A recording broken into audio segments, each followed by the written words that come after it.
Check. Hello. Looks like we are just about to get started. Oh, thank you everyone for tuning in.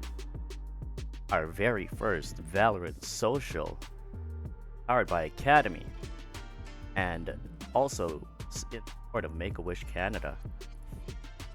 And today is actually day 2, where we will be featuring another set of round robins from yesterday's 16 down to the top 8, and then for tomorrow we will be ending the round robin and going into top 4s for best of 3s.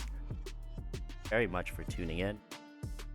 Today we are joined by Frag and Laz, so let's give everyone a little bit of hype. Here we go. Frag and Laz, thank you for joining us today.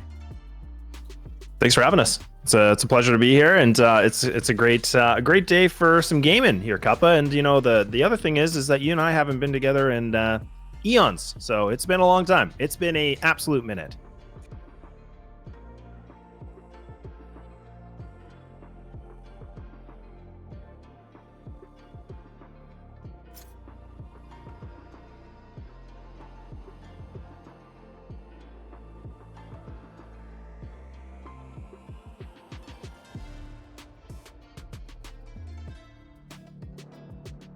Looks like we've got a few technical difficulties here with Frag's mic. Let me just...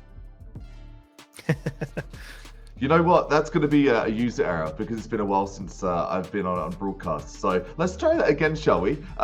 Welcome to the Valorant Social. It's being sponsored by Make-A-Wish Canada. If you're looking to spread the joy and maybe help out someone else in need, !Make a wish is what you'll be doing. Get yourself sorted and get into the donation portal there. For myself though, just from what Laz was saying, we've not casted here in such a long time. We've casted Memory Express, but it has been a minute. And today, what we got starting things out here for us, Laz, for the Valorant Social? Yeah, we got ourselves, so we got, for today, like there was games that were happening yesterday, they weren't on the stream, but then now we're here for the first day on the stream. So now we're going to be having, I think it's 6 best of 1s that are going to be happening today. So there's a lot of action that's going to be commenced. So BO1s are pretty short and sweet, but also can definitely go, pretty far if they need to. And we do have ourselves, quite a few interesting matchups. I think a lot of teams have been able to, come in and make a bit of a statement so far from day number 1. Now we're cutting teams down already in like pretty much half. So things are starting to get pretty competitive already, and we're only day 2 out of 3. It's that love-hate relationship as well, I think, that you have with that sort of that round robin stage of a tournament, the best of 1s. It's damn unforgiving. You lose that game, you're out of there. Get out. That's it. It's game over. And that's not really a feel good, but also it depends on what sort of side of the fence you're on. If you're gonna be that winning team, it feels so damn good. Just get that dub, move on forward, and head that one step closer to your victory. College at Val as well. It's got to be said, it is so competitive. We've cast so much Val coming from like your Hiko, your Nitro games from Collegiate to there, and we've seen all different variants of skill, and seeing the community grow, seeing the talent grow as well. It's so much more competitive now than it was a couple of years ago in Valorant. I think for commentators, for observers, we're just speaking with Kel, and for the players as well as.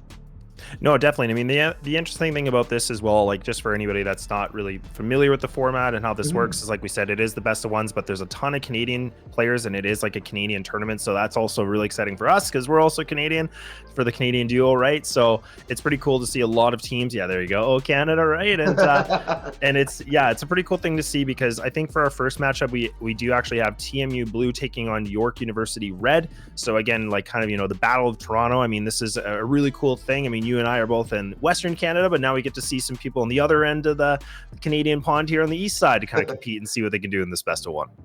I think that the eastern side has a big Val scene. I say I think. I know it does, especially compared to the West Coast. The West Coast, best coast in some ways, but for the Val scene, it is all out on the East Coast. And as it's growing, it's nice to get a little porthole, a little observation point to see that talent here on the stream live today. As for the map, it's going to be Lotus. We're going to be starting off on, and Lotus is one of the newest maps, or it is the newest map in the current circulation right now. Recently been reintroduced. Obviously, you've got Icebox has been reintroduced as well.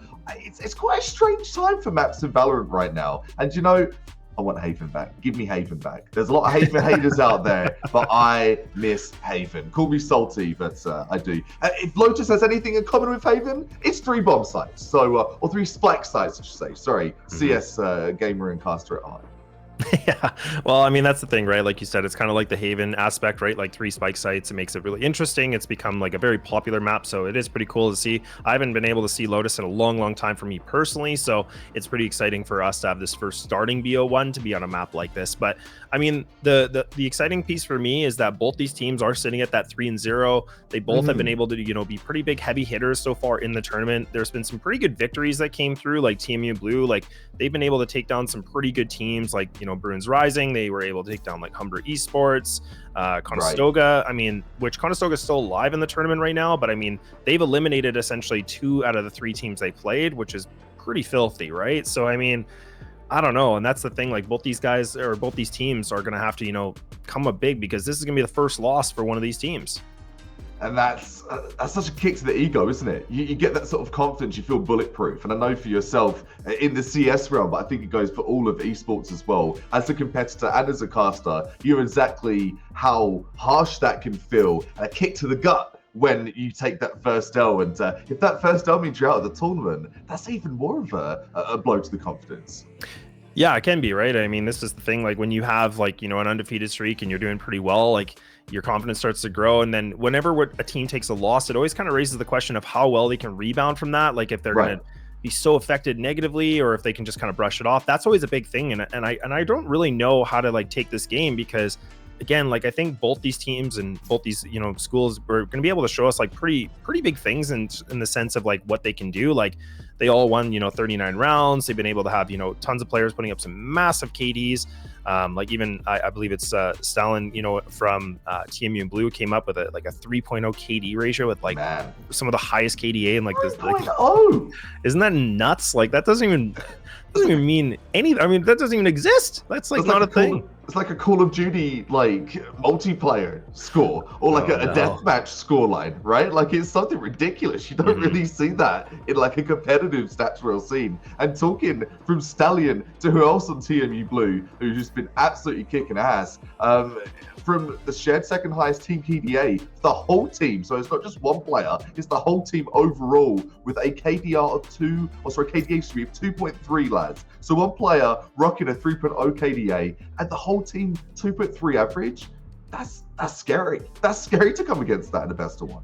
Yeah, it really is. And I mean, that's the thing. Like, we're just going to be waiting to go live here pretty quick. But like we said, Lotus is going to be the first map. And like we said, this is the best of one. So this is now where things get really interesting, because you don't have the 3-map series. You don't have anything to fall back on. I mean, it's kind of like a do or die. I mean, this is still the big moment here for these teams to see what they can do. But what can they bring? What can they bring to the table? I have no idea. You know, Lotus, when it comes to agent selection, I'll tell you something for free. There's no meta. I say that, and sure, there's meta in the sense of you have your set controller, like any Valorant map is the default standard, and call that a hot take as well if you'd like, but you've got a Gecko selection. Yeah, sure, it's Collegiate Valorant. Yeah, sure, it's Lotus, but I'm going to connect the dots for you. I can tell you right now, personally for me, Gecko is one of my highest win rates on Lotus. You're probably thinking, Cuppa, what's your rank? And I'm waiting for you to call me out, lads. We're at that point in our career, in our friendship, where you're like, dude, don't bullshit me. I know that you are a silver or a gold. Does that stat really count for anything? I can tell you something. I just don't use the utility well enough, okay? It's not about the agent being the problem, because the agent serves me very well, and I love seeing the use of the Gecko there. Are you chuckling in the background there, Max? I think you have a little laugh. Yeah, you know, I'm just having you're just listening to you talking about, you know, your abilities and your matches and stuff like that. Yeah, I've seen it. I've been there, so not everyone's had that privilege, but yeah, some of us have been able to witness that. But 1 versus 1 me, bro. You know what? He'd kick my ass. exactly. So that's a death 1v1 me, sentence. bro. We'll see you later.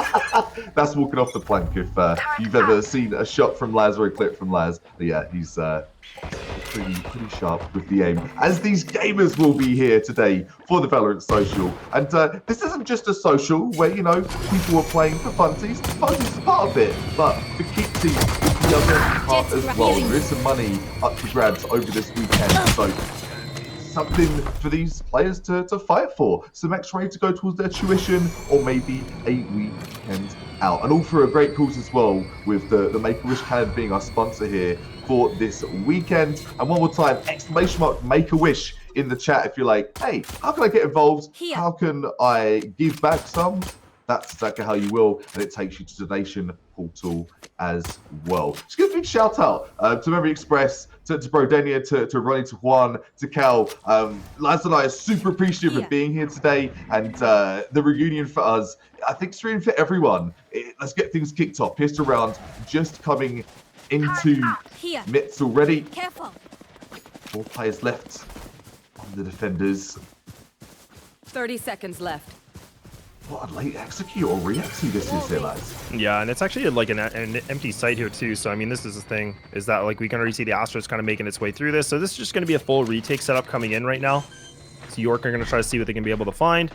Already down the player. This is not going to be a good start for them right now for the time being, but it is that 5-on-4. So now it's a matter of these shots can be hit. You can already see some little bit of action coming in. Sean's actually trying to get a peek. Oh man, the flash is in. Flash. Oh man, that's a little bit greasy. Shy, not gun shy at all. Looking gun confident. Brings it to the 4-on-1. Astra getting it done, and down to a lonely Killjoy, the lonely German. Trying to spray through that dark cover. Does grab one. Grabbing 2 more is going to be a bit of a challenge here in this 1 versus 2. As the AP gets the player down to the 1-on-1. It's KJ versus Astra. Oh, you gotta be kidding me. This is it. This is gonna be the round, then. There it is, and gonna get it done. 104K comes up massive. Whoa! Locking it down. Oh, no. Hold on to your hats. That was a 1 versus 4, lads. Got goosebumps right off the rip. Love to see it, and even better to be it. What a play. The German triumphant. From the ashes, the Phoenix will rise. Yeah, that was huge. I mean, the thing is, too, is like the Nebula comes in from the Astra to block things off for the spike, but it actually backfires a little bit too, right? And that just allowed so much opportunity. And man, oh man, I just can't believe it. And both those players are low HP too. I mean, that's the other thing you have to note about. Like, that was a tough situation to be in, but they didn't even were able to get that halfway, I don't think, at the end point too. No. So it makes it hard, right? We got no bang for their buck there. You talk of, and not to the confidence for both these teams being 3-0 right now. That is an absolute drop kick to the face. I can't. I'm stunned. I really am stunned. The disc is going to come up. Does get a couple of players tagged. Talking of that, the 1D's starting to be unveiled here. Bit of a comeback story starting to weep itself already.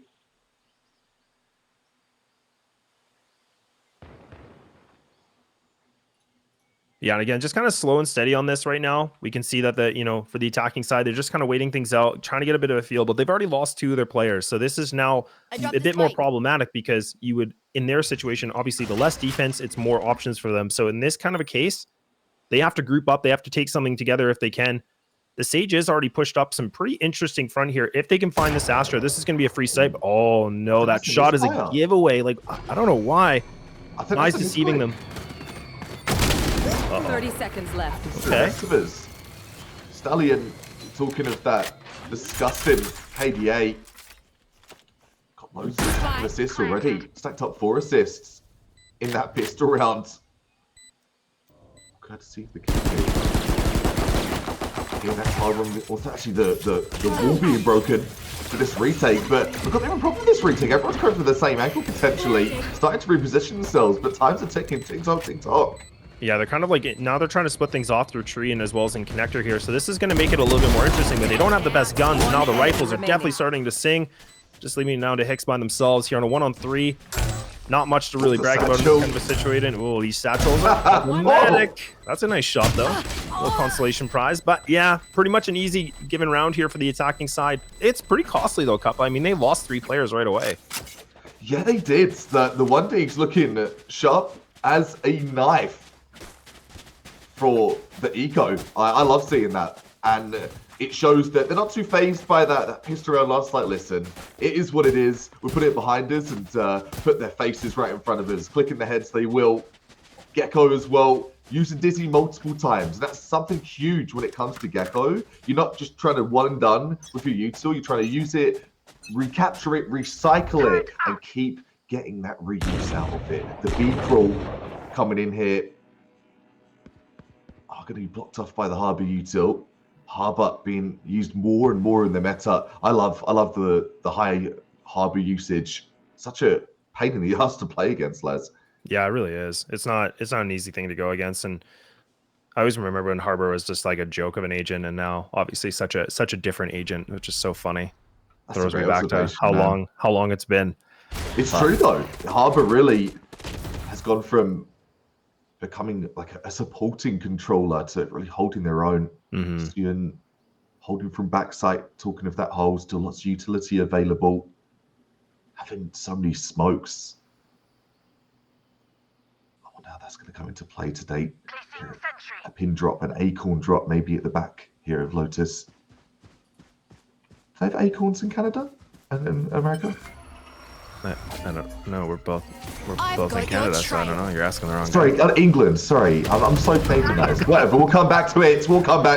Out come the 30 seconds Seekers. left. Nexus gets the flash to follow suit as well. Yeah, this is interesting from TMU because, I mean, again, they've taken so much control and they're just going right back into the safe site again. And now they're going to get it for free. And that's going to be an uncontested site, and they finally take down the Astra. So this is a nice pickup, right? I mean, this is a tough situation here for the defenders because now, I mean, they still have a bit of the abilities available, but they're running low. I mean, the Gecko still has a full belt right now. But man, the guns are just singing right now. They're just making all these connections. And look at the positioning. This is not an easy thing for Scar right now. Look at what he has to go against. This is now players on the left and on the right. Oh dear. Oh dear. This is kind of reminding me of your game playing in Premiere, right? Whoa, just a bit of a disaster. Shots fired. I didn't get Kevlar this round. I didn't get my armor this round. I was saving. Why are you saving? It's a buy cover. Why are you saving? There's a guy on my Prem team. Much higher rank than me, might add. He's Ascendant, and he's like, Copper, why are you getting light armor? Why get full armor? You've got the money to. Light armor is going to be the choice of York though right now, because they're just having a tough time getting into it, getting stuck in, getting a foothold as they're trying to clamber up the hill that is Lotus for them at this game. And it is the best of one, might I add. That's a good pick. Yeah, that's a great start already. So, and again, this is the thing we're seeing, like, you know, for TMU, they're finding these opening engagements. They're able to start things off really nicely. So that just gives them way more map control. And now instead of going A, they're, you know, playing the same song over and over again. No, they're going to mix it up. They're going to try a little bit of a remix and put themselves in the C site. And it's not really much of a contention. As Shun does get something done, but I mean, it's only one frag, and now this thing could just be all over, and it's a bit of a duel, and it's a bit of a dance, and yeah, high fives all around. High fives, fist bumps, chest bumps, it's all just bumping for them. Like the music in the club. And I tell you something, Stallion, look at them stacking up the assists, look at stacking up the frags. You can see exactly why 3.0 KDR, on KDA I should say, KDR, I'm obsessed with it. It's not Valorant, it's a Call of Duty thing, I swear it is. Stallion just a clinic of how to use Sage as that sort of battle Sage, that OG Sage that maybe if you played the beta, you'd remember. Sage, man, she was the first sort of pseudo duelist that wasn't a duelist, if you recall. Oh man, look at this again. TMU, man, they're just fully taking control of this map, man. They decide to go A, they want it. They want to go C, they want it, and then now they go B, and they get it, and nobody's even contesting them at all. Oh, this is just the wrong flip of the coin here, apparently, right now for the defensive side. It's a Valorant buffet for Stallion and Co. Just going in there, taking a bit of this, a bit of that, putting it right onto their plate. KJ put another frag onto their team plate. 71 for their frags right now. Placing swarm grenade. Just to display where they want to go today. They just want to win things out here. Five's trying to do something, and we'll do everything actually. The 3 Ps, 1, 2, 3. could spell victory in this early portion of the game, or even calling it as it is. It seems very one-sided right now, Laz. Yeah, it really does. I mean, I'm really impressed right now from TMU. I mean, this is the thing. Like, they've done such a great job just taking full control of this game. They take a site when they want to. Yeah, and it's uncontested right now. I mean, they got 3 ultimates available here too. So I mean, they're laughing. There's going to be the Astra ultimate ready to go as well. I mean, could be used in a time like this. It's got to be used now. I mean, we have to see a heroic play coming in from Nexus as well. Like, Bladestorm is available. So I'm kind of expecting something a little bit differently. Now we get it. It's activated. This is a good time for it. And they're going to contest for the mid here and actually fight towards on the outskirts of B. And I like this. Now they're finally trying to put a little bit of pressure back in this game. Red have to step up now. It doesn't matter what weapons they have. They've got to do something creative. Think outside the box. If it's an etch a sketch, connect the dots. 3 ults available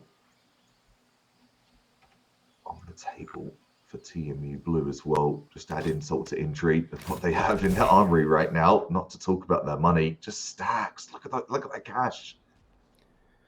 Yeah, they got coin for days, buddy. Man, Shun's been pretty lethal. Consistent with a deagle. He's been pretty good. But it's already dropped now. But again, Nexus is a player that we need to see get activated right now. I need to be able to find something. Now we can see this guy's gonna be able to utilize, get the dogs out. Nexus now in a position where just crossing this corner, just turning just a couple pixels and might be able to run into Hicks with a beautiful shot. That's a nice one. Fade away. That's like drop 2. Yeah, 20 seconds. That is the least of what you want to be happening. That's a sticking the spokes to the plan. Lockdown, trying to lock this round down, and I think it will do, especially as they are going to be on the save. The Blaze still gets the trade out though. It's a 3 versus 2. They get the 2 versus 1. Down to Astra before it's over and done, and it will be Curtains Fives, another 3K.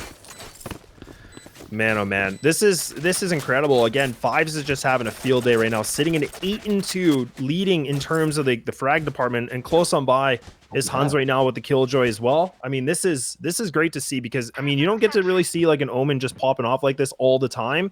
I mean, they're definitely in a position where they can be, but I mean, this is what I think now 2 or 3 times we've seen, at least I think twice now, that we've seen essentially a 3K and then a double kill. So I mean, this is where it's just a multitude of frags. Like this is nuts, and we're talking about a 6-0. You can get a giggle out of this. You're looking where we get here in scoreboard right now. I did say the utility's good, but if the player isn't cooking, that could be another problem. That is right now, I think, a systematic problem for the whole team. No, what's about above 4 frags right now, lads? Yeah, and I mean, the ultimates are available too, right? So I mean, it would be really good to see like Crash getting activated, or like something a little bit more from Gecko too. Like, I wouldn't mind this at all. Like, it's desperation now. We need to see something different. We need to see something to be the crutch. Oh, interesting. Oh, interesting. And that's actually a good. That's a good one. And Hicks actually baiting it, like you said, with the lockdown. Stallion tries to go down and taking it away, but it costs him his life. So now we're talking about an advantage situation, something we haven't been able to see right now from York, and they're sitting at a 5-on-3, and they're looking pretty good. Yeah, they deserve this too. They earned their way into this round. This isn't luck. It's game sense. Synergy. Out comes the Paranoia Fives, trying to increase that frag count, trying to get some more site control. The Menace still at work for this round. As we hit 30 seconds left. It's a 3-piece to their name. 5 HP to get the first ace of the game. Oh, that's asking a lot. 5 HP too. And you know what? There it is. Fives! Are you kidding? Fives! Oh, another triple! I talked about it over and over. I'm like, look, they're just getting doubles. They're getting triples. The timing! Oh, this is just going to be worse now. An advantage situation now is just falling apart. Maybe a defuse coming through and being a bit of a fake. Oh, they're not even biting on this. One's going to creep through. That's a nice one, but no Fives. 2 other than Fives to get a quad kill. Now sitting at a 12-2. Oh, to shut the dreams down here for York. Fives with a 4-piece. Oh man, that's tragic. I don't know the word to use. A devastating moment for York. Yorkie Red, man. That's a kick to the groin, to say the least. They've still got some ultimates online. You mentioned it last round. Still haven't been used. Back to the safe. Something they're all too familiar with from how things have been going in this game. They are still trying to switch things up here. Make something else happen, but they're just so fast on the push. Attacking by name and nature, 7 rounds. I see no reason why they're not going to take every single round the way they're playing right now. So just in tune. Yeah, absolutely. Operator zone now too. That's actually, I think, one of the first times we see the operator out. One enemy remaining. And now, oh, this is again just down to a 1-on-4. Spike A harbor. planted. Some bumpy waters coming in. Not what you want. Oh, and just getting caught with everything in his path. Oh my gosh, the knives are coming out. It's a swing. And there it is. An 8-0. Oh, man, oh man. As you said, when the knife comes out, always a convincing statement, isn't it? Some banter comes into the chat as well, and it could all be a wrap for this best of one if we don't see something soon here from York U Reds. We need to see something different happen to the kind of playstyle we've been seeing so far. Things looked very competitive for a couple of rounds. You can see why they're 3-0 right now. But they've got to do something extra special to overcome thorn in their side here. It's going to be TMU Blue.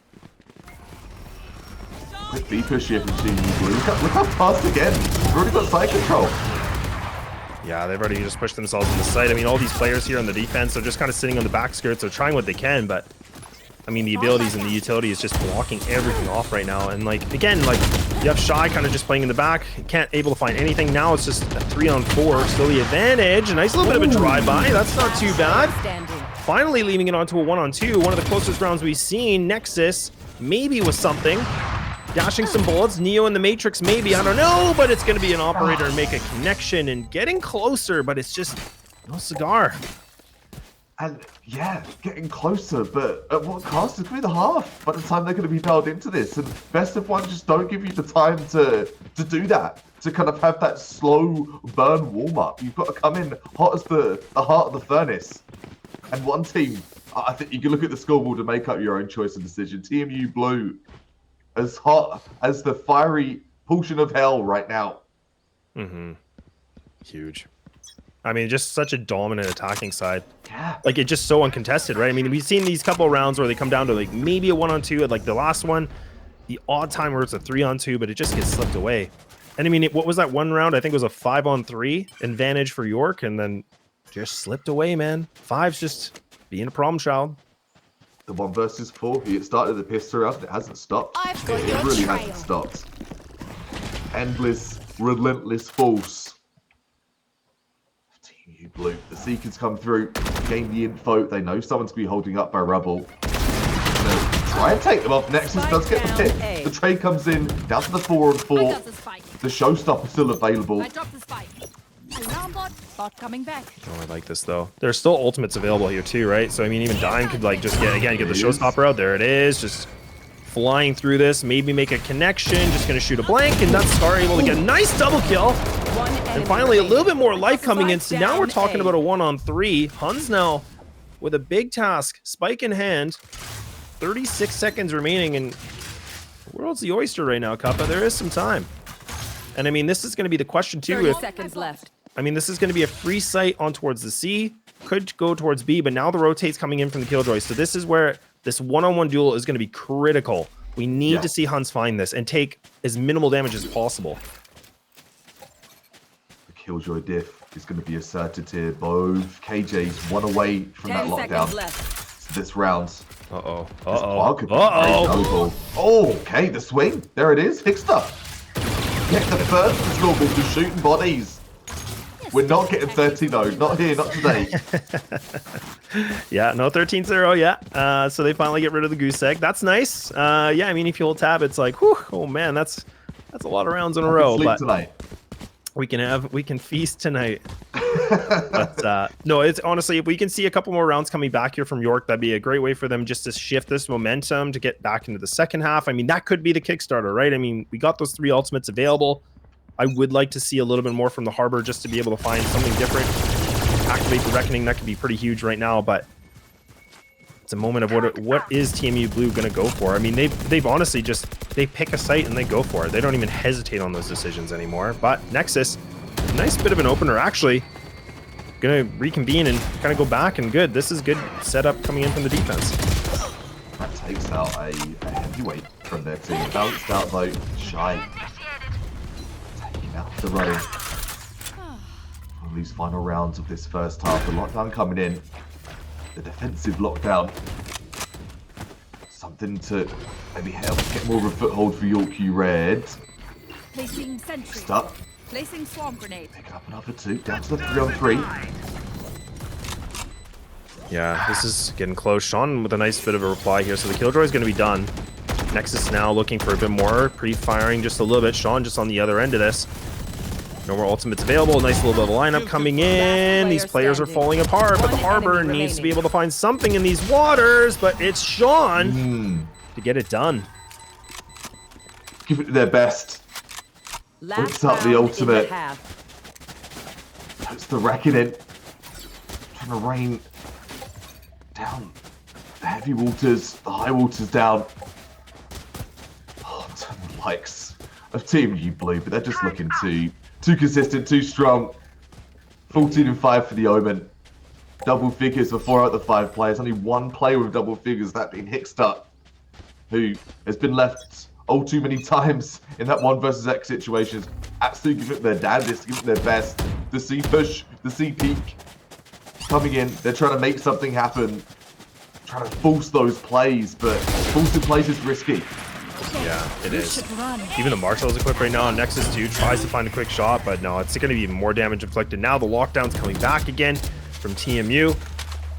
Yeah, this is not good. I mean, this is a free site for the taking. It's going to be about the post plants here, but this is the thing. Like, even when they get these plants down, they still put aggression on this. Look, right now, Dime pushing in, finding maybe 2, but gets caught a little bit here. The Gecko gets something done. Nice little bit of a revive coming back in. Stallion finds a bit more too. This is falling apart now, Kappa. I mean, down to a 2-on-5. All things considered, and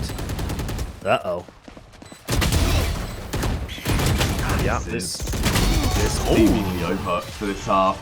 It could be the game, and not to be the doomsday narrative writer. I think it speaks for itself. 11-1. Have I come back for another one before? Sure. Does it happen often? Yeah. And this level of gameplay for teams where it just seems like the book's been read ahead of time here. It seems like TMU Blue, they've just done their homework. Yeah, they really have. They look really good right now. I mean, again, it's obvious to talk about 5s, you know, obviously sitting in top fragging, but I think the other thing to note as well, like, I've been really impressed with Huns, like, again, like, just utilizing the abilities and just being able to activate lockdowns at the right moment, getting themselves in these sites. And I mean, even Dime, like, the fact, you know, they're sitting at like 11-11, they're still getting entries and they're still playing their role, which is really important. But I mean, this pistol is the utmost importance right now. I mean, I think that's a bit of an understatement, but this needs to be given to York. I mean, if they can't, then this thing, like you said, might be done. It's a must-win condition for sure. That's where the team comes. We need to take pistol where it's over, guys. It's GG. You have to be that rigid, that savage with yourself, because there really is no room for forgiveness here. You've got to try and bolster, build up the economy, try to take B-site by storm. Nexus just trying to be the overwatch for Heaven, for Nest. Nexus now on focus for Waterfall. Shy trying to hold off that toll room as well. Oh man, that Trailblazer actually makes a good connection too. Scar trying to find something. Nexus there nicely, but these pistols, it's going back and forth, so a little bit of a trade, and Dime's trying to do everything they can. Now making it to the 1-on-2. This is leaving down the stream by themselves. Oh no! Okay, right back to where we were.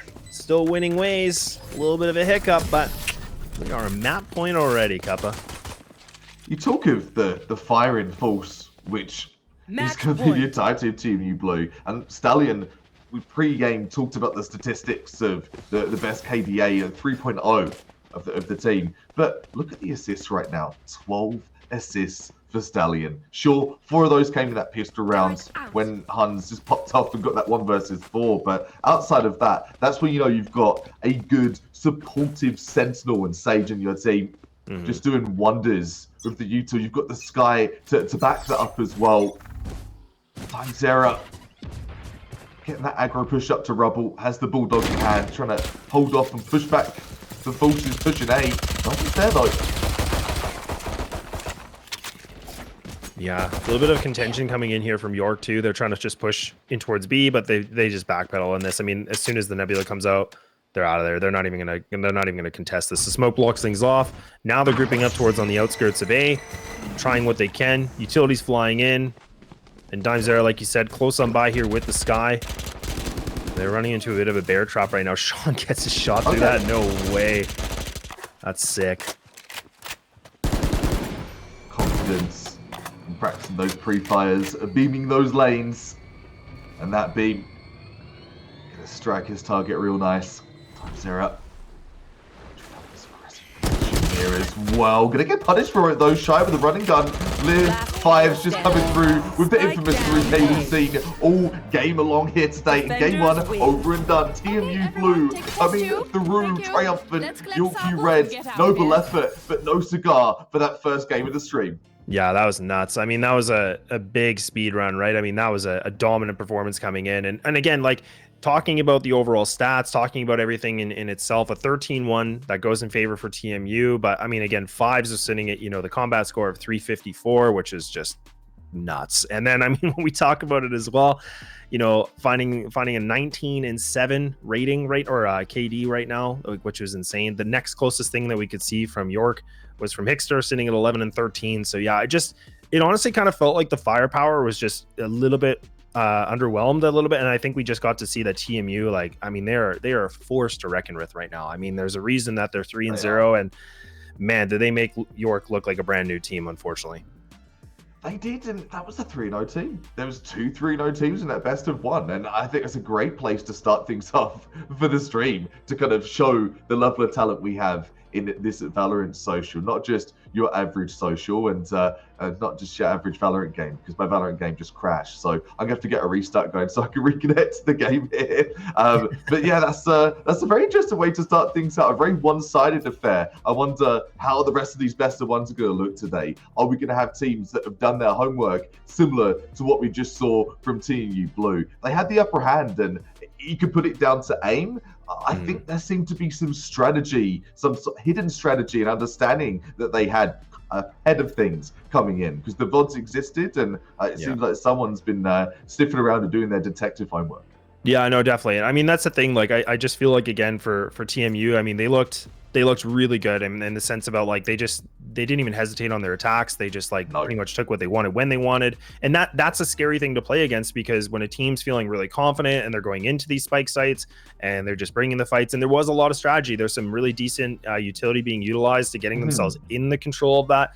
But I mean, it was really the retakes that I feel like for York were the problem situation here. Like, every time they felt like they were rotating, they couldn't get their right positioning, they couldn't even use their utility. I mean, this is where players were coming all over the place from TMU, and they were just bombarding them. And that's the thing. Like, when you're playing a team that's just full high on the confidence scale, man, you're gonna have a bad time. You're not gonna have a good time, unfortunately. So. And Valorant enjoy or not, you're not going to have an opportunity to have that good time. And that leads to a point I was just thinking that's kind of go in the same direction as well. Just their retakes seemed a bit disjointed, and that's by no means to say they haven't performed very well for the 3 games they've played to be that 3-0 position, now a 3-1 position. But just with the speed and velocity that was coming through from TMU Blue, if you're not there immediately, or you don't have some kind of immediate trade system or a comm, if they're pushing site, they're in site, we've got a retake now, we're retaking in 10, it will collapse. And I think that's what happened for Yorkie Red in the Battle of Canada for game number 1. No, it definitely was. I mean, this is the thing too, is I think we we are going to have that round 2 coming in. I'm just looking over. It looks like it will be CC Gold, and I think it's actually going to be again against TMU Blue. So this is actually going to be TMU still continuing their matches, so we get to watch them again, which is pretty exciting. And I was, when we were looking at the statistics and kind of the story from yesterday, it definitely makes it really interesting to see like how far they can go and if they can keep this like streak alive too, because now we're talking about a 4-0. We talked an absolute demolishing of a 13-1. I mean, this was the first match on the stream and they got it done in what, like under 40 minutes. So it's like, it's pretty insane. Like they did an absolute speed run of a first game on Lotus, but I think this will be an interesting second matchup. I think we are going to take that little bit of a break just so we can get, TMU to cool down a little bit. CC Gold are probably going to have to get themselves a little bit more prepared to see if they were able to watch this, but we are going to just take that break. We'll see you in a few more minutes, and we'll get ready to see if TMU can keep it going. See you shortly.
just your one sponsor line, and that's it. Oh, hello, muting.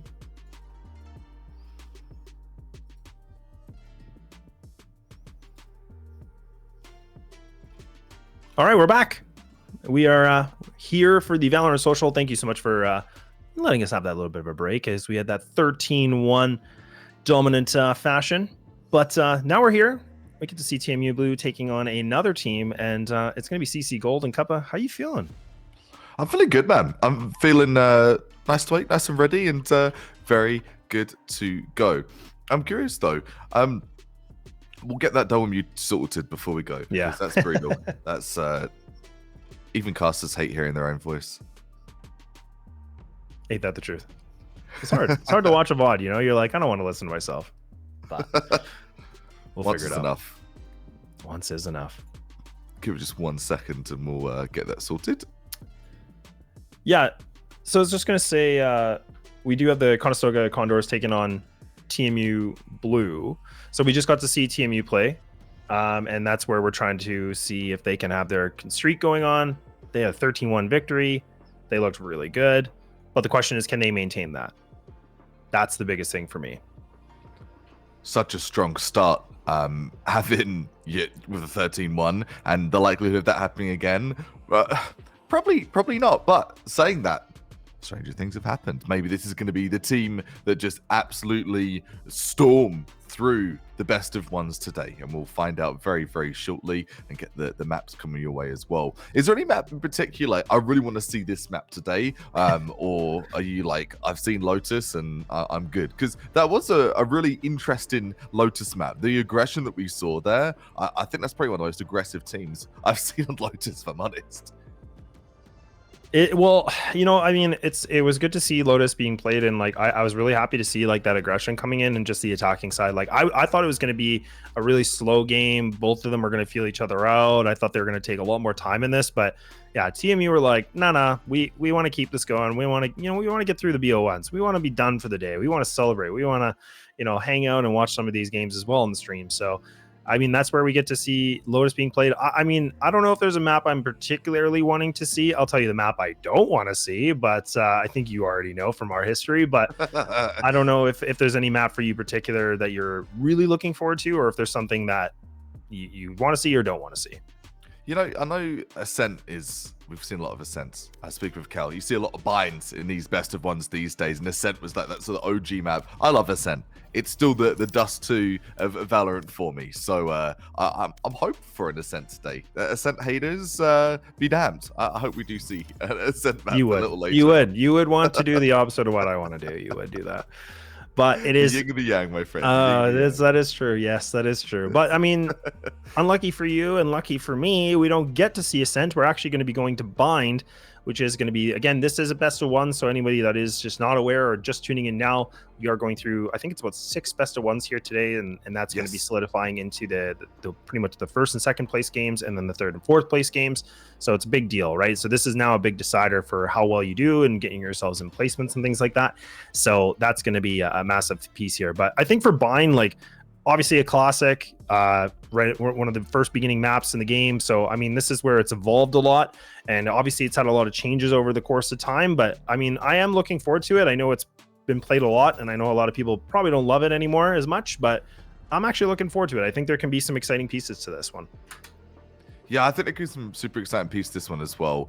Bind is a map that has so much history, so it's like the heritage. It goes so far back to the OG days of Valorant. The map's changed quite a bit. It's been in and out of the cycle. I think for Bind, I love the TPs. I don't care what people say. I really do love the TPs. Yeah, the TPs are, I was always kind of like a love-hate about it. Like I always felt like it was kind of ridiculous, but I actually liked it in the sense that you can get quick rotates. It does kind of add some more element to the game. I think the one thing, like, going way back, like talking about like vintage Valorant, was like, remember in the times when you could go through the TP or throw like a fake in the TP, like drop your gun in there, or put the boom bot in there, and it acted like somebody went in the TP. Like that was those are just mind games. Like that was insanity to me. But I mean, yeah, there has been tweaks and there has been adjustments, which I think is really important, and that's what we were kind of talking about. It's longevity and like all these updates that have happened in a numerous amount of years. But I am going to be definitely looking forward to it because I think it can definitely bring a lot of good excitement with slow pace, but also fast pace as well, depending on the agent composition. Yeah, the deception of the TP, still you can have that sort of the Omen TP fake that you can do. You can put the fake out through the TP, but you go away from the fakes and you think of just the pure raw firepower. You can chuck your paint shells through the TP. You could put a molly through the TP, and that's just a couple to give you an idea. Maybe even put Mosh, put a Gecko's util, put that through the TP, and just hits those players in hookah, just immobilizes them from going any further forward. So yeah, whatever combination we're going to see here today, we'll find out in just a moment. Maybe even an ISO. I'm not expecting ISO. No. What do you think of ISO? I saw you in ISO the other day. What do you think of ISO so far? Are you thinking it's going to be an agent used like widely in the compositions from college to pro? I really don't think so. I really am not expected to see any of it in the VCT for right now as well. It's tough, yeah. Like I mean, I think it's still pretty early on for me. Like I think there's some fun things about ISO, but at the same time, it kind of makes me wonder, like, you know, how well they can be utilized into like competitive games and stuff. So actually, I kind of hope somebody picks ISO just for the sake for us to see. Nice. But I really don't know. And I mean, this is the thing too, is like when we talk about, you know, for CC Gold, I mean, they got that record where they're 2-1. They had a decent record, but we haven't been able to see them with their agent composition on this map yet. So that is going to be the interesting part. But we are going into it, and we finally get to see this agent selection coming in. And already got the Vipers coming in, got the Rays. Things are looking pretty standard so far. Nothing's really throwing me off guard yet. Nope, nothing too out the box. Not seeing the ISO pick.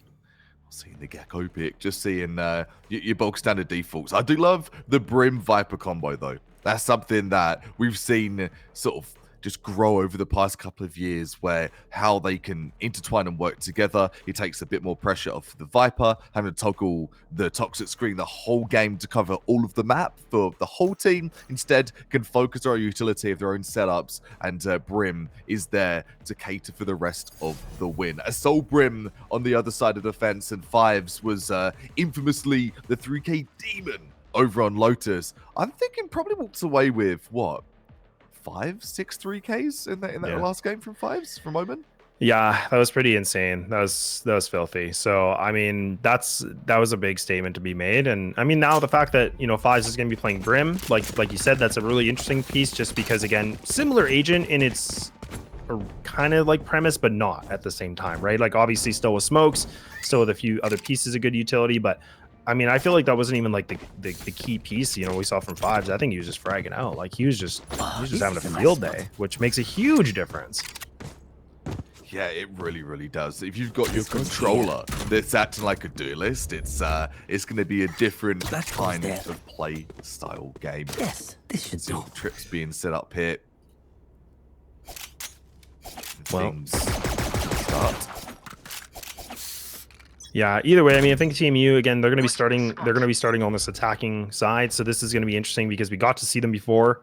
This is where they're going to be able to put a lot of pressure onto this again. A different map, different landscape, not as easy just to have 3 options for spike sites this time. They only got 2. So we'll see how well they come prepared for this. But an interesting setup coming in from Nan and as well as Silly Shadow. They're both just kind of posted up here just on the outskirts of Bath, waiting things out. Trailblazers are going to be now used. Good utility coming in. Actually does catch them. They're going to just barrel into this too. The Jet, like Dime, already switching up as well on the agent. Gets the orb. This is good. This is good map control so far, Kappa. I mean, look at this. Now they're just kind of faking it out. They're waiting things out. They're not even rushing anything, which is a nice feeling. And I mean, now the rotates are coming back in. Now they're going to come through in the back skirts here of Spawn, and now they're going to just reconvene. They look like they want to go for the contention here at B, which does leave it just to the Viper and Sky by themselves in this site. Still now having control of mid here for TMU. Man, they have just really taken this thing very slow, and I like it. They're kind of just evaluating their options. They're just deciding what they want to do. Kip's going to be the first player that spots it. Smoke blocks it off. Another fault line going to be used. Now they're coming in. J-Man. Ooh, the one tap from Nan. Oof, that's nice. That's filthy. Oh, J-Man. Oh, no, that's not good. Okay, Hunt's starting things off nicely. A 4v4 now. Players coming in for the defensive side down long B. Now they're trying to fight what they can. But these attackers, man, they are just popping off. Five's only able to find one duel now, just leaving it to the Cypher. Prey, gonna need to be able to find all the Prey, but it's only one, and there we go. TMU commence on the domination effect again. The patience from TMU Blue. I think that's something that, let's underline that. Let's highlight that, and let's just run it back and talk about that. That is so well done for your pistol round. Not rushing anything. We saw hyper aggression in the previous game there for TMU Blue over in Lotus, but for this one, just no rush at all. No hurry. Just taking their time. Yeah, I like it. I really do. Like, again, I feel like I'm a broken record right now, but I'm just loving the way that we're seeing TMU play, because they're just kind of evaluating, and they're kind of playing a bit more defaulty in a way, but they're going as a unit. They're doing like 4-1 splits. They're just kind of looking at their options. They're not just overzealous on things. They're getting a field day, man. They're just taking a walk. They're like, let's do the scenic routes on what we can do. What can we find? And even Nan, right now, might be able to find something, but who other than Fives give a full face of lead? Bam. Pow, right to the kisser. The Tasmanian Tiger out. Who shower. Trying to gain some info. Kip. Pow right in the kisser. The Sean 7. Time 0 from Ray's last game to Jet this one. Number advantage, weapon advantage here to TMU Blue. As the tension starts to build here. Once more, not hearing a peep from anyone. The Cypher cam. The electronic were heard by Stallion. The reflex flick up. 40 seconds. TikToking away here. What do you see? Talk to me. Well, I mean, again, this is the worst part. I mean, the rotates are already coming in from the defensive side. They banked on that Cypher cam getting out. You can see Sky was just running, tied the shoes, was going for a quick jog, and this is the wrong run. And now we can see TMU, they're just going to get themselves in this B site. They get it for free. It's uncontested now. And the Sky's the only closest player, and that's Kip. And again, only a pistol. I mean, the Sheriff's in hand, but 10 seconds left. Man, oh man, this is not a good position to be in right now, Kappa.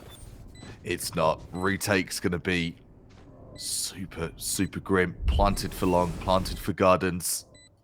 Only one team sowing the seeds for the next round right now, and that's going to be TMU Blue. Prey.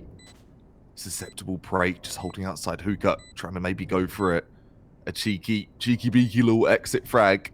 Kip, still a back call, still a trophy. Not picking up trophies though, just picking up consolation prizes right now. Yeah, they're all just like, man, everybody is just like essentially just put their foot on the ground and they haven't moved since. Like they're just stuck in the mud. But like you said, it's exit frags, right? I mean, this is where we're starting to see for CC Gold, they're trying to see what they can find. And maybe Prey, yeah, nice little right. That's good. That's a good pickup. This Vandal. Oh, jeez. Oh, that's not Vandal. That's death. That is death. Yeah, that is a spike radius coming at you, and just unfortunate timing. I think hit the corner of the box, which like caused a bit of delay in timing. But oh dear.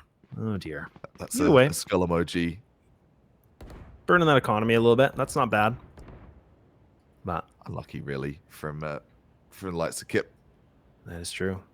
Well, a bit of a test. I mean, this is not the greatest situation. I mean, we're talking about some Bulldogs coming out. I don't know how I feel about this, but I mean, hey, I've been proven wrong before. Maybe this dog's got a bite. They got to make something work here. Cage trigger. They've got to try and get themselves onto the scoreboards.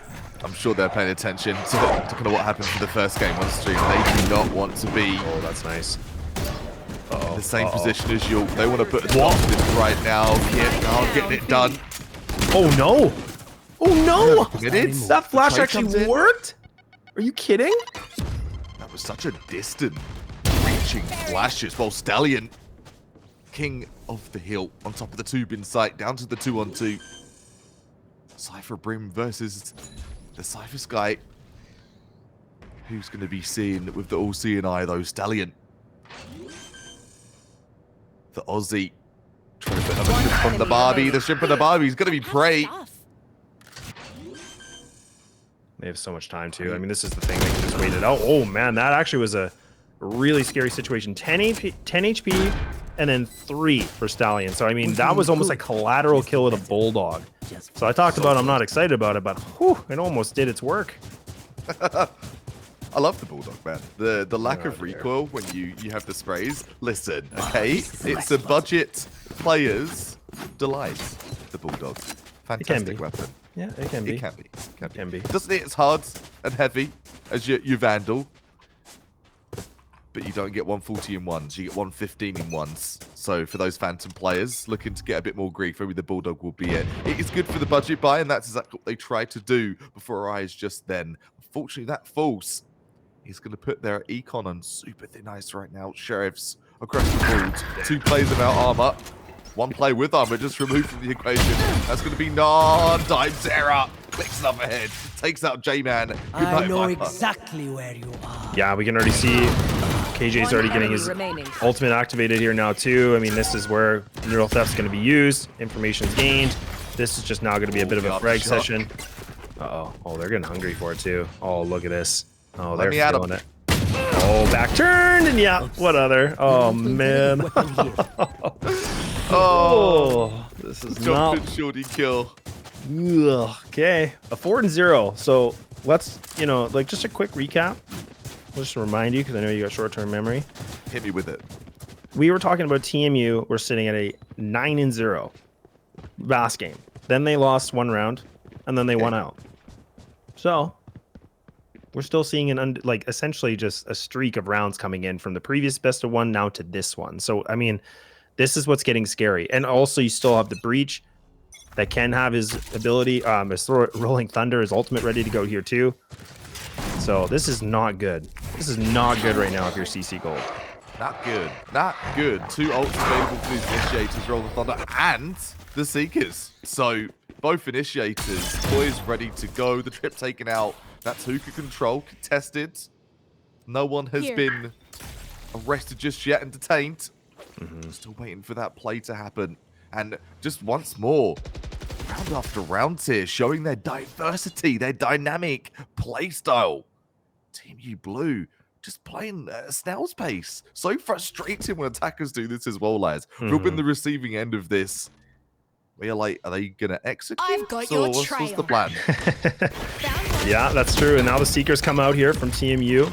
They're going to be utilized here on short. And again, it's a good fake because that's not even where the spike's going. This is just, again, Stallion just making all the noise in the world. So they are running on a fake right now. Rotates are coming back in, but Praise now. Work, though. Yeah, this could work, actually. Back to a 4-on-3.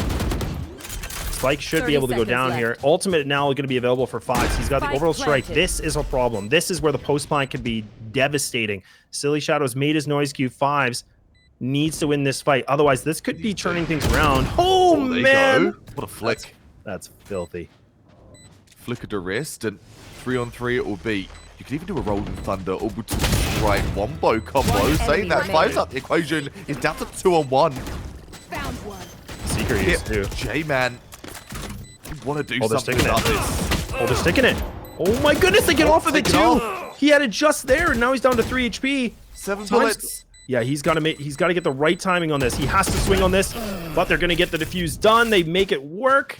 It's a bit costly, but man, oh man, CC Gold. They finally get to see a little bit of the light at the tunnel there. And couldn't happen at a better time. Happened in that first half.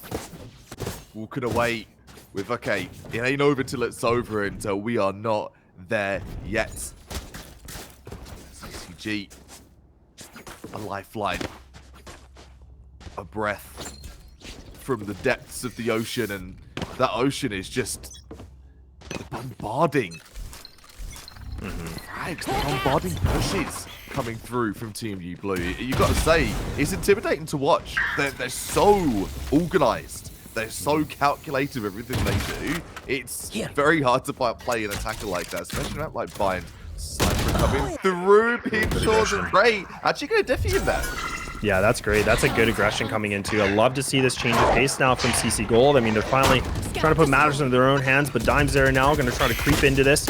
Leading as the Jet gets eradicated. So now things are starting to kind of fold on their head. Uh-oh, man's got the showstopper. It's not going to do anything, but look at that. It's just going to be multi-kills all over the place. Oh, no. It was looking so good, and now down to Prey on a 1-on-3. Flank, though. It is a flank, but they're grouped up there. Trips. They don't even trip, right? Their Cypher's out of the equation. Prey made sure that happened earlier in the round. Sure, And it's gone. I mean, look at the positioning they're in here too, Couple. Like they've grouped together. This They're not expecting this though. they will, yeah, they'll never. And Prey now has to refight this. No, Shirley does not expect this. Much to do. He's got to take out the sky. First the timing. The hard clip not going to be happening, and that's going to cost you Prey. Going to be kicking themselves for not hard clearing that defender side. And yeah, there's the time. I'm not surprised to see. I was actually waiting for that timeout to happen. I'm surprised we didn't see one in that first game. Props to CC Gold. Taking a step back, taking a breath and saying, all right, let's talk about this. What's going wrong here? What do we need to do to outplay such a formidable team? Now 4-0 in this tournament right now. Yeah. What would you say is the crux for CC Gold right now? What's missing from their repertoire? I think I would really like to see, like, not probably this round, just given their money situation and the weapons they have, but I would like to see what we saw in the last round where Prey actually got really aggressive through middle and then started putting a bit more pressure back on this. I think they need to be able to find the timing to fight for map control, because right now TMU are just, again, like they have all the real estate in the world. They can just do whatever they want when they want. So we need to see CC Gold kind of push things back and kind of let them know, like, hey, you don't own this playground. We're here too to play. So this is an important note. This might not be the round, but at least it gets the direction for the following round. Exactly. It starts the momentum, the mental momentum going in the right direction. I couldn't agree with you more, fella. It simply comes down to they need to contest the contact points of Bind. And it seems like a stupidly obvious statement, but you look at it from the layman's terms of what's missing, they're giving them all the map control. And if you give an attacking team the whole map, they're going to take the whole map. And that's exactly what they've been doing. They've been exploding onto site. There's not been someone to cover any of those flankage areas, and that's going to be Silly Shadow. Ready. Make a bit of presence over at Showers. I like this. As you said, even for a save hit, as they are saving for that next bite, being down 5-1. I don't see any problems at all. I like this. It's important too, because the other thing we've seen, and this is what I was really happy about this map control, is, I mean, we see TMU, they just get the orb for free. I mean, like you said, they go in shower, they're able to get, you know, an orb for free. Now we finally see CC Gold pushing back a little bit. They got the ultimate ready for Silly Shadow. This can be good. I mean, they could try to use it this round, depending if they can find something. Prey already starting things off well. Now finding themselves in top with 6 and 5. Getting the Sheriff out. Might be able to get this timing, but tries to go by themselves. The flash try to complement him. Not going to work. Now the neural theft going to be used. Information going to be grabbed. And I mean, now this is where the bodies are starting to hit the floor a little bit. Oh, Danzer's on one. Oh, dear. Danzer is shutting down the shop. Blade Storm in the back pocket. Vandal. Prelude to Chaos. It's electric. Guitar distortion shots. Just, ooh, bit of an overpeak though. Saying that, no ace for you. Spoke too soon. 3-on-1. All down to J-Man to get it done here. A Viper, a controller in the retake. Spike planted. Furthest thing from ideal. Yep. Not the greatest. And I mean, what do you got? A classic? No more utility? No util. Nothing. Yeah, like this is wishful thinking. Really is. Not a great spot to be in. Maybe? Okay, well, that's a cheeky shot. We'll take that. I mean, even saving this gun, this would be huge in my opinion. Because, I mean, yes, they can buy this next round, but again, it would be nice to see them just kind of save this. They can get the cash flowing a little bit, but kind of looking like they might want to contest this. J-Man's getting a little antsy for it. Toxins going up. Get it? Trying to get heated up. It's a save, right? Get a bit of gas, bit of juice for the extra rounds. Next one, but yeah, I can't help but agree with you. The save, I think, would have been the more logical option. Bit of high risk, high reward push, and not going to get any rewards. Just punished in this case. Now is the time. The resurgence needs to begin. Light armor for Prey. No money for Prey or Kip right now. Even with that last bonus being stacked for them for a couple of rounds here. And just money starting to be put into the savings account once again for TMU Blue. And even Bladestorm is going to be used too. Oy. This is important though, Kappa. I mean, we're talking about a 6-1 scoreline right now. I mean, this is the gun round, right? That's coming in for CC Gold. We said this is important. They've spent every dollar on this. So this is something they have to be able to find. Now they're contesting for shower control again. Fault line's going to be used. Rolling Thunder going to be used. They are just trying to barrel in. Dime Zera now debating to go through the smoke. Oh my goodness, Will. The timing could be everything, but Silly Shadow able to come through the back lines and now leaving it just the Huns by themselves on their lonesome, getting spammed away, and finally CC Gold start things off with a confident boost. Really confident boost. I love the toxic screen usage there as well. I did say about the importance of, hey, you get 2 controllers on a team, 1 controller can focus the site. And yeah, that's like what J-Man did. Isolated those players' showers, isolated the players' short, and the Crossfires able to do them a service, do them justice. Another round, doubling up here. Keeping, I believe, the majority of the guns there as well. One player struggling by being Silly Shadow. But outside of that, like, there you go, just got the rifle. I was going to say, they should have a rifle somewhere. Time Sarah making a hyper aggro push. None sits him down. Step back. My ult's ready.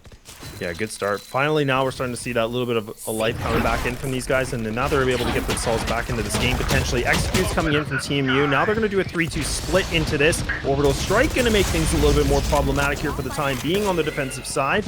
Silly Shadow waiting things on the back skirts right now. Smoke's blocking it off. Nat is able to find 2 more, though, so making it now a triple. Flash comes in, looking for a little bit more, maybe. This is becoming just mayhem. This is going to be the ace. And it is an ace! Now that is how you come back into a game. 6-3 to score, and we could see so many more here for the Valorant Social. Love that. Yeah, love to see that. Absolutely adore that. Finally, like, I'm really happy to see it because, I mean, this is where we were talking. It was a 6-1, and now we've seen 2 consecutive rounds coming back here. So this is where things are starting to cook just a little bit more. But, I mean, if we can get this thing to be a 6-6, I think a great position right now for CC Gold because they've been in the back the whole time. They haven't had any control of this, and now they're starting to realize these guys can bleed. Oh, yeah. They're grabbing the bull by the horns and saying, listen, we can ride the rodeo too. Back off, buckhole.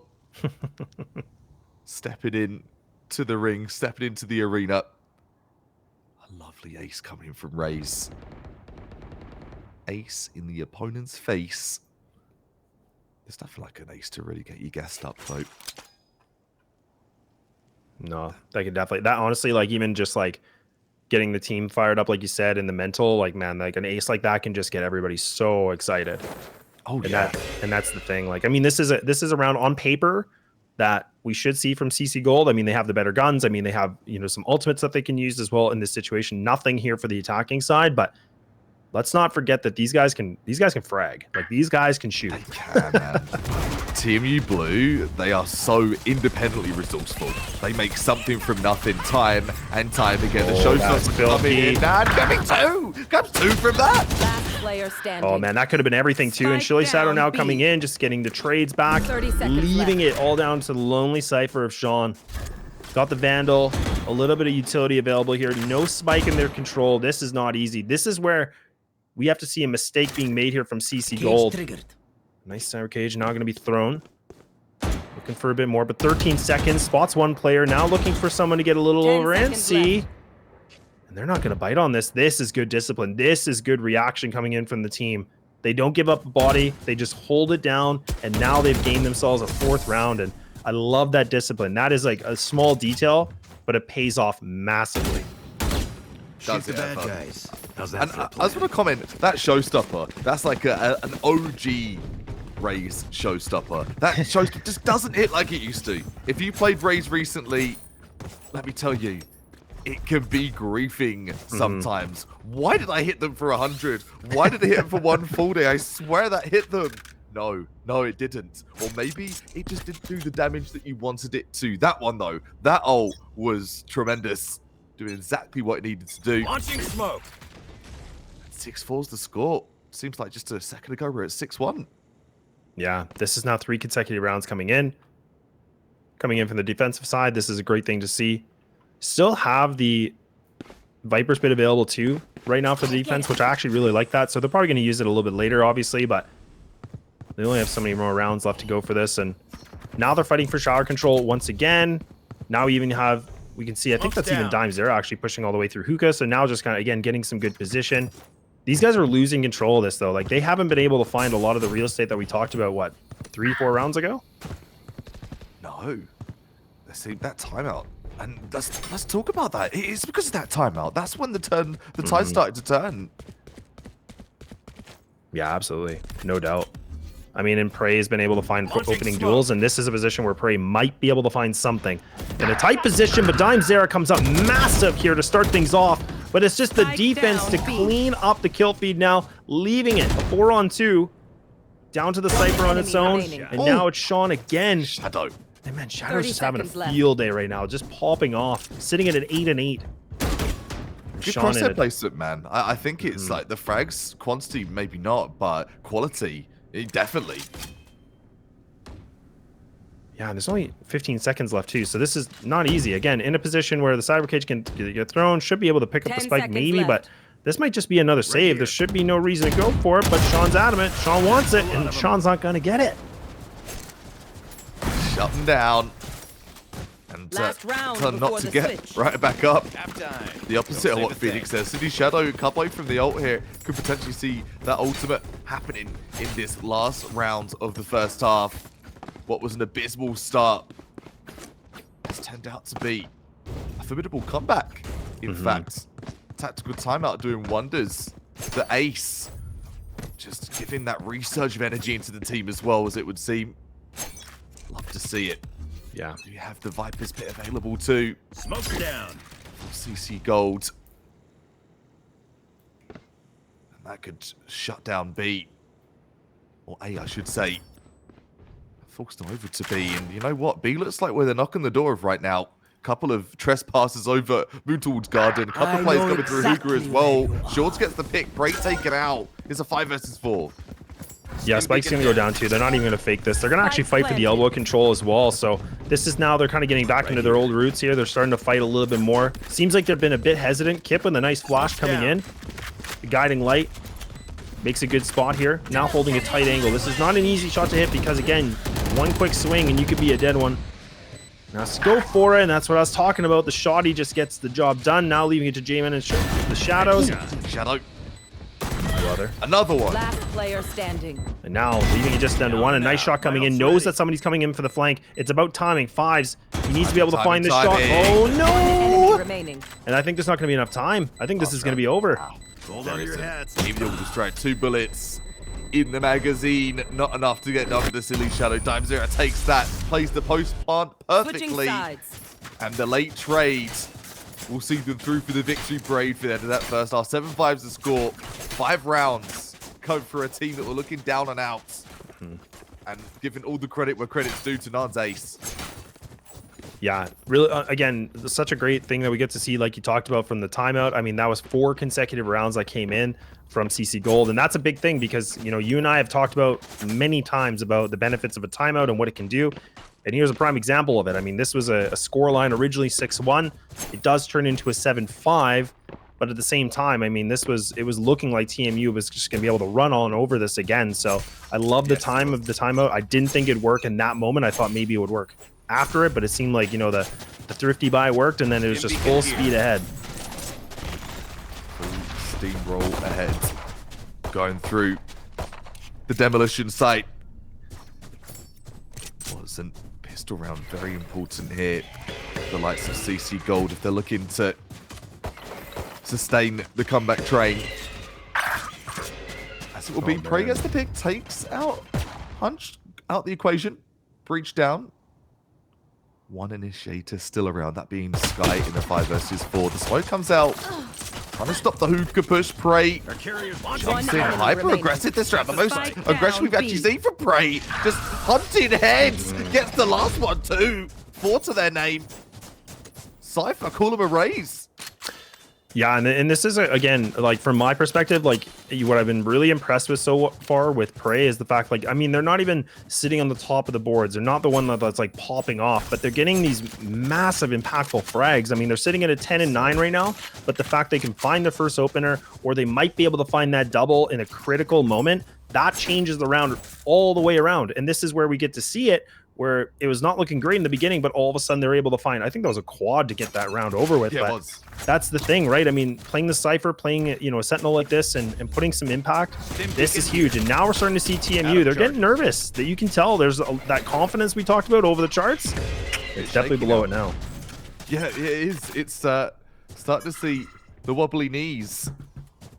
And that comes from the intimidation factor. Cypher gets a 4K pistol. The cam actually spotted out the Long Gardens player as well. So playing your Cypher like an initiator is what we're seeing from CC Gold right now. Super unique. Has a bit of finesse to it as well. Has King that one player is going to be elbowed. Still 10 players in the server. A minute on the clock as they get into their entry. Dan able to get the pick back sight. Another one coming from J-Man as well. Another one from Dan too. The speed starting to be pedal to the metal now. Yeah, down to even to the 2-on-4. The advantage right now for CC Gold, so they're sitting in a great spot right now. If they can keep as many of these guns up as they can, that's going to be huge, just in terms of the money flowing a bit nicer. It's only some pistols. I mean, we got the classic sitting with the Sheriff here for the defensive side, so not the greatest thing. And yeah, it's mopped up quickly. Nicely done, only losing one casualty here from CC Gold. And now we're back to a tie game, and Prey's already got his ultimate activated here. So this is a good moment where we can see it be utilized in a round like this, where the guns are going to come out. This is a huge round. This could be a telling round because the guns are finally coming out for defense and money spent. And if they lose this, boy oh boy, this could be problematic. Yeah, this could be very problematic. For mental, for economy, Right here. for their flawless streak even. J-Man has the all black. That's for you, if I'm not mistaken. Deep throw there. Cypher trips and showers. Try and delay the push. And they grab that orb too. I mean, now they're taking a page out of TMU's book, right? I mean, they're starting to fight for shower. They're starting to fight for these orb controls. Now pushing the defense back. So when you see them turtling like this, not an easy thing to do because, I mean, there's so much utility that just flies at you, right? I mean, it becomes just chaotic. Yeah, but the push-up hit has Fully smoked. Tasmanian Out of Tiger available. Let's get it thrown in here. Gonna sniff rounds in U-Haul. Doesn't find anything. Does hear a player coming through that defender elbow, though. Such a risky buy from TMU Blue.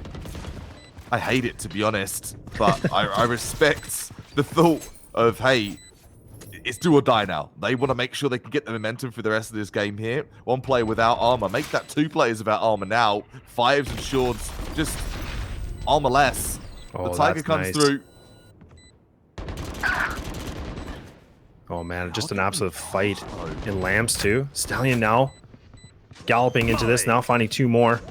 Good molly lands, and Nan, who other than Nan able to find two more, making it down to the 1v1. This is not a good position. No. This molly's delaying time, and they got to get going here. This is a duel that needs to go in favor, but it's just a quick little jiggle.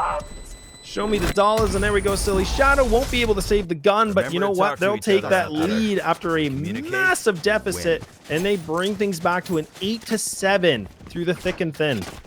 All right, guys, it's a buy round. Oh, wait, it's not because we forced last round. That is what the comments are going to be saying for TMU Blue. I get it. I get the high risk, high rewards. I'm all about that kind of play style. But right then and there, that was so risky. I want to say even a bit too risky. And being punished with no armor, utility damage, how vital that can be. It just being displayed right in front of your face. No doubt. No doubt about it. Back to a 3-2 setup coming in from the defense of TMU. Yeah, this is really starting to turn on its head a little bit. I mean, there's still plenty of time to bring things back, but I mean, again, we haven't been able to see them kind of like pop off like they were before, right? And that was the biggest question for me. Like, that's what I was talking about with you on the desk. I'm like, look, like, can they maintain this streak? Can they maintain this, heat that they're cooking with? Premium gas is starting to look like, just regular, and it's not cooking as nicely. That's a nice flash. Medium ran out. It's looking maybe I've got your trail. a bit too well done, and that is not what was ordered. Spoke to the waiter about Prey. Taking out fives with the one dig, the one tap to the dome, down to the 4 and 4. Fully smoked. controllers available across the board, so the retake potential is there. The take potential is there as well. Kip trying to pry and prod into sight here. Doesn't have any utility available apart from the heals, apart from the regrowth. 30 seconds left. Yeah, but they're close in this site. I mean, they're all grouped together now, so this is going to be a bit of a brawl, right? I mean, this is the 4-on-4. The defense is going to come through. Now Showstopper is going to be used. This is scary. It actually does land. That's a nice shot. And now Nan's just taking heads away. Player standing. Oh, boy. And now leaving it down to Sean, who other than Sean. And Nan's going to be able to finish things off with a triple. A 9-7 Cuppa. This is now starting to be a little bit different of a tale. And we'll see the guns finally coming back out. But, boy, oh, boy. It's starting to look a little gross. It is. 6-1 at one point. 9-7 is the score now. CC Gold. Their plays have been as shiny as gold. They have been beautiful. I want to say almost picture perfect. To give credit where credit's due, though, for TMU Blue, that was a save for them. It was like one rifle, maybe an SMG, along with some sheriffs. They did a lot of damage there. They took out 3 players. Economy being dented, but still some there. To see Gold pushing real quick here. Dan knows there's been a cypher count there trying to just fish out for the... Ooh, takes it. A nasty wallbang. I have the spike. A warning shot, perhaps. Still a plus 80 HP, but enough to be like, you know, maybe I don't want to go showers. Maybe I'll give that a rest. I've done that too many times. Yeah. Yeah, I don't know how many times I want to do this, but now the execute's coming in. No messing around. CC Gold. They're just going to run through this. And now the defense, like we said, pushed all the way in the back. Spike should be able to go down. A good plant position. Oh, Nan needs to get out of this and does survive with 13 HP. 5 is getting himself finally back on this board. Bolt line going to be connected. Seeker's going to be used. Nan has just literally taken every piece of utility at them, and they have just been the sacrificial lamb, and now they just need to see what they can do, and leaving it just down to the lonely one. Jamin, oh no. It's all about hitting these shots! That's a good start already through the smoke with the double. The defuse is coming in, but it's not going to matter. The heroic fragging. Oh my goodness. Great practice in the sense that they've been practicing in the range. They've been practicing on bind and making sure they know their lineups, even through a smoke. That's not just a ping that gets you that. That is just precision of practice. Love that. Yeah. One round between them now. The undefeated team in the likes of TMU Blue. Not looking to be defeated here today. A little bit shaky in the mid portion of that first half, but now they've got the up in plate. They're all invested here. 1 player with a judge, 3 rifles, and an op.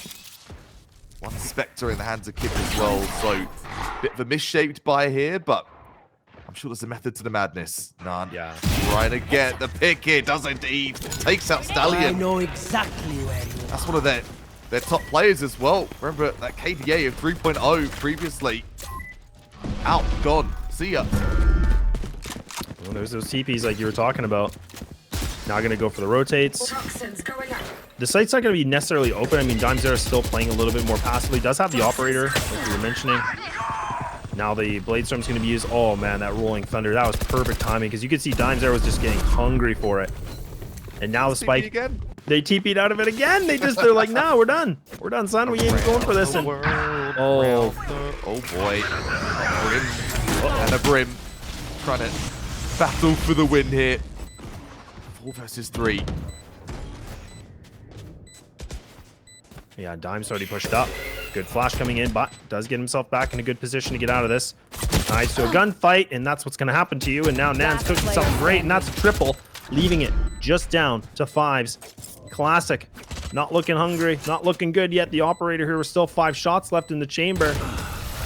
But it's into the shout as we go. 10th round being gained, double digits now secured here for CC Gold. And this is, again, Cuppa, we didn't get a chance really to talk about it in the beginning, but this is a pretty exciting matchup in the sense that this is a repeated match where CC Gold, I mean, they were sitting in a 2-run record before this game.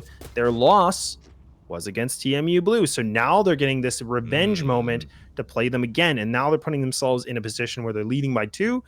And Nan, you know, sitting at, you know, the most damage being dealt, or top 3, I think, so far from day 1, is doing such a great job already. And we can see that it's starting to commence kind of full gear again. And I'm sure there's a conversation going on right now for TMU Blue as well of, we beat it before. What do we do? Having that conversation, rehashing that last game of what was their crux before and how can we make history repeat itself? And something as well for CC Gold, not to get in their own heads at this point, right? You've got to keep going with the nectar of what you know is good and keep making the plays they've been making. And truthfully, there isn't anything fancy. It's just default picks. They're just playing their picks. They're playing pick to execute. They're playing pick to rotate together and doing everything on that buddy-buddy trade system. With the TPs there, last round just gone, the double TP is an example. I mentioned it in that pregame. The TPs can be so important, and we need to keep thinking with our heads, not just with our crosshair placement. And going into this later portion of the second half, it's all on the table right now for this best of one. Yeah, it really is. And like you said, I think it's been pretty evident that it's been a lot of just some solid foundation being played, and now some re-aggression coming in. So this is a good attempt. Yeah, this is a good attempt for, you know, again, for the map control. They're trying something a little bit different.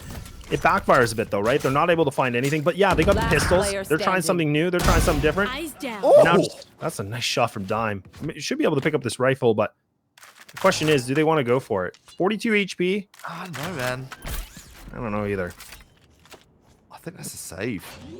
I mean, I wouldn't mind an exit. I wouldn't mind just like attempting to get an exit frag. Again, just burn as much money as you can. Because these guys, despite them winning rounds, like their money's low right now, Kappa. Uh-oh. Oh, you're running into a bit of a bear trap. Timing. Ooh.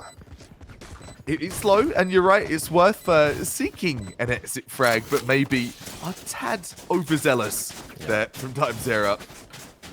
He's the top frag of their team. Like, I've got to be the playmaker. I've got to make something happen. And it's kind of like the curse of the duelist, isn't it? If you're having a game where you're down, you know that you need to make something happen, you can overstep slightly, and Dime Zero doing exactly that for the round just gone. This round, though, has the operator in play. One Bulldog, the compromise there for Fives. Yeah, that's new. Let's see.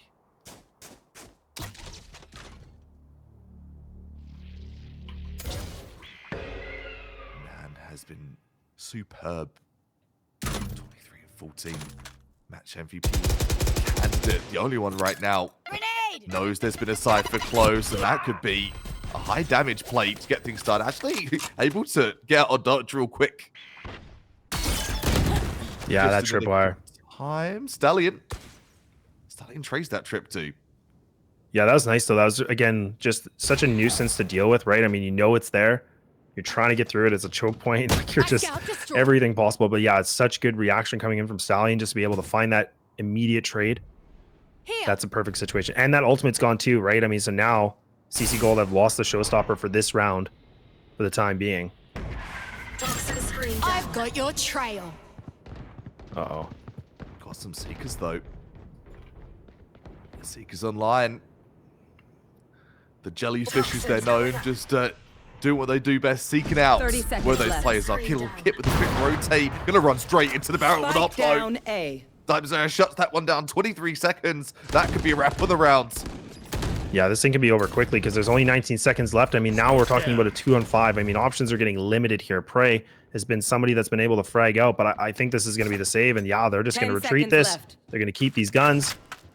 I'm not even going to entertain this idea right now. That's a convincing round coming in from TMU, a much needed one. Like, so again, let's not forget, so far in this second half, they've been able to only find now 2 rounds in their favor. Like, it has just been consecutive attacking rounds over and over again. So now we're sitting in a good position where it's 11-9. The operator's still in the play, and it makes a big impact, right? It's not, it doesn't have to be flashy. It doesn't have to be like a highlight reel. All it takes is finding the perfect time for that execute, and it works miraculously. Flawless as well. No weapons dropped, no players dropped, only bodies being dropped. We're going to be from CC Gold. Ultimates here to help them crutch to that match point though. The Viper's Pit, all the strike, the showstopper as well. If we can see, can't stay the round for a little bit longer. Going for that wall bang, presuming someone's going to be double boosted up on the top box there. No one's going to be there. Over the strike, take back sight on 5. With a free fire through the smoke. 2 disgusting frags. Didn't even see him. No, that was through a smoke. That was just perfect lineup. Just good, nice little pacing on the shots. Some good discipline coming in. Now Silly Shadows has made his way through this. Dine finding it. The head is getting peaked, but it's a bit of a buzz cut. It's a fade, but it's not going to be the full one. And a flawless round coming back in now here from TMU. A one-round differential that we're talking about before a tie game. Money's going to be back on the board here for the attacking side. It's going to be a little scrappy, but it can be done. But this is now starting to get a little bit nerve-wracking because, again, TMU, they've been just kind of sitting back. They've been just getting decimated over and over. They can't be able to find anything. And now, second, third, 14th wind, I don't know, but like they're finally getting themselves back into this. If you are CCU, do you save this or do you buy? They forced. Yeah, they forced. It's risky. So risky, lads. That troubles me once again. I get the intent, but might be something they'll be end up on the end of a rescent if they're not too careful. Showstopper being popped off here. Not to actually grab a frag. J-Man pops the Viper's pit as well. Just trying to force the issue, trying to get sight. By ultimate full Suns able to take out hit, spike down, low plant. Oh no.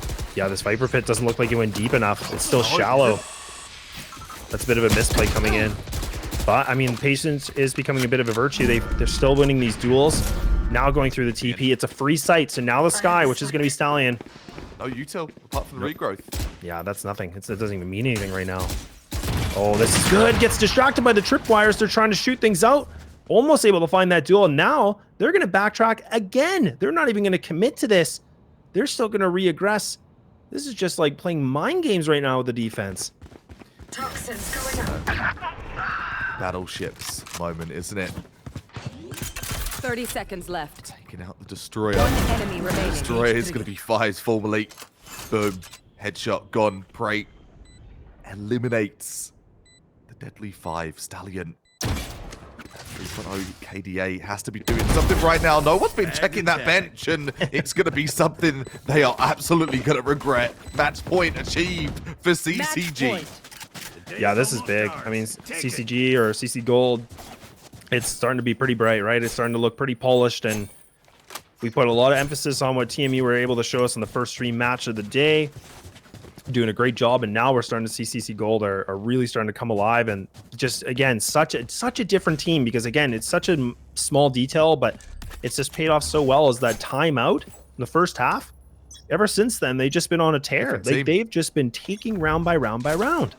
They have been an absolutely different team. Sorry, I put the mic right in front of my face, trying to reposition it, but I became the mic for 1 second. Yeah, you don't.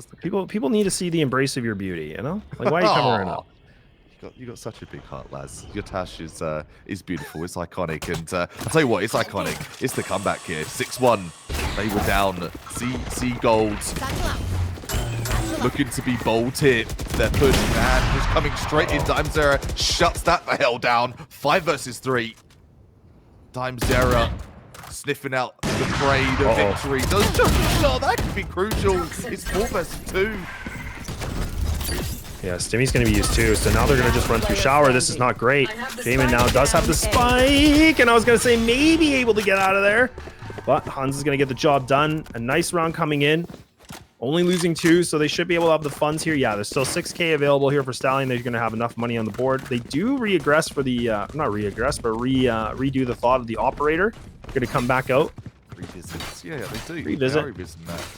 Yeah. I'm thinking too, how these ults are going to be useful for them. Seeker's going to get an idea of kind of where that push is coming from. You can save it maybe till mid round and execute off that. The Blade Storm there available as well for Dimezera potentially to clamber to the top of their team, as every duelist wants to maybe get themselves through to OT. More importantly, what to do here in this best of 1. Such a competitive game. Anyone's game, might I add. Well, I do like that the orb gets grabbed here for Silly Shadow, because now a 1-round orb, or 1 orb required here to get the orbital strike back into their hands. So that can be again, like you were talking about the ults. What do we see differently? That could change things up a little bit too. I mean, they can use it to go for the execute into the site. They can use it for post plants, but it's going to be about Silly Shadow finding another duel. Trip. Oh man, It's been such a nuisance. yeah, it really has.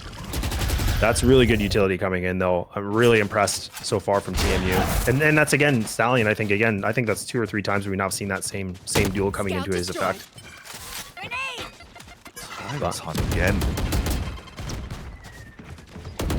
5 vs 4. Orbital strike is online. Ultimates and that orbital strike doing a lot of damage. Spike down, B. That's the 3 vs 2. This is coming down to the 2 vs 1. One player. 1 round. Hunts. Trying their best here on the retake. Has the aftershock available. Has to do absolute wonders here to make this one count. Takes out 1. Cannot take out 2. A flawless team. Undefeated team. Defeated. Courtesy of CC Gold. Yeah, that's huge. I mean, CC Gold coming up massive. I mean, they were the team that was sitting at that 2-1 record. We were talking about, can they be able to bring things into this? We were wondering, about their record, if they could do well. And it didn't matter. The record didn't mean anything to them. And I mean, again, impressive showing coming in from Dan, finishing that off with a 24-18, sitting with 6 first bloods. So, I mean, that's, again, something to note because you're playing the Rays.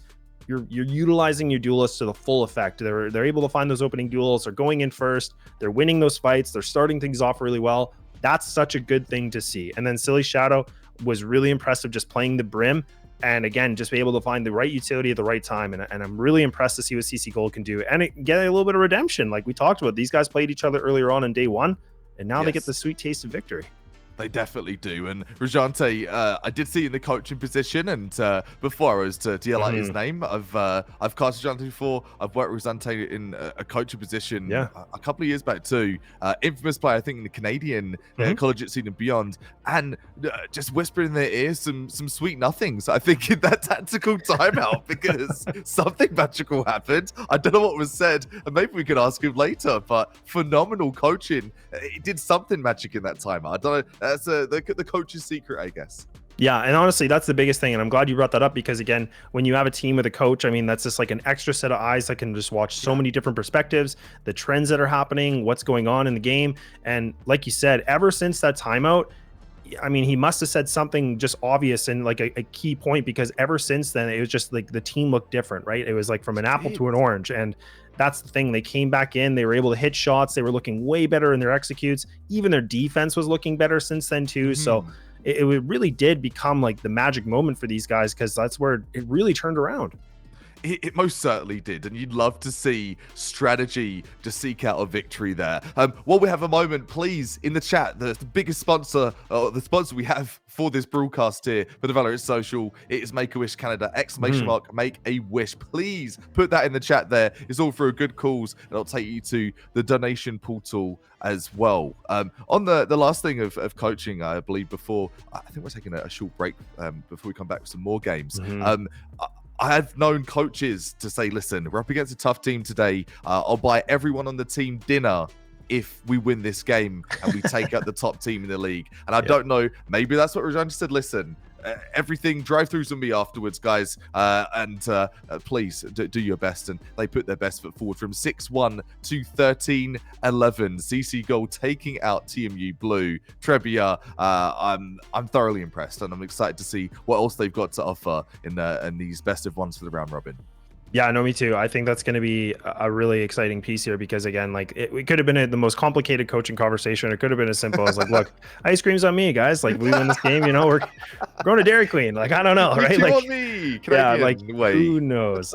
It can be anything. But like you said, make sure to look at the chat as well. Like, I mean, there's the exclamation mark, make a wish, and then of course, like you said, that's for the fundraiser for the Make-A-Wish Canada. So of course, obviously all donations are super appreciated and all that. So we definitely appreciate it. But we are going to take that really short break as we get ready to go for the third game, which I believe is going to be CC White. And if I'm not mistaken, they are actually going to be playing TMU Blue. So we actually get to see a little bit more of TMU in action, and we'll have to see if they can rebound themselves after their first loss of being 4-0 and how well they can come back into this with a little bit of a break. So don't go anywhere. We'll be back in just a little bit.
Yeah, no, we definitely have. It's going to be actually CC White is going to be taking on TMU Blue. So we've all day we've been able to have TMU Blue kind of on the mainstream here, getting them to see what's going on. But an interesting piece about CC White, again, sitting in a position where they're also 2-1 in from yesterday's games, and now we're talking about TMU Blue that are sitting at that 4-1 position since a little bit earlier on with their victory. So I mean, we're going to have to see. Again, like Kappa, in my perspective, I want to see how well TMU can kind of rebound off that. I think it was a close game at 13-11. It's not like it was a blowout against them or anything. But at the same time, I mean, we have to see what they can do now to put themselves in a position that can they react properly to this, or is it just going to kind of fall apart? Definitely, and talking to myself because of the mismatch of mute, so forgive me. Just get back on the bike, guys. It's been a minute since I've casted, and forgive me for any difficulties such of that. But yeah, no, for a recap of what we've seen today, we have seen a variety of games. We've seen a absolute blowout for the 13-1 to start things. We saw a 13-11, a beautiful comeback, courtesy of the coaching tactical timeout of Rajante for CC Gold. But for CC White here against TMU Blue, do you think we're going to see some of that victory source that we saw from game number 1? Or are we going to see a hyper-competitive game like we saw from game number 2 here for the Valorant Social? 2K is the prize pool. And please do not forget in your chat for Twitch there, ! Make-A-Wish, and it'll take you straight to the donation portal here. From the donation portal straight into the game. It's going to be split for this third map, and let's get to that agent selection. Yeah, I think this is going to be interesting because now we've been able to get a taste of every single map, which is really great. And now we get to see Split. Personally, one of my favorites as well. Like I do like Split. I know it's probably not a popular opinion for a lot of people in the community, but I do enjoy this map. And I'm going to be curious what we're going to be able to find. And, kind of looking on the left-hand side, Kaz is somebody that, did quite well, was able to put themselves in a massive amount of frags. I mean, I think in day 1, they were able to finish the day off with 64 frags. And then sitting almost at like 11.5k of damage, which is a pretty huge deal when you kind of talk about it being a duelist, and they are playing into that raise position. So that's a pretty big thing. But I think overall, Kappa, I'm pretty happy with most of these picks. I don't think anything really catches me off guard for my my Valorant knowledge, but I feel like I'm okay with how this is looking. There's nothing too obnoxious, is there? You're not seeing any Yuri run it down mid kind of strats. You're not seeing anything too crazy. You're seeing the bog standards. You've got your Jets, you've got your Rage, you've got your Omens, your Cyphers. Cypher is the go-to Sentinel when it comes to Split. You think of the infamous one-way cages that go from old Split all the way through to new Split as well. The cams, the cages, the trips, the one-ways. That goes over to Omen being the main controller pick for the map of Split 2. Just so good, so versatile. Send those smokes all the way across the map. It can be hyper useful, and that's exactly what we've got here today. The Sky and the Breach being a choice. That's a lot of intel. That's a lot of info for your agents there. Yeah, it really is. And I mean, the biggest difference really is the fact on both these teams, the opposite is the fact that we have a Breach that's on one side, but then the Raze on the other side, right? So, I mean, we do kind of have that difference between, like a controller player and kind of comparing it to a duelist, right? So we are just kind of waiting things out. I think there was a bit of a tech issue, so you can see in the middle of the screen. You guys got to look at our beautiful faces for a few more minutes. So, I mean, it's not the end of the world, right? I mean, and like you said, make sure to use that the ! Make a wish if you'd like to, because that's donations. That is going to a great cause, of course. But we are just going to go right back in that immediate agent selection. There shouldn't be any changes because everybody would show that integrity, just for the same thing. But I will be interested to see what we can find from CC White, just because, like you said, Rajante is going to be coaching this team as well. Did coach previously on our last match as well, which I think was a really big thing. And Rajante is somebody that's quite experienced, playing like Red Bull Campus clutches, been able to compete at some big tournaments, even with like some good players like Jerk and stuff like that have been around in these tournaments, back in the day. So it's cool to see. So I think there's a lot kind of riding for CC White, in my opinion. Yeah, there is a lot riding on CC White. They've got to put their money where their mouth is, and that comes down to you're playing against TMU Blue. You know what they're capable of, and you've got to put your best foot forward for a best of one. Unforgiving as you like. I'm really interested to see if we're going to have some mid dominance, because obviously mid is the go-to place in Split where the majority of that map control comes from. You're talking at any level of Valorant, you've got to be taking that mid. And looking at the agents, there's no Sage Wall. You've got your Cypher trips obviously locking down one site, and as you can see, you've got a Cypher trip over at Heaven as well. So Cypher trying to lock down that mail area and just funnel players through to vents. So let's have a look and see how they posture up going into pistol rounds for CC White. Yeah, going to be really interesting to see because, again, I think that we saw from the previous team of CC Gold, I mean, they started things off really slow. And, I mean, this was something that you and I were both getting pretty nervous about, but we'll find out. We'll find out if it's going to be a different, situation here. They're going to be on the defensive side, and like you said, the attacking coming back in for TMU. What are they going to be able to bring? They've been able to normally show us some pretty good aggression. They already now have pushed themselves into mid, fighting for that map control. So we're starting to finally see themselves looking a little bit more confident in this. They're finally going back for that real estate that they've normally gone for. But even look at this. Now the defense, they're going to actually make their way a little bit, pushing down into ropes. And they were starting to win these gunfights. And what is going on with these Cyphers, man? They are just popping off. They are menaces. Player standing. Absolute menaces. Ella Bloom, a bada bing, bada boom. Closes that frag out. Stallion, the last player alive here on the flank. Utility available, the Tasmanian Tiger.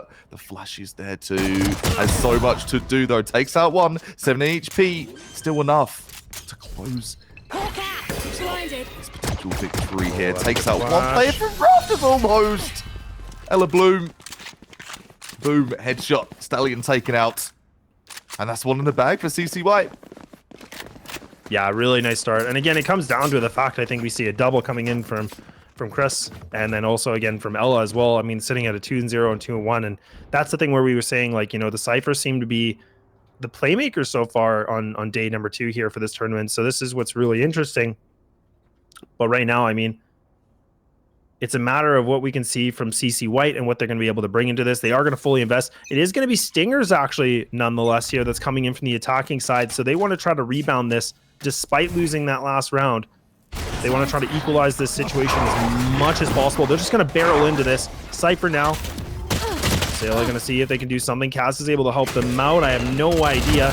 Now just coming for a swing, but these Stingers are definitely making a bit of an impact, and just like that, flip of the coin, and this thing is already down to a 1-on-4, leaving it down to Ella. Not a great position to be in, Cuppa. I cannot believe that these Stingers have been able to just barrel themselves into a site like this so confidently.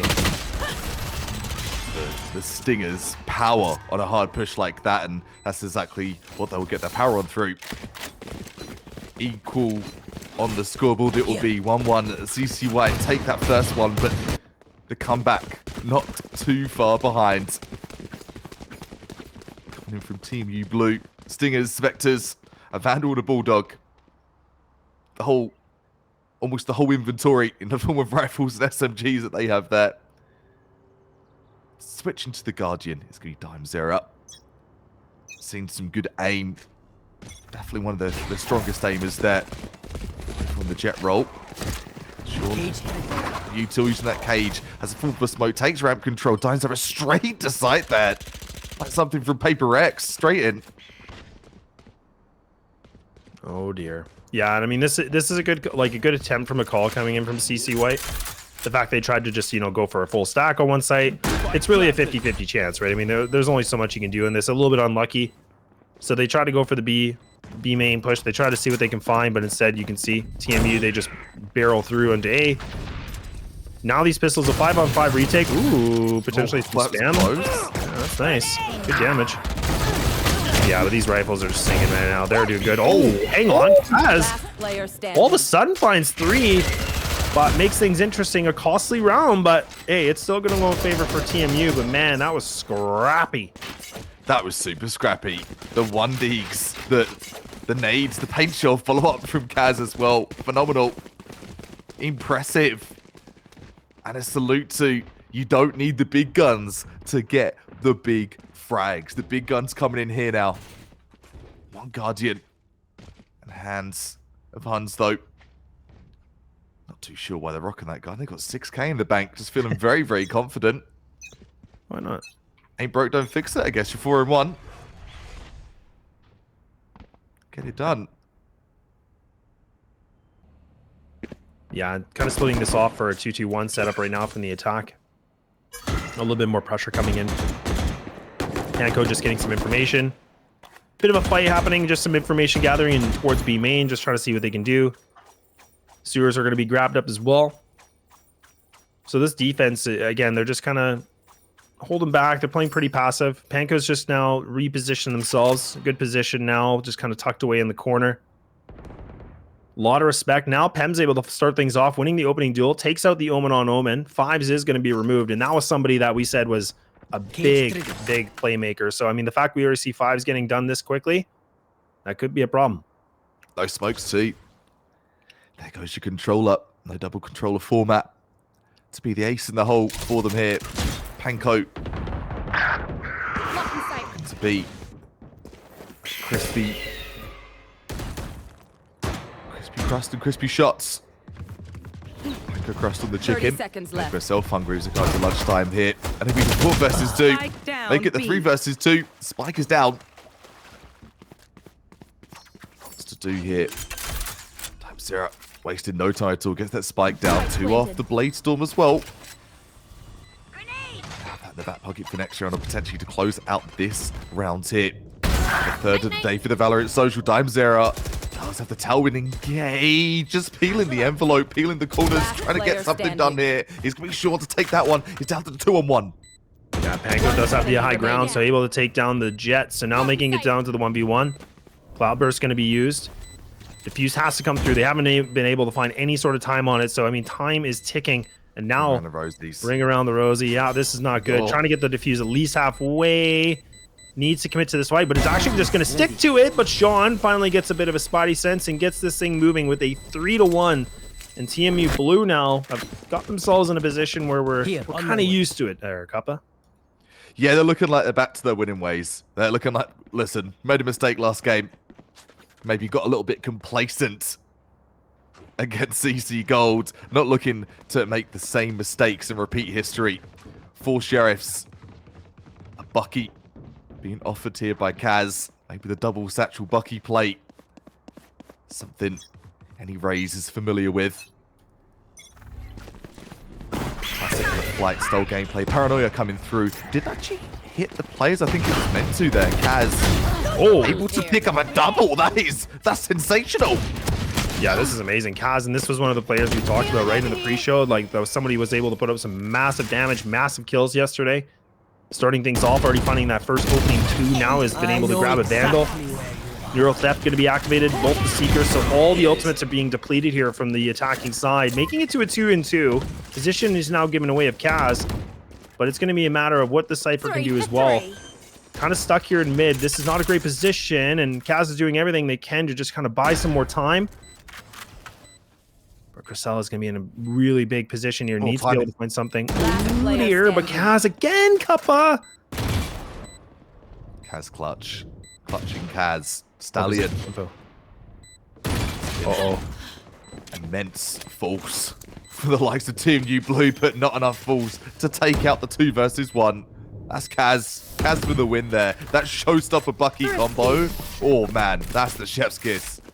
Man, it's just like, this is what we love to see. Like, for anybody that, is playing a duelist, that's playing, like a Raze, those, again, you have to be able to find those fights. You have to be able to go and put some initiative in there, and we get to see it. And Kaz does such a great job just fighting things out over towards A, puts the pressure on there, catches everybody off guard here from TMU. Beautifully done, and finds that double kill, gets the Vandal, gets on out of there. They don't just re-aggress. They don't just keep, putting their foot on the gas. They keep, just good discipline to kind of understand, okay, I've won these 2 fights. If I pull back, these guys have to work way harder to get themselves back in this game. So that was such a big play, because not only just because of the double, but just what they were able to do after that as well. And it sends a message. They were on an eco. They want to save. And it's the question of, do you use the longest standing question I think in Valorant? Do you use your ultimate on a save, or do you save it for a full buy? I was having this conversation with Justin, with our friends the other day, about that, of what's the correct scenario to use that. I don't think there's a right set answer. It's just a scenario based on situational awareness of, I think I can make this work. And that's what we saw from the last minute Bucky purchase, the showstopper 1-boy combo. And it's the one 1-2 punch for the KO, coming in for the 3K for Kaz. 7-4 right now, and it's just a deadly duelist in the server currently. Already back up to 3 orbs of that ultimate too. So Kaz just hunting frags this game. Really is. And yeah, and this was, and again, just, you know, for the little bit of a claim here is that we see that, you know, CC White, they're the ones that actually called this timeout because they won that thrifty round. They put themselves in a position where they're like, okay, hang on a second. Yeah. We put ourselves in a round. We made this close. They want to just, again, cool the columns down. Rajante now can have a conversation to kind of, you know, guide this team to figure out the next plan of attack. So I'll be curious what was the conversation in this one. Doubt it's going to be ice cream in this early in the game, but maybe. But we'll see. No King dinners just yet. He's already invested in CC Gold. He can't do the same in Dimezera. Trying to eliminate any chance of that steak dinner. Pep on the flank. Gets a frag then. Down to 3-on-3. Spike's still not down. Spike late in the rotation, actually. Not too sure what the plan with that one was. Panko able to pick up a frag. Makes it 3-on-2.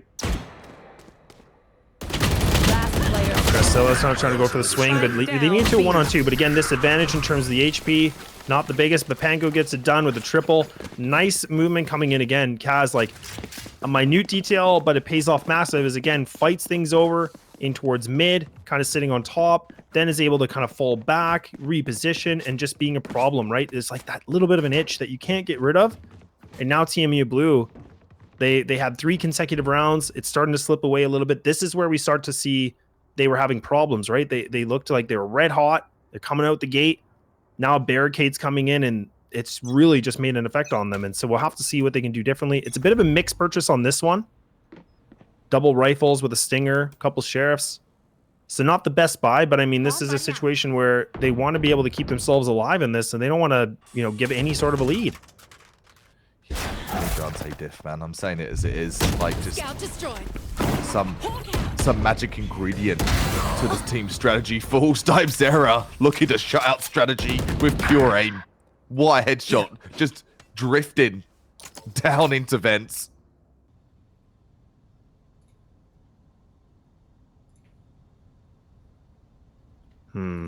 Well. Been in this position before. Here. And now we're going to see this control trying to come through. Sean coming in on the back onto Panko. That's a nice shot. A little bit of trades, and they now a little bit of element of surprise, leaving it just down to Crusella by themselves here on a 1-on-3. Neural Theft could be used if they can find this duel. Could be a good time to call it, like you said. Like, when's the right moment to use an ult? Maybe it could be in a clutch situation like this.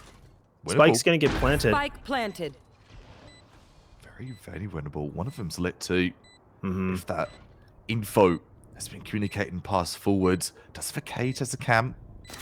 Support Neural Theft as well. Takes out the Cage already used. Not used it to gain some ground though. That could be a bit of a problem because now what are you going to do? You can't close off any angles. No utility apart from just swinging that corner. Swings the corner and Stallion just waiting and ready.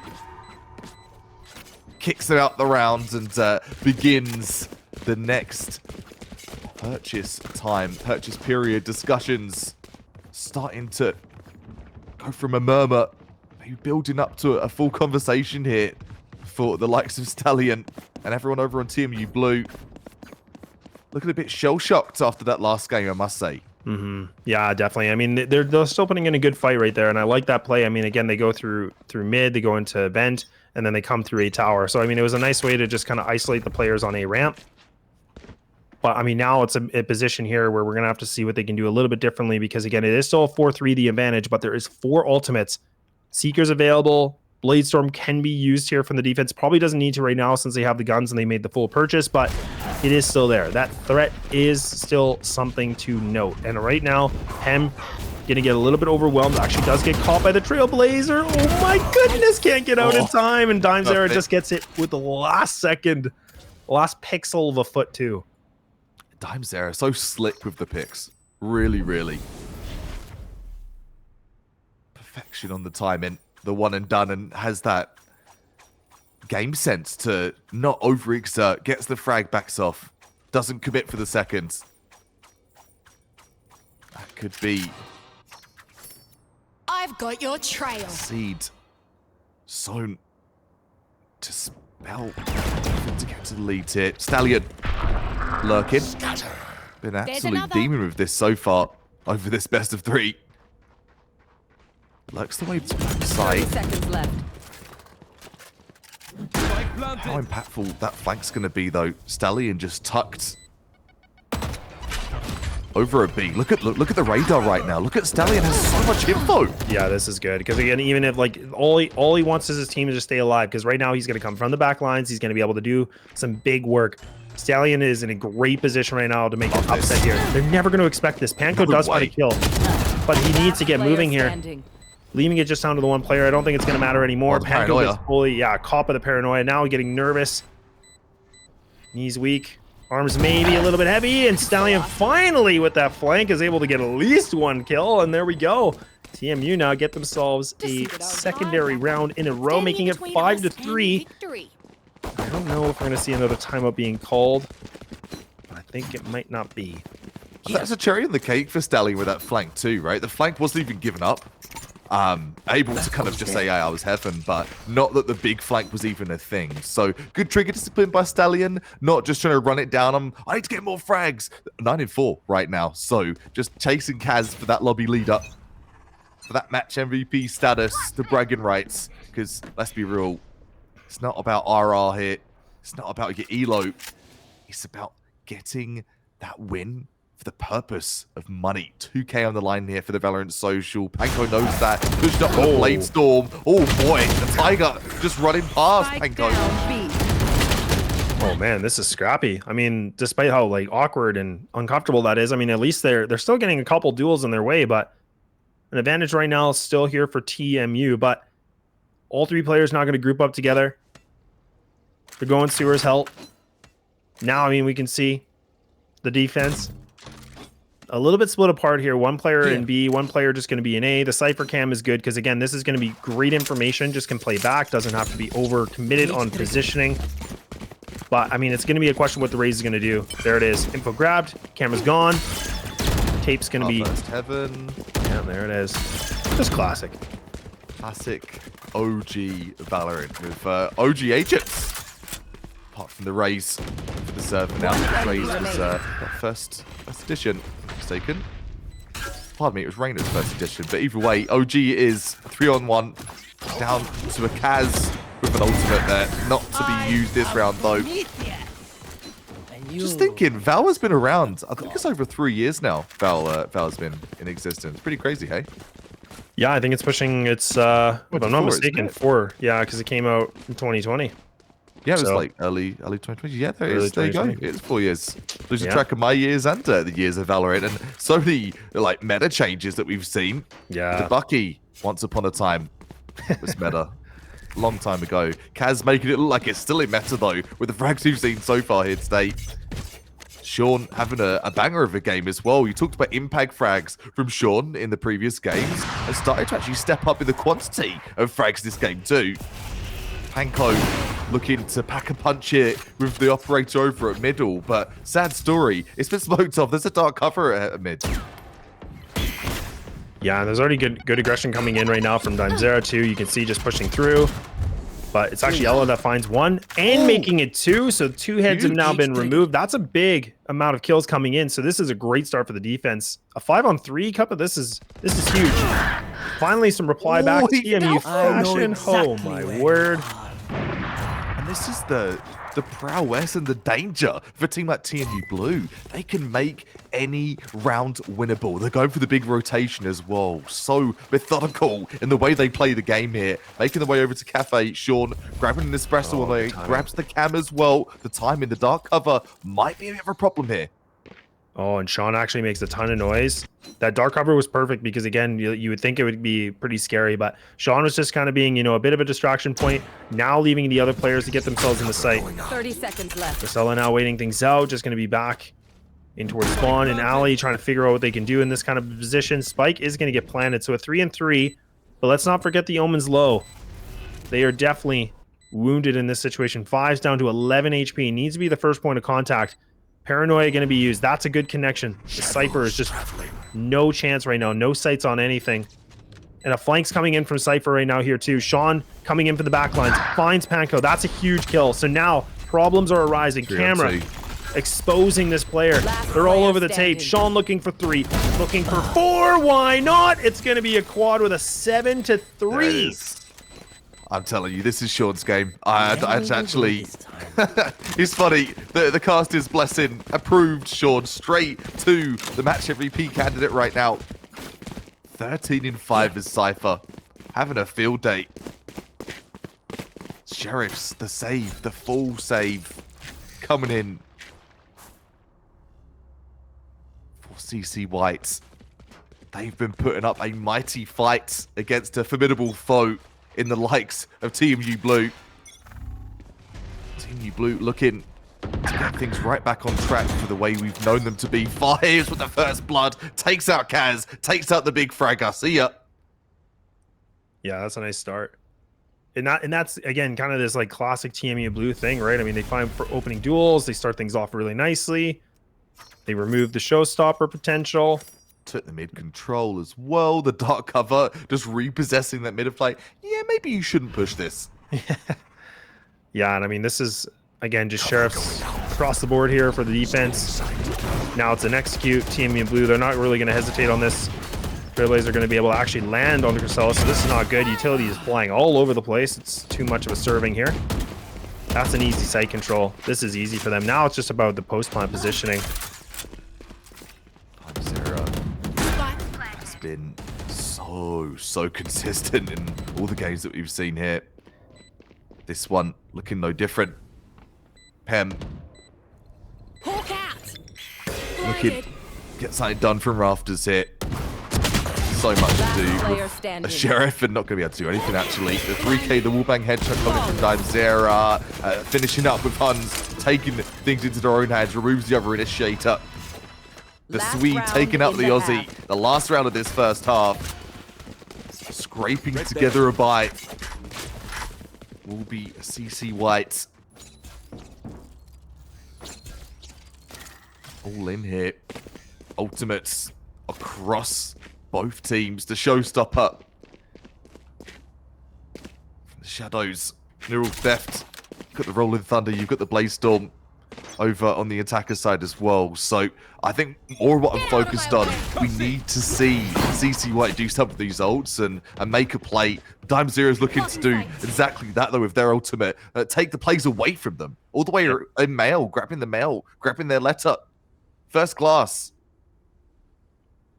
Yeah, we can see that actually, you know, for CC White, they've actually taken B main control. They put 3 players on this, so they've actually tried to re-aggress on this, but instead, TMU, they've actually just gone through middle. Now, like you said, they have mailroom. I mean, it's kind of opposites right now. Like, I mean, they're playing different setups, and it's just been the wrong reads, unfortunately, here for CC White.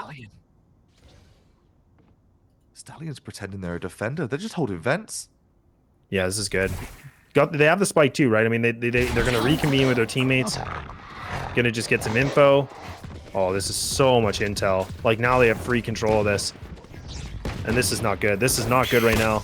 This Cypher is inside the cyber cage. Needs to be able to find some duels. There's just flash. Missing 8 bullets, but it's a Sheriff to the dome. Trailblazers are used. This is the last round, so ultimates have to be burned. Rolling Thunder still available here for TMU Blue. This is not good, and there it is. It's going to land. Kaz gets caught. Oh, no. The showstopper. Stallion! What is going on? No chance. You just the showstopper Rolling Thunder. Just absolutely catastrophic. Made the whole damn round crumble. The spray coming in from Ella Bloom, trying to do something for the recovery. But 9-3, TMU Blue pulling through with a super strong first half of the 3rd game of today. And looking completely opposite to what we saw from last game. I tell you what, this is a team that lost a game just gone. They were flawless. And I say flawless, probably they were undefeated up until the last game. And they're trying to remind us exactly why that was. Complete outplays all game today. Complete outplays. We were seeing some potential, some fiery spirit coming in from CC White, but it's not looking good in this second half. Yeah, it definitely isn't. I mean, this is where we saw that their first loss, like you talked about, was a 13-11. So things were getting pretty close, and they almost brought it back to, I think, it, you know, 1 round different. We could have saw overtime for the first time here today on the stream, but agreed. Not in the deck of cards yet. But a pistol round coming in. CC White now needing to see what they can do. They're going to be on the attacking side. This is where Kaz thrives from what we saw on day one. But it's a matter if that's going to be the same tale. Stallion still doing a great job finding these first duels. And this is what TMU have done so well here so far today, Cuppa. And they've already got all the rotates coming in. Sean able to find one more. This is looking like a scary situation right now for the attackers. They're just losing bodies. They're not getting any trades. They're not even inflicting damage. Medic! Oh, yeah. It's going to need more than a medic, buddy. Humpty Dumpty fell off the wall, and that is going to be, unfortunately, it's going to be CC White here. Just been kicked in the teeth. Need to see a dentist and maybe get all the teeth replaced in this case, because that was a bloody first round. The triple coming in from Sean. 17-5 as a Cypher. Oh my goodness, man. That's the crazy thing, hey? Like, I mean, it's been the fact that we've seen these Cyphers popping off, man. Like, I don't know what it is. Like, every single team, it seems like the Cyphers are the ones that are top fragging. And I mean, I know Cypher's been buffed, but man, they've been hitting the gym or something. My goodness. The players behind the agent, they've been buffed as well. Something great was had for breakfast, that's for sure. Don't know what they had, but I want a slice of that, please. Dimezera takes a slice of the action too. Guardian one tap takes out Kaz, takes out that crucial fragger. Time again, man. Find one more before they go down. One enemy remaining. Look at how fast. This is a quick round. I mean, we're talking about a 115 that round took. Like, it was within, what, 20 seconds? Not even? That's an insane statement to be made. Only one casualty, too. I mean, yeah, sure, there wasn't too much of a threat with weapons, but man, they are just coming in guns blazing. Now, this is the moment, Kappa. This is the tail of the tape. This is the make it or break it moment, because if we don't see a round coming in, I'm getting more than nervous here for CC White, because this is just essentially map point in favor for TMU, and they got a buffer to work with if they take this.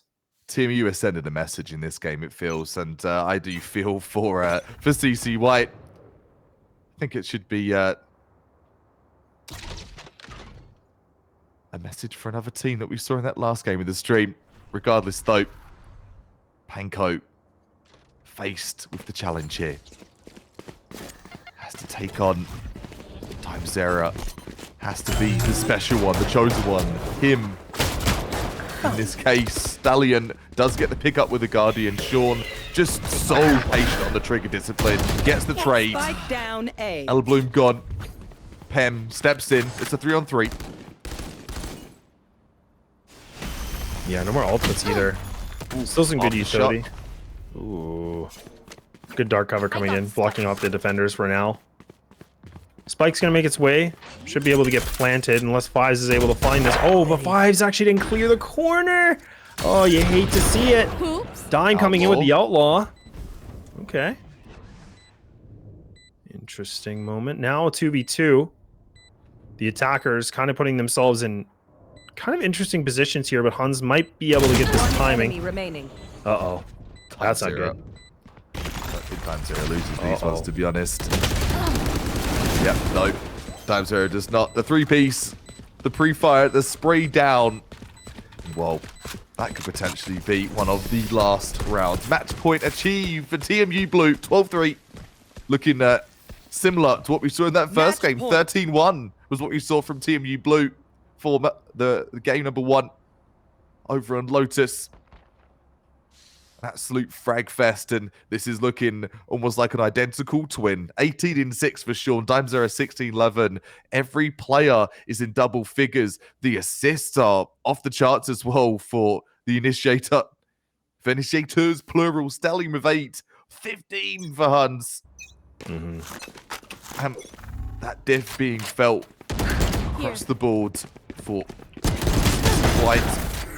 Panko able to get a juicy entry. Kaz following up suit as well. Not done just yet. Yeah, and Huns actually goes for a swing. Finds 2 more. That's beautiful. That triple could have just been everything, but I mean, the double's going to be a lot here. Omen's going to be limping. They're low, but shots are being missed. Sean is still able to get this connection here with the spray control. Last remaining bullets, leaving it just down to 1, but it's going to be a 13-3. Whoo-wee. That is domination in a fashion. Dominating, absolutely. dominated it was. Man, that's a game and a half. TMU Blue, hang up the boots and call them done. Done like dinner. That was such a good game. Yeah. Look at the scoreboard too, right? Like, Sean, no first bloods. He doesn't need to because he's doing all the frags. 20-6. Yeah, that's insane. I mean, the fact that your Cypher is sitting at 20-6, like you said, doesn't need to be like the first entry or anything like that. No. But again, like that's the thing, like just finding multi-kills after multi-kills, which is just insane, right? But I mean, the other thing is, like you briefly touched about it, was Huns as well, sitting with 15 assists. I mean, that's the thing about being Breach, is like you don't necessarily have to be like the heavy fragger, the heavy, numbers and the frags, but necessarily getting the assists with the fault lines, the rolling thunders, getting the flashes. Like Huns played their role so well. Like we got to see so many good situations where they landed the fault line perfectly, or the flash came in at the last second, catching everybody off guard. So just again, so impressive to see TMU Blue just like rebounding from that loss and coming back in and just dominating once again. That is the mindset of an athlete or a pro athlete on the climb. And 2K is on the line here for the Valorant Social. We are going to be having SFU White taking on CC Black very shortly. I've got to say, when it comes to Initiator in the game of Valorant, the common misconception is Initiator, where's my entry, bro? Get my entry. No, it's not about that. It's about the setup, and exactly what you just said, Laz. It's about giving that opportunity for a duelist to get it done. And Dime Zera, combined with the Huns combo, I think that's where a lot of those assists came from, is just great setups and great follow-ups on those setups as well. That Initiator Duelist combo, when they're synergized and synchronized like that, you can't go wrong. And it all said it in the scoreline. It definitely did, right? I mean, this is the thing too, is we didn't get to really see anybody from CC White kind of, putting up some big numbers, because we were really talking about Kaz was, the one playmaker, the one person that was able to put some good numbers up from day one. But it was just too much to take on like a team like TMU Blue. And like I said, I mean, the biggest question was like, how well can TMU like take a loss? Do they even care? Do they react poorly to it? Do they get reignited and then just pop off? And yeah, the question is, or the answer is that yes, apparently they can just ignore it and they come right back in. They lose to the gold team, so now they're going to take out the CC White team here, right? So I mean, this is a big thing, and now we'll have to see what's going to be a little bit differently. We won't have them in the next game, but we do. No. I'm just looking over. It looks like we are going to be having CC Black, like you said, taking on SFU White. So that's going to be an interesting matchup. So we won't have TMU again. We've had them 3 times, and they're going to be off the screen a little bit here, but they've earned their games. But I mean, this will be an interesting one for sure.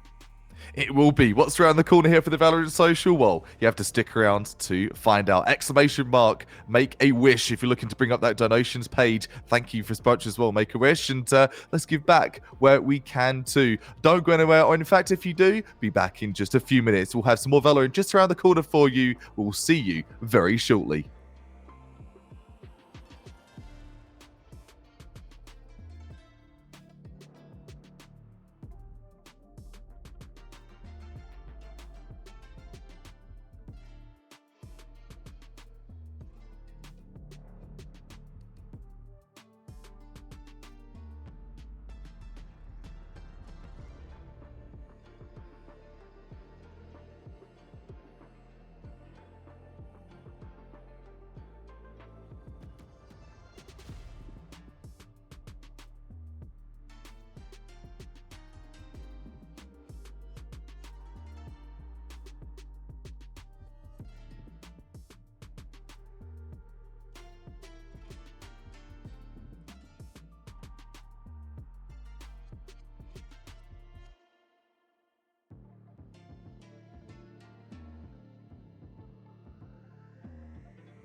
All right. Well, hey, we're back for the Valorant Social. It is game number 4, and oh baby, there's more Valorant coming your way this weekend. 2K is the prize pool, and it's all courtesy of Make-A-Wish Canada. Thank you for sponsoring this event, and if you're wondering how you can give back to the sponsor of this event, it's !Make-A-Wish. Make-A-Wish Canada, giving back to those kids in need. So please make sure that you give back if possible. Talking of giving back, we've had plenty of players giving back to the community, the college community, with so many freaking frags, man. We've seen frags out the yin yang. We have seen some clutch X Factor from Cyphers. We've seen some crazy plays from Omens in the likes of 5 as well. Kaz did have a good game, wasn't able to follow up with that for the end result though. TMU Blue just storming on through. I think that's 5-1 for their round robin stage. So they did lose one map we saw for the third of the day, but able to take out WWC? Yes. No, that's not right. No, CCW. CCW. There's so many initials and like acronyms that my mind is melting. So we'll go from one game to next. We'll focus on the future because you got to forget about the past, especially in cases like that. For the next game, we're going to be having, as mentioned just before the break there, it is going to be SFU White taking on CC Black. And off of what we see from the stats, my SFU White, I think they should be shaking their boots right now. Yeah, I think so too. I mean, this is where, CZB like essentially has been in a position where they I don't think they've actually taken a loss yet. Like I think they've been sitting in a position where they're 3-0. Some of the wins against some pretty decent named teams too, like against like Norquest. They've been able to take down York University, and they've actually been able to take down SFU White. So this is, I get a bit of a situation of a rematch, which is really exciting because like we got to see that before earlier today, which was the second game of the day, which was CC Gold taking on TMU Blue, and that was a rematch. And it went the other way where TMU Blue was able to win that, but not going to be necessarily the case. But this is going to be interesting because we are going to be switching things back over to Split once again. So we got to see that in the last match. I wonder if we'll have a different agent composition with these two new teams.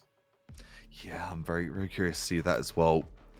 You got your Omens default Sky, kind of a default for the Initiator, the Cypher, the Rays.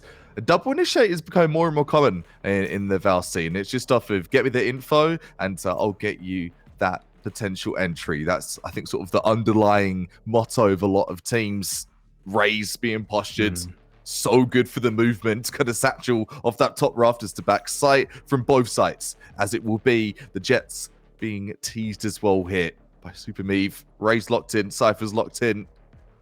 Astra being teased on the table as well. I like that pick. Yeah, that was catching my eye. I kept looking in the corner. I'm like, is that really going to happen? Is that real life? Yeah, and I mean, Astra, honestly, I remember there used to be like way back in the old meta too. I mean, that was definitely a big thing. Like Astra was an instant pick. It made the most sense. Then she got a little bit nerfed. Things started changing, but it is good to see her. Like she's a heavy utility player that can bring so much room into the map. So I think they'll be important on the attacking side. They're going to be putting that Astra on the defense to start things off. But we'll see what's going to happen a little bit differently, because the last time we had this on Split, for anybody that did miss this or just joining us now, I mean, this was a bit of a landslide victory that came in from TMU Blue. So we'll see if this game is going to be the same kind of tale, or if we're going to have some a little of a different adventure here to see how this could go. And like you said, I think it's going to be a very big test right now to see what SFU White can be able to do, because they are sitting at that 2-1 record. And then like on paper, they're going to have to fight these guys, and that's not going to be a fun thing to do once again. I'm inherently shaking my head off of Gav here, because look at the stats, right? I was going to give you one here. Yesterday, from the highlights of day number 1, the highest kill death, or the KDA, yeah? 3.9 KD for Mornew. Number 2 was 3.3 KD for Moby. 89 kills by Mornew in day 1. That's enough just to give you some food for thought of the kind of fragging supremacy we could be seeing here in the server. Heavy control already taken. Tame the beast. Definitely trying to tame the beast. Takes out 2 initial. Once more Cyphers. The Sentinel. Stepping up strong. Spike planted. Yeah, this is big. And already Spike going down, so making this a 5-on-3. This is not a fun situation at all. Finally, a little bit of a frag coming through here from the defensive side. Well, I mean, the positioning right now from the attackers, this is good. 2 in the back, 2 in main. So they got a bit of a crossfire. So this is not going to be easy. The Sky Flash comes in. They actually swing, but it's going to be a Sheriff. They're able to find the collat. Looking for more. All of a sudden, these numbers were not looking good. The Sheriff is in town with a quad kill. Oh my goodness. Someone has got to clip that. We got to see that again. That is absolutely filthy. Just as we were given the facts, not even opinion, of what the stats are of these two teams, SFU White specifically It's going to be Super Eve, almost kicking out the ace in pistol rounds. Sheriff to the face for 4 players. So many headshots. Headshots galore. And an assist to follow up for another one more. This is great stuff here. And if that's how SFU White are going to play today in this best of 1, they could be making a massive upset. Oh, man. It looked good Love for them that. too, right? I mean, they were sitting in a position where, like, you know, for SFU White, they were like, okay, look, they're going to have themselves a great position. And then CCB's just like, nah, hold on. Hold on to my drink. I'm going to show you something here. Let me cook. Hold my beer. Hold my beer. Making plays for days. Let's send him a message. Scoreboards, they said in chat. They didn't, but I'm sure they're thinking it. Oh no. Here's the Tasmanian Tiger. Wants nothing to do with it. Takes that out of the equation. Makes it extinct once again. Just like the dodo. And maybe CCB's frag trainers at FSU White are going to continue the rampage from pistol round onwards. Good trigger discipline from both teams. Just patience. Do you see the flash come through? They know the push is coming in for the screens. The heaven to screens play. I do like this. Tame the Bees able to pick up one. Super Sean gets a trade out. It's the 4-on-3. Yeah, good start already. I mean, so now the defense once again here from 30 CCB. I mean, they're doing a seconds great job I take them out. holding things down, putting themselves on the 1 4-on-2. enemy remaining. And Super able to find another one here with the Guardian. Just finding so many duels. Leaving it just down to a Lonely Omen by themselves. I do not like these odds. A classic. Spike goes down. Maybe a quick kill. Sure, who cares? They'll take it. Doesn't even matter. Pretty convincing round coming in, though, from CCB. Pretty impressive already.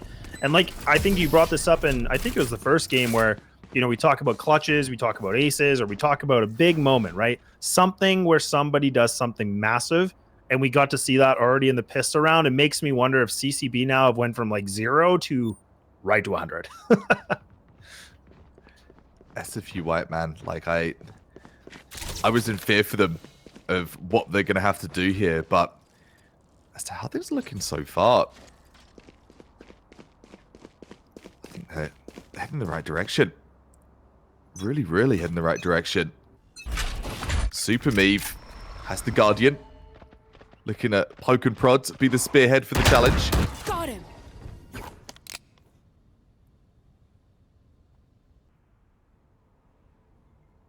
Bit of a slower round here, and Super again just looking for this potential duel. Tame the Beast trying to do what they can here. The one player here with triple our 3K right now so far. Them and Morningstar are the only 2 players with frags right now in terms of SFU White. Satchel out. But what happens differently? Look at this control already happening through mid, and now Mornu now going to be able to find something.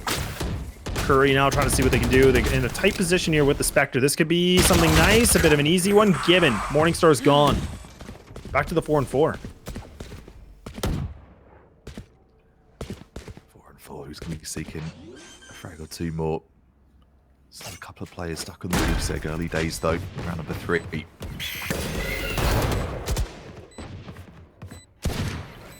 Astra. Slapping down those stars. Getting the retake set up ready. The big tell of the Astra. Seeing those stars go down. Tries to go for them up. Has the smoke up there as well. Able to pick up one off of that. The 1 versus 2. Does hear one close too. Doesn't have any stars available. Not for a sec. They're going to stick it. Potentially for the half. Going to go for the full stick. It's so risky. And it's going to pay off. Ooh, that was close. Just 1 more second. That could have been done. That's nice. That's cheeky. I like that. Just, you know what? Hold the defuse. Pros don't fake, right? I mean, it almost panned out well. But finally, SFU White bring themselves back in. They get themselves their first round. It's looking pretty good. They're looking pretty good in the sense of their attacking. It looked a little bit more clean on this one. I like that Mornu was able to find something in mid and was able to start things off with good pacing. But, I mean, still, rifles are going to be across the board. Super actually sitting with a Stinger. So I'm going to be really curious. But it does have the Blade Storm, so that's kind of why. Fault line actually lands. Uh-oh, that's not good. Now the pacing's kind of going fast again here, Kappa. Stinger. Hands a Super Meave. Bulldog and the Guardian are compromised. And Moby and Morningstar as well. Tame the Beast has been caged for now. At least for this round. See the Star throwing down Slender. Trying to block off. Ooh, good info. Option. That line of sight for engagement. Super Sean. Oh, that doing flash. as Super Sean does. Super Sean things. Takes the headshot with the Phantom. Takes out the Raze. Takes out Mornu. Yeah, and this is good too. I mean, from CCP, the fact that they win these fights, and like we talked about before, they pull back. They just kind of allow the attackers to kind of make some play, like just try to get some room a little bit, and then they just remove that comfort, right? I mean, they are in the site. They got the spike in this. They get the full retake coming in. Astra on the other side of the map, but is going to come from the backlines. It's a long rotate, but that's not going to matter at all right now. Cypher Cam does have some good information too, but Bladestorm is going to be huge. Super needs to be able to find something with these knives. It's all about the timing. They got lots of good utility on this. They still have a guiding light. That should be important here for the retake.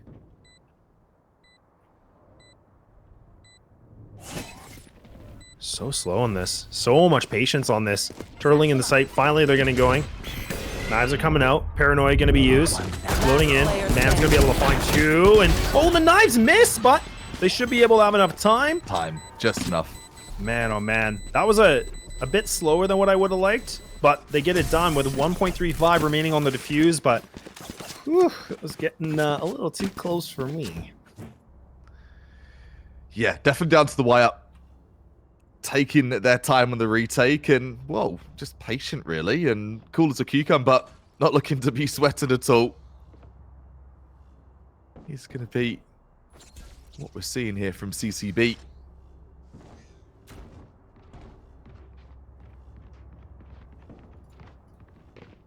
Yes. What will we see, Kappa? I wonder, I'm constantly pondering what the next play is going to be here. I'm thinking of mid. I'd love to see some more mid plays. We did see that a lot in the last game that bode some success. This one is going to be the ecos. So just trying to see what they can farm, what they can find. Slender smoking off, gives the gravity well, trying to stop that push, and that gravity well actually going to be an absolute nuisance. Keeps him stuck there. Those paint shells, that was perfectly placed on the paint shells coming in from CCB. That was great from Sonic. Just, again, the timing. Just, it's such a choke point, right? I mean, that's the thing. Spike is going to go down. This is great. A 3-on-3, though. And again, the Omen just in the back. Regrowth going to be used. Healing everybody up. They're ready to go. Fake ultimate. Super Sean does spot the shoulder. It's a little bit scrappy, but now just leaving it down to the breach. Just now trying to do what they can. 27 HP with a flash right in their face. Blinded by the light, and yeah, we're going to be seeing a little bit more here from CCB, putting themselves at a 4-1, doing quite well to get themselves in a pretty grid lead, and honestly, mostly convincing from what I've seen so far.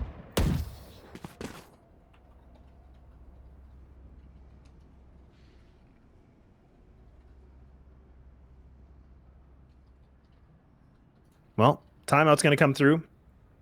Rajante going to be... What is he doing? He's coaching this team too? Is he just coaching everybody? Yeah, he's all over the place. I've noticed that too. He's omnipresent. Yeah, he's omnipresent, he is. Yeah, he just seems to be like, hey, anybody want to coach? I'll do it. I'll just come in and hang out. I got you. I got you all. Yeah, I mean, it made sense. Like, we saw both, what was that, CC White and CC Gold. We're like, yeah, okay, sure, why not? But now he's over here. But good timing for the timeout, though, right? I mean, we're sitting at a 4-1. It's a good position here just to kind of get things a little bit more figured out, because, I mean, we're seeing them get in these sites. We're seeing them getting the spike down. And I think that's a really important piece. So, I mean, that's the biggest thing right now, right? I mean, I think we just have to figure out what else can they do to mix things up to find themselves the round wins. I mean, they're doing most of their work. They're just not able to get that last 20% done. Just get it across the line, right? And that's the frustrating thing, I think, of tactical FPS. You've got to be able to close the round cell. It's all well and good having some flashy frags, but if the final product's not there, it could all be for nothing. 4-1's the score. Attackers, so much more to do here, and off that timeout, we've got the purchase coming in here too. One player, a team, has the compromise of that light armor. Dom and Mornu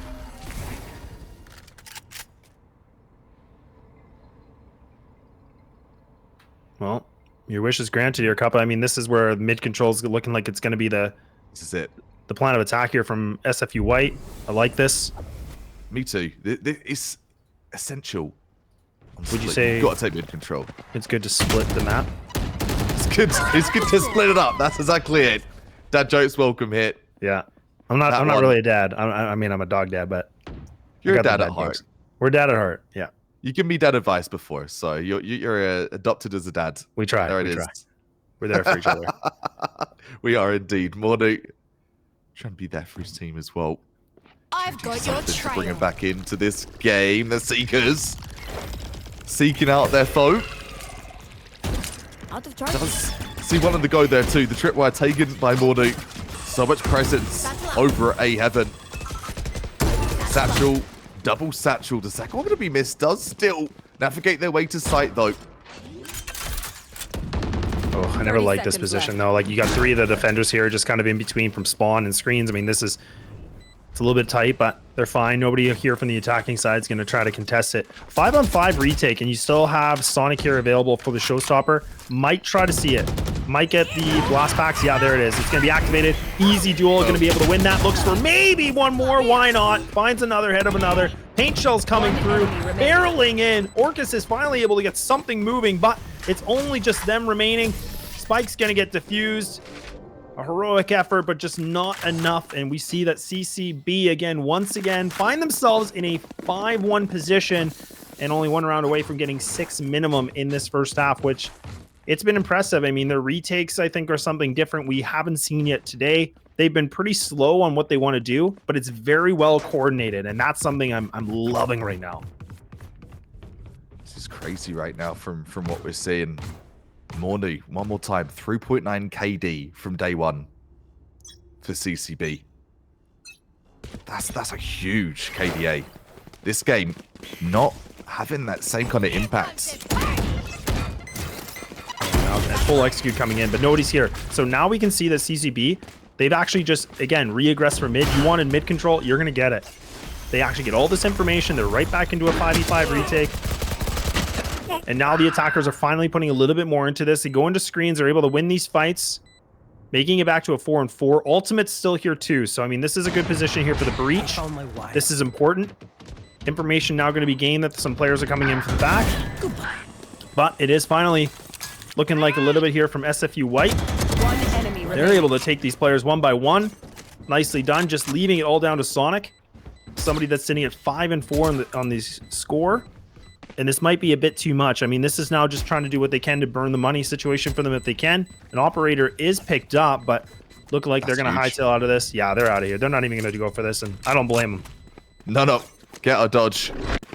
Get the hell out of here. Doubling up will be CCB. Got the 2 rounds on the scoreboard there. I'm just going to note it. I did mention to production as well, so hopefully get changed on the feed shortly. But I do believe the team names might be the opposite way round. Just going off what the stats say. Mornu. There we go. Actually, it's all been switched. Fantastic.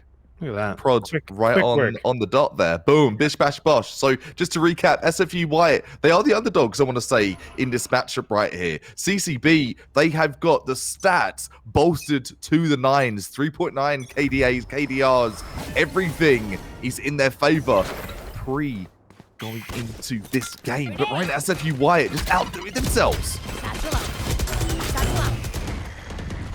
Yeah, and again, we get to see that, CCB are sitting in a good position here. Mandem able to find now putting a double. Cypher now putting themselves at the ultimate. Not going to be able to use it, but Mornu, a nice one. Spike's going to go down. Sky's about to run into a player. That's Super Sean, who other than them. Sitting here in ropes. Operator in the hands of Super. Waiting things out. Ooh, this is going to get good intel. Blind shot. Nope. Okay. I was hopeful. Worth a go. Rose ult it will be instead then. No worries. No matter. It's SFU White trying to make a difference here. Trying to change the stats for the future. What's happened in the past? Forget about it. Let's focus on where we're going to be going. And they're going places right now. 6-2. A team that CCB, again, just a reminder of more deeper stats. We've got so many stats on this team. No stats for SFU White, but for CCB, most damage in day one is Mornu. 14.1k in damage. And in this game, we've not really seen too much there. In fact, 4 and 7. And it's not because of lack of effort. It's because of outplays coming in from SFU White. They're not giving them a chance to make those plays. Yeah, no, definitely. I mean, this is the thing too. We talked about it. I mean, for CCB, they have played SFU White before. So this is where they actually won. So they are sitting in that position where they've been able to put themselves at a 1-0 against these guys. So this is going to be an interesting piece to see what they can do. But right now, starting things off with a 6-2 is great because now the bare minimum is they got the half. Worst case. I mean, worst case for them is going to be a 6-6. But the way we're seeing them just kind of go for these fights and winning these opening duels, this is huge. And there it is. See, they just find these duels single-handedly, leaving it now to a 5-on-2, and we haven't even hit the minute mark yet on the clock. Nope. Yikes. Not good. That pep talk didn't work for Rajante. Didn't do his job, apparently. Fired. No, there was the magic ice cream conversation, the infamous theoretical. We'll get you ice creams after the game if you clutch up, if you buckle in and clutch up. I think the problem is right now, they've been pressing mid, and mid is important for contact, but they've also been peeking garage a lot, and it doesn't seem to be getting them what they're looking for. This one, you see, there's a frag at garage, single-handed, no one's traded. There was a frag at mid, no one traded. So trade dwindling, plays dwindling. They've got to start thinking a bit more creatively here. This one, going to be a save. Yeah. Just posted up both of them, like two bots in aim labs, just waiting for that 10 swing. seconds left. Not a good position to be in. They've all been there, but I think this is the smart play and really the only play in this kind of situation. You're down bad in the sense of you're not where you want to be for rounds, for frags, for econ, save the rifles, and if I'm correct, I think they should be able to buy around that. Barely, but you can have maybe a Bulldog, a Stinger, a Sheriff, a Marshall. There's some options.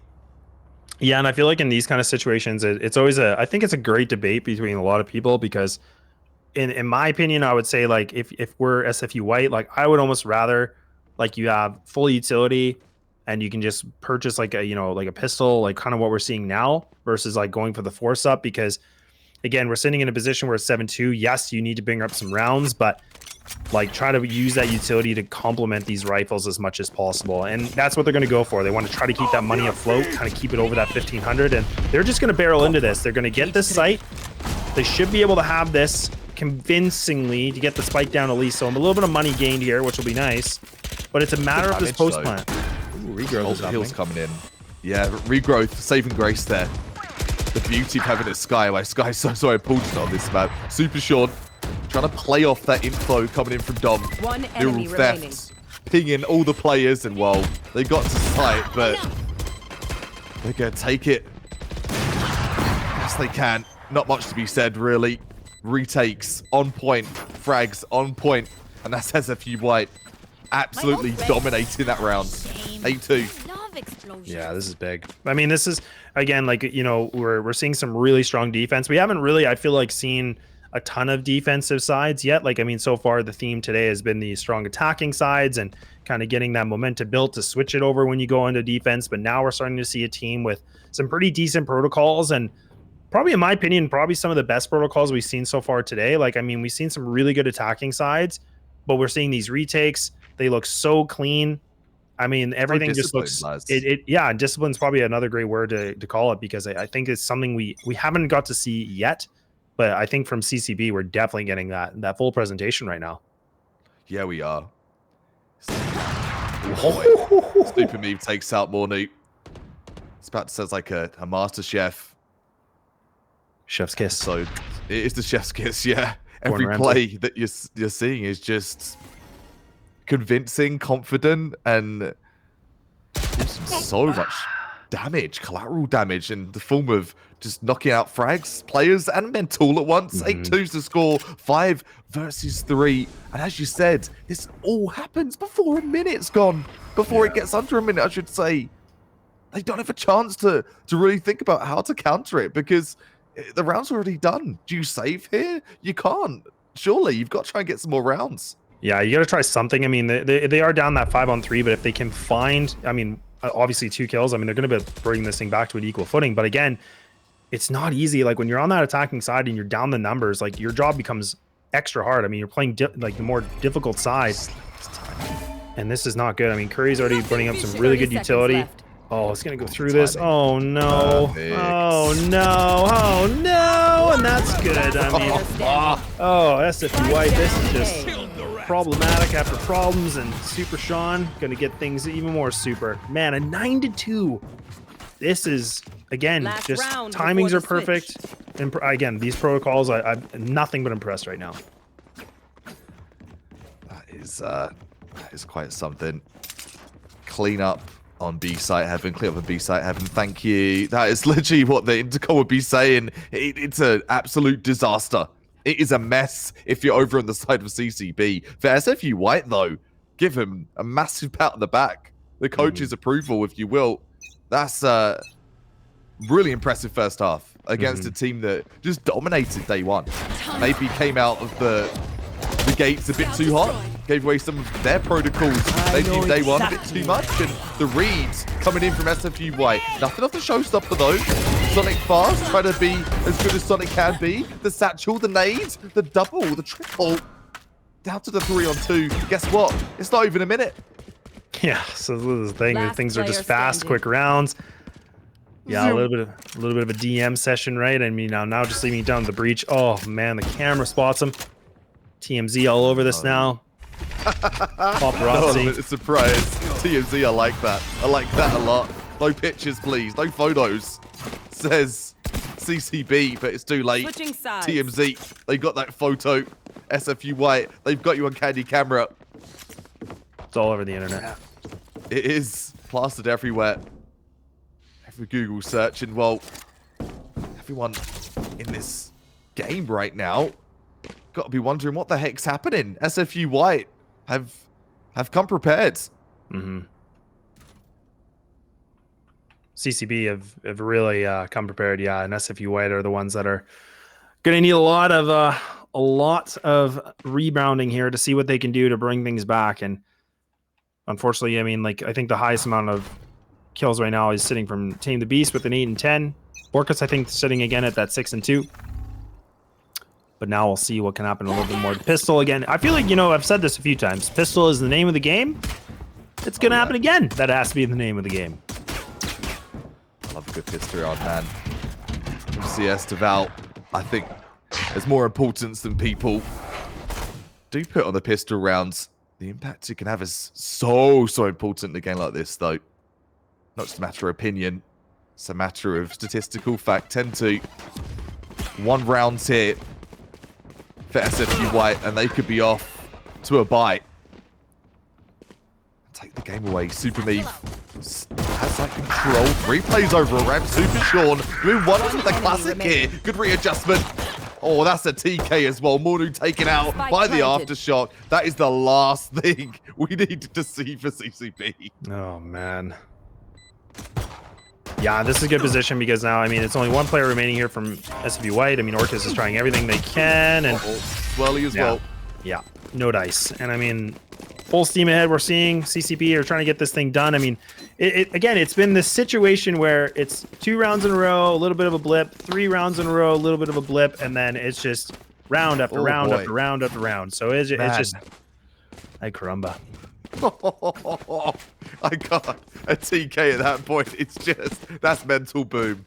Yeah. That's regardless of how good your mental fortitude is. That's one of those moments where you just like, I'm done. GG go next. Get me out of this game. Get me out. TK and pistol rounds. Never fun. Big womp womp. SFU White, they're actually pushing through. They pushed all the way to main. Look at this. This is, how many times has this happened where one team pushes one side, the other team's at the other side? I love the idea. We just haven't been able to see that head on head right now, right? No, we haven't. It's just been just running away from each other. Bit of kiss chase going on in the server today. You can't catch me. And these attackers, they're actually going to try to fight. They're going to go for the breach, which they're just kind of playing in the back here by defender spawn. And they're just in a back alley, man. They're looking for a fight. They're looking for something a little bit dirty here. And now it's going to be...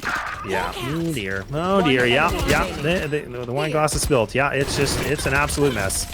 There's no getting this staying out. 12-2. And we are going in that last round of the map. Hui.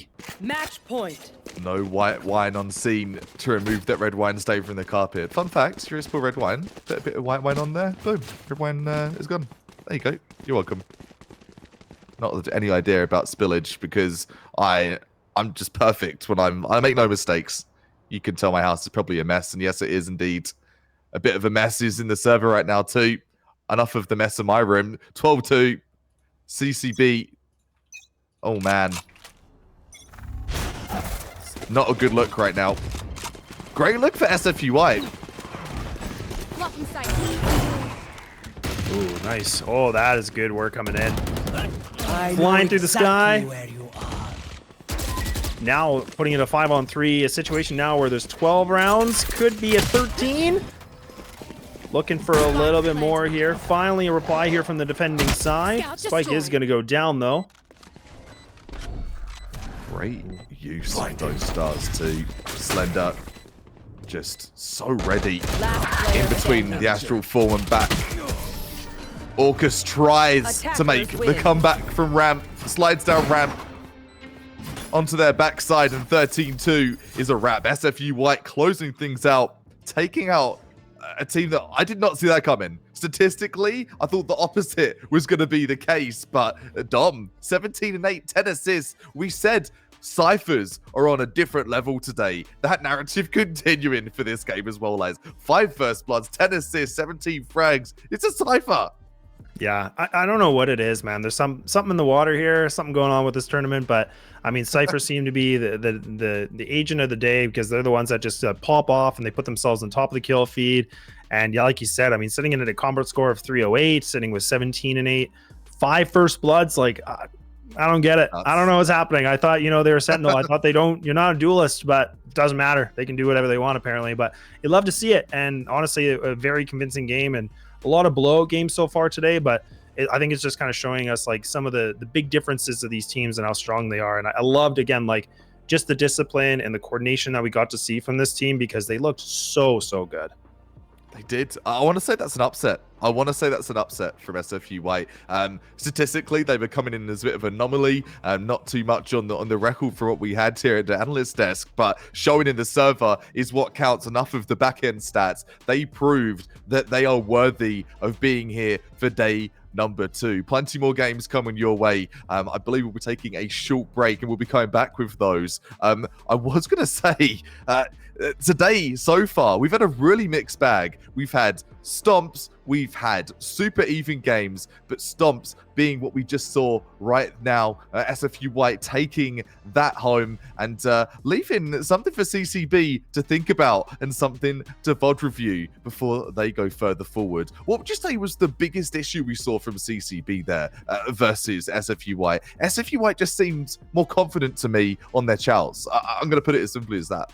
Yeah, I think like I said, I think it just honestly came down to the defensive side. I think they just looked really good. And like we said, we didn't get to see any team that showed us a strong defense. We always thought like it was a bit scrappy. It seemed like the attack was kind of the name of the game. And now we finally get to see the other end of the coin here where a team that was able to, you know, fight for control. It was coordinated attacks. It just, everything looks so smooth. And I think that honestly was the big difference here. Like they just kept, you know, the attacking side off guard, and they were always in these huge deficits too, which is not an easy thing to do when you're on the attacking side, because you're trying to fight for map control. You're trying to fight for real estate. And when you're down numbers, like it just makes it such a more problematic equation that you just can't solve for X, right? So, I mean, that's the thing. So I feel like SFU have definitely showed us a very strong side. And I'm actually looking forward to having them back on the stream again when we get to see them later on, because this was something that we didn't get to see too much on their attacking side, but they look like a really strong team here today.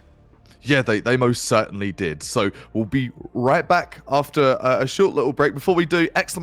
Make a wish if you're willing to donate. Take you to that donations page, and that is our main sponsor here for the Valorant social. So with no further ado, take a minute, take a break, maybe go stretch those legs and touch some grass while you're at it. We're back in a few minutes. Do not go anywhere. See you soon.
What's going on? Welcome back to the Valorant Social, all brought to you by Memory Express and sponsored. It's Goodbye Make a Wish Canada. If you want to get involved with that, you want to give back to Make a Wish, we've done some great things with Memory Express over the past couple of years for that. It is !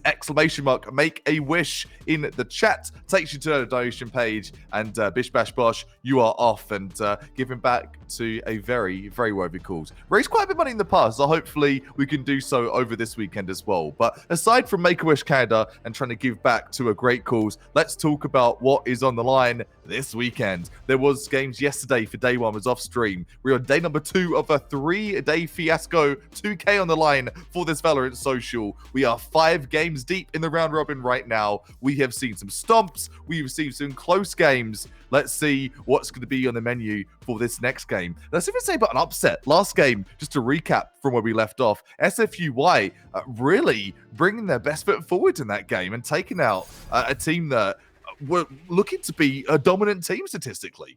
Yeah, they were. They definitely were. And I mean, now we get to see, I think it's the Sheridan Bruins that they're going to be taking them on. So I'm actually really glad we get to keep them going, SFU White, because we got to see them, you know, just coming in, making an absolute beating against CCP, right? I mean, that was a 13-2 victory. So now we're going to be on Lotus. So this is a bit of a different story, a different map. We saw this in the very beginning of the day. So I'm going to be a little bit curious on how this can go.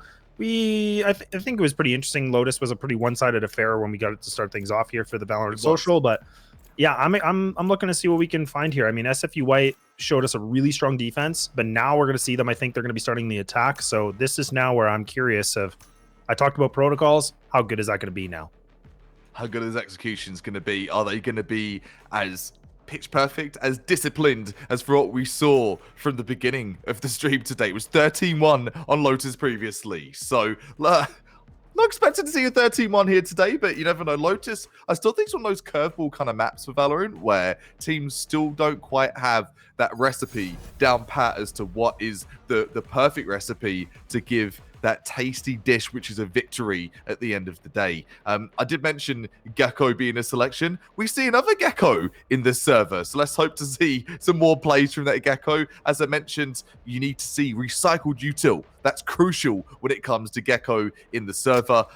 Sky being that kind of balance that we're seeing on the opposite side of the scale as well for initiators. With Gecko, Breach, Sky, what would you say is like the best meta initiator right now, Les? I still think Sky's up there. I still think Sky's, she did get nerfed recently, obviously with not having the regen on the flashes, but that aside, the heal's still pretty huge.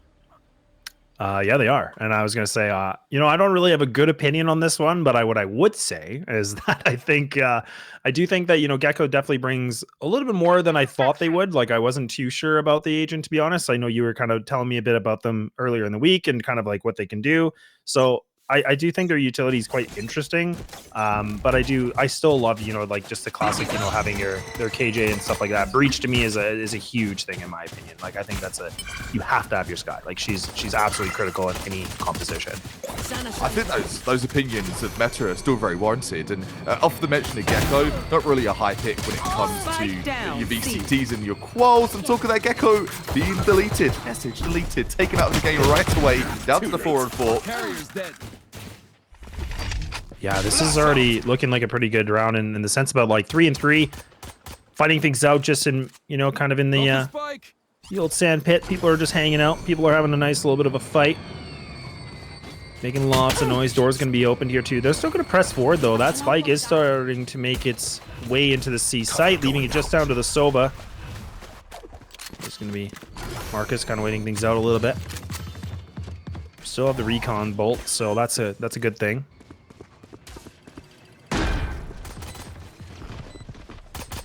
And now kind of fighting this again. This is some good pressure coming in right now from SFU. Perfect. They actually, yeah, this is nice. I love this play. The fact that they push it a hole like that. It's a good post plant. That's not easy. That's not easy. Pressure, but yeah, it's not easy. You've got Slender just beaming you with the ghost. Takes a couple of heads and a body to finish. Hot damn. All right, Slender gonna start things off with a 3-0. Looking pretty super over here on the attacking side. Yeah, and I mean, I feel like that was a bit of a scrappy first round. I mean, it definitely was kind of like they went for something quick, slowed things down. It looked like a bit of hesitation on what they wanted to do, but they were able to get themselves back into some decent footing in the sense. So now they're going to be in a good position now with the full investment. We'll see the defending side just going to invest a couple of sheriffs. The rest just classics, so just trying to preserve the cash flow. They've left that C site though. They only kept the Sova there, so I mean that's not much to worry about. You did good. Slender. Still racking up the frags. Trying to get up on that scoreboard and get their lurk on. Doesn't get the pre-fire on the flank though. Doesn't matter really. Able to fall off that, not overcommitting, not biting off more than they can chew. Shouldn't be too much have to chew on this round though, mind you. Sheriffs. Chili toast. Take a few heads from Waterfall. The Waterfall surge just get absolutely shut down. A tidal wave comes through at Waterfall, and that tidal wave is going to be SFU White, taking all the players are flawless to be expected at this point in the game. Able to keep everyone alive though, keep those bonus weapons in action and still in service for this round. Couple of sets of lights armor over on the side of Sheridan Bruins, and just have a look here. There's still 3 players with no frags on the sides of the Bruins, so we need to see a couple of players really getting involved here. Yeah, we definitely do. I mean, this is the round, right? I mean, this is a full investment coming in. It's actually going to be Vandals across the board here too, so no Phantoms. And now for SFU, I mean, they have these guns that again, they have to get close and personal, right? They got the Spectres. We're going to see something where they're just going to be really aggressive. A-Site's going to be the name of the game. Jet's going to dash their way in. Vix is going to be able to find this and starting things off nicely here for the defending side. What a blind. What a blind. Yeah, that was so crisp. Crisp, clean. Flashing machine is going to be Breach. Destroying with that entry there. I said Initiator. Not always about the frag, just getting that info. Slender, just so good at the lurk as well. The deadly German. Taking out another name. 4 versus 2. SFU. Looking to solidify and come on through with a defuse here. Great paint shells. Should at least be able to get half. Oh, now take it back. The Breach util doing wonders. What a one-tap got it from Chilling Toast. 2 versus 1. Ooh, that's a big swing! Oh, that's so sick. And Super Strong comes in. And like I said, you got to get close. You got to get personal. You got to be aggressive with that Spectre. And there it is. Just goes for the big old Ferrari swing. Gets it done. Sitting now with 7 kills sitting for Slenda. And then just even Super Strong now putting themselves at a 5-0. And I mean, that's a huge round because that was a bonus. That was a round they didn't have to put really any money into. They put nothing into that, man. That was all prior investments and just cashing in those investments. Investment, money penny. Sounded like Sean Connery there. I was going to say that run and gun play reminded me a bit of you yesterday with your KO spray with the Spectre. Just run and gun constant and just the war cries as Super Sean comes through with some deadly frags there. That's such a demoralizer. You've got a double bonus coming through and a team still able to win with Spectre versus Vandal. Some great shots coming from Chili Toast, but not enough to get the job done. Patience here. Poised and ready. Looking for any players overexerting here, expecting the save. It's going to be SFU White as they're all huddled around Mound. Team talk. Yeah, it's good. I mean, they're just kind of waiting it out still, right? I think they're expecting the Bruins to kind of go for a big swing or trying to re-aggress. So they just kind of play patiently. They're just burning the clock. This is good.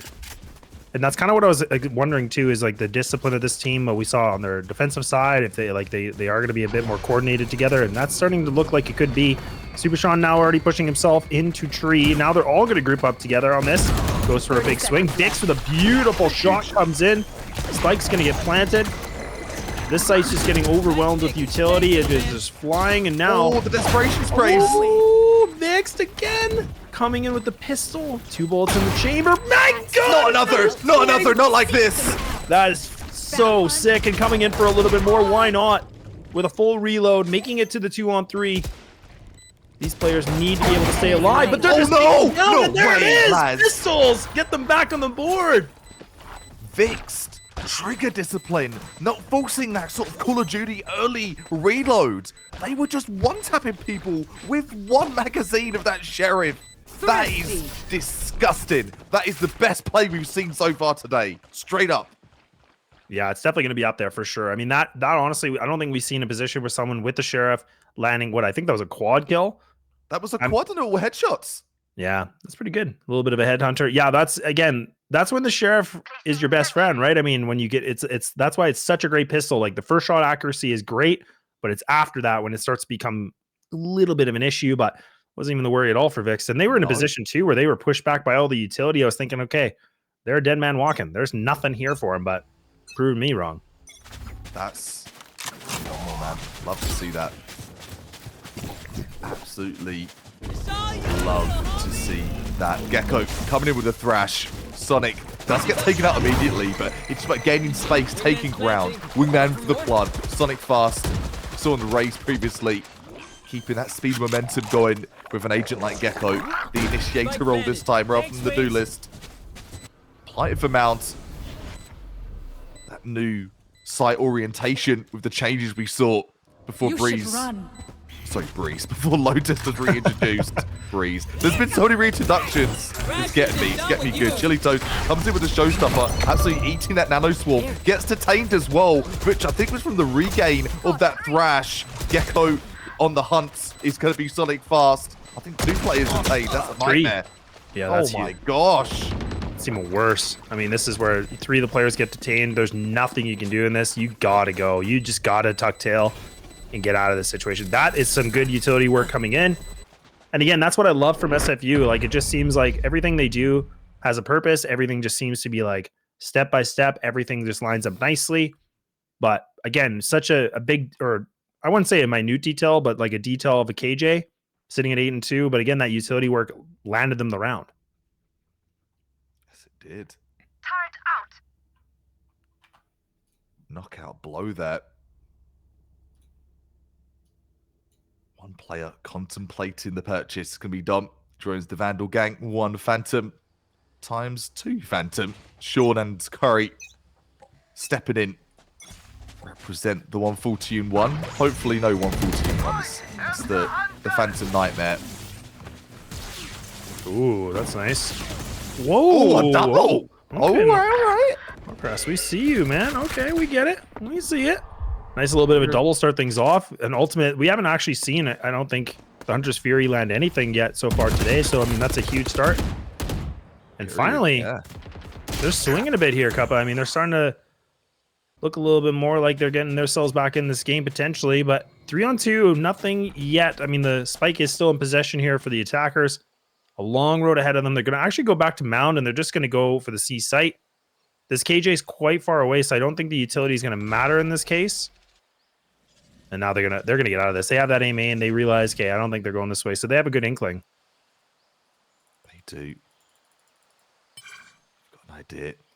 Something's cooking. Something's brewing. Spike drop. I'm gonna have the TP. Yeah, I think they might be thinking about that.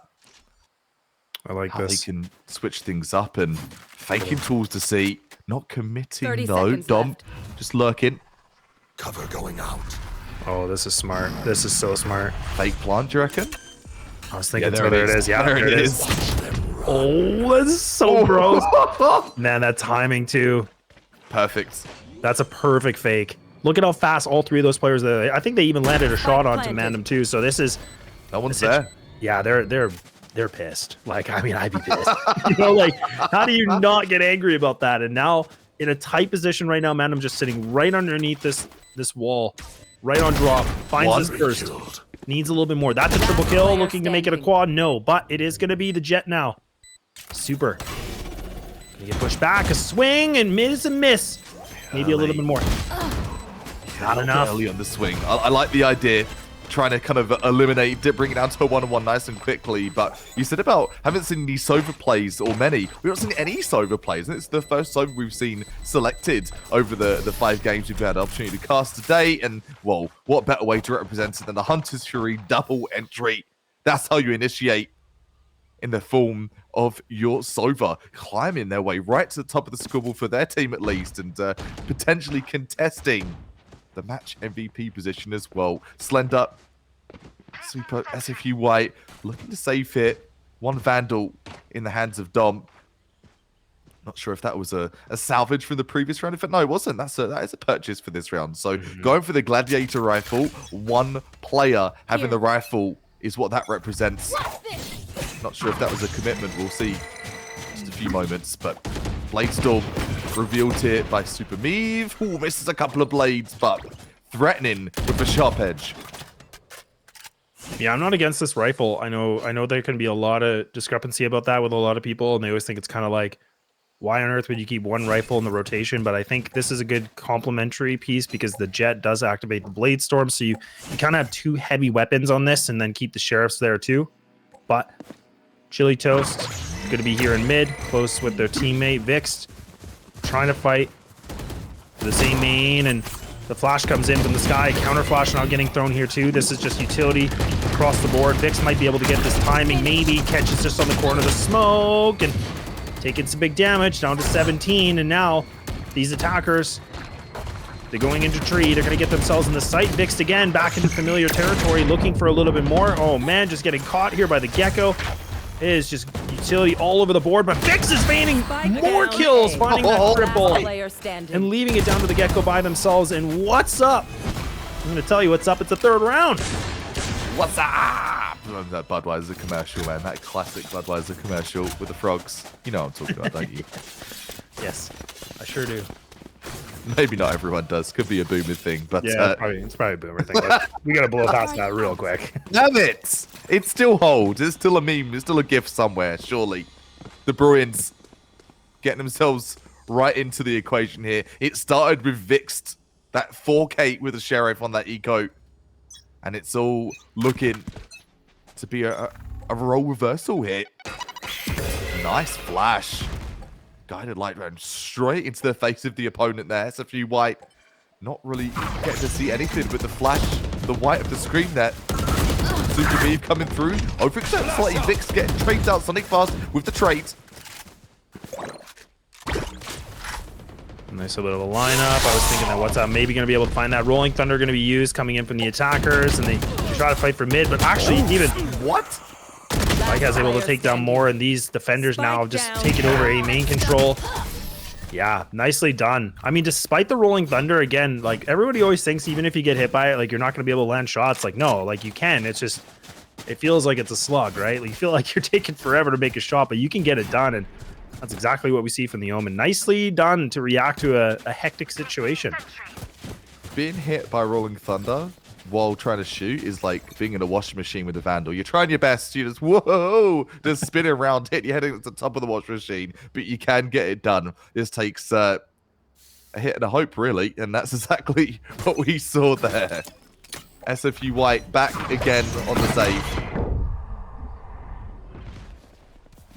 Trying to muster up the courage, muster up some finances to aid their conquest here. Dom has the Stinger, by no means the best weapon at range. Chili Toast has the advantage here, has the Phantom.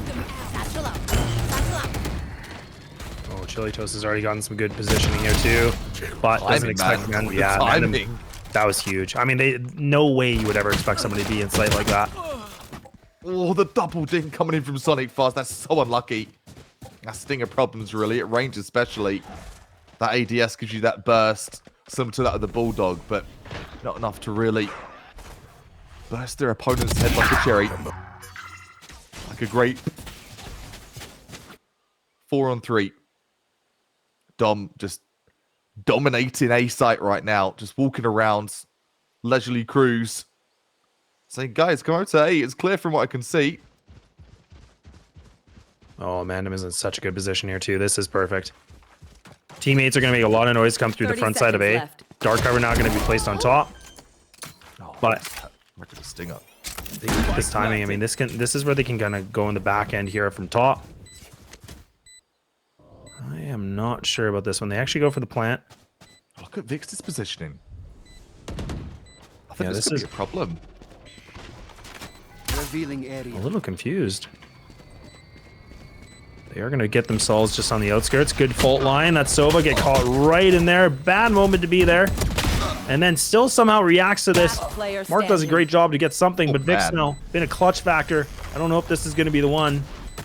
SFU are still waiting things out, being very patient on this. Flash comes in. They should be able to have this round just due to the time. Yeah, they've done a great job. So much stalling. One enemy remaining. Stalling prowess of that breach utility. Yeah, fixed. Gives it their all. Ooh. Sean run into the explosion of the spike there. Don't think that was calculated or deliberate, but still has the purchase finances available. And it is going to be finances available across the board here. As you can see right now, I'm really excited to see how this half is going to wrap itself up. Do have some ultimates on the table. You've got the lockdown. You've got shadows as well. The shadows, you could say. You've got the thrash. And oh, early pickup from What's Up. What's Up indeed for a first blood. Removing a player from SFU White immediately gives them no chance to get their lurk on. I got the spike. And it's a 5-on-4. Ultimate still available to change the float. Change the way this round's going to go for the score. Super me just waiting for a gift. I don't know if that gift's going to come into their crosshair. It's poised already at A main, A lobby. So many players just up top on Rebel though. Great double position, like sort of the bait and switch to double peek, and that is just teamwork at its finest. Sonic fast. Looking over towards Mound though. As they're crawling towards C.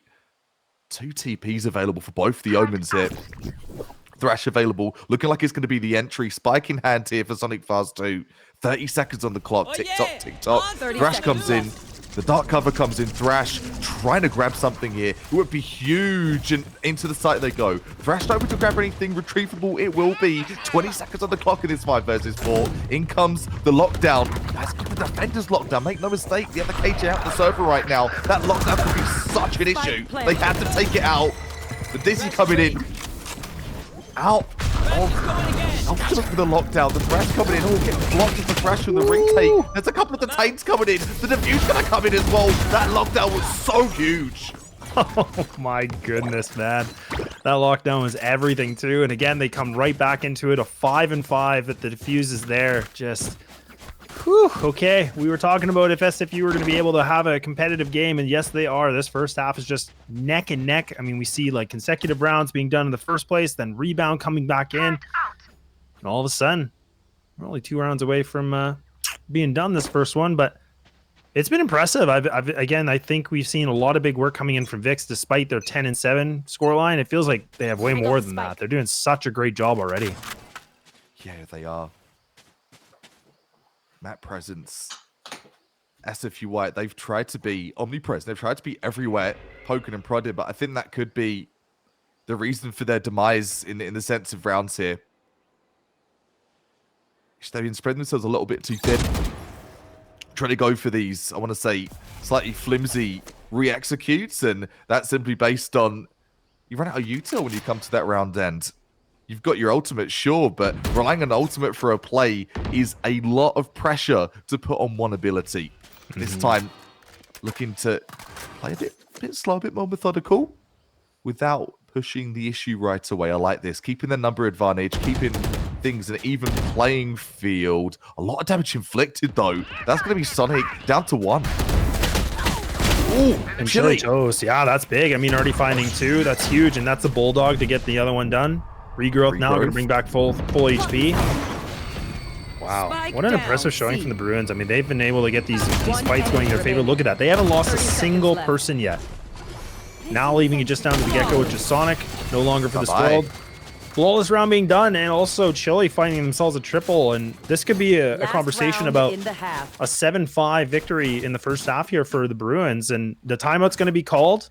A little late, I feel like, but they're going to try to get their get their plan in full effect here from SFU. And better late than never, I guess. Yeah. Exactly. It's straight from the horse as well. Better late than never, indeed. And maybe talking about what could be done for this next half. What are we preparing for? What do we need to do when we switch over to that other side of the fence there? It was a really good start for SFU White. I think they just got out-egoed by the pick from Vix, right? There was that crazy 4K that we saw, and since then, they just haven't been the same team. Over on the previous game, they seem to be non-stop, can't start, won't stop, but with this game, there seems to be a few more hitches in the sense of some different playstyles to adapt to, and they seem to be struggling to take out the Bruins with the adaptation of what they've done. And it's just, they're not giving away freebies. They're not giving away the ones anymore. They're getting the one, and talk with the Bruins, and they back off. They're getting the one, they back off. When they do that, there's no trade available. They might even grab 2 and back off, which puts with a 5 versus 3, over a minute on the clock. It seems to be a similar story to what actually SFU White did last game, where you get the pick, you back off, you starve the opponent of that trade, and then the round's almost curtains, right? So, tough one to come back from here. It definitely is. I mean, this is the thing. I mean, we saw a lot before for SFU. Like, they did a really good job on their defense. A different map, obviously, but I mean, we got to see it was a pretty impressive showing from them. So we'll see how this last round of the first half can go. But I mean, it's going to be a big question if, you know, the Bruins can get themselves a decent lead. Getting a 7-5 is a nice way to start things off. Lockdown going to be used though. SFU are not going to mess this around. They just want to get this thing done. They want to get the spike down. It's going to be a 5-on-5 retake. All right down to it. The nitty gritty here, Kappa. And I mean, we wouldn't have it any other way. Has to be that way when we cast our games. A little pick coming in from Slender, or attempt to say Vix removes that. Super Me gets removed as well by Dykaz. 3-on-2. Good to see the even score as we close things out. Down to the 2-on-2. 2 ultimates available. The Hunter's Fury versus the Rolling Thunder. Rolling Thunder for the post-bar could be beautiful here. It is going to connect with one. Chili Toast there for the trade, though. Down to the 2-on-1. All down to a lonely Raze. Raze isolated and is going to be vaporized. Out the game. 6-6. First half ends in a tie.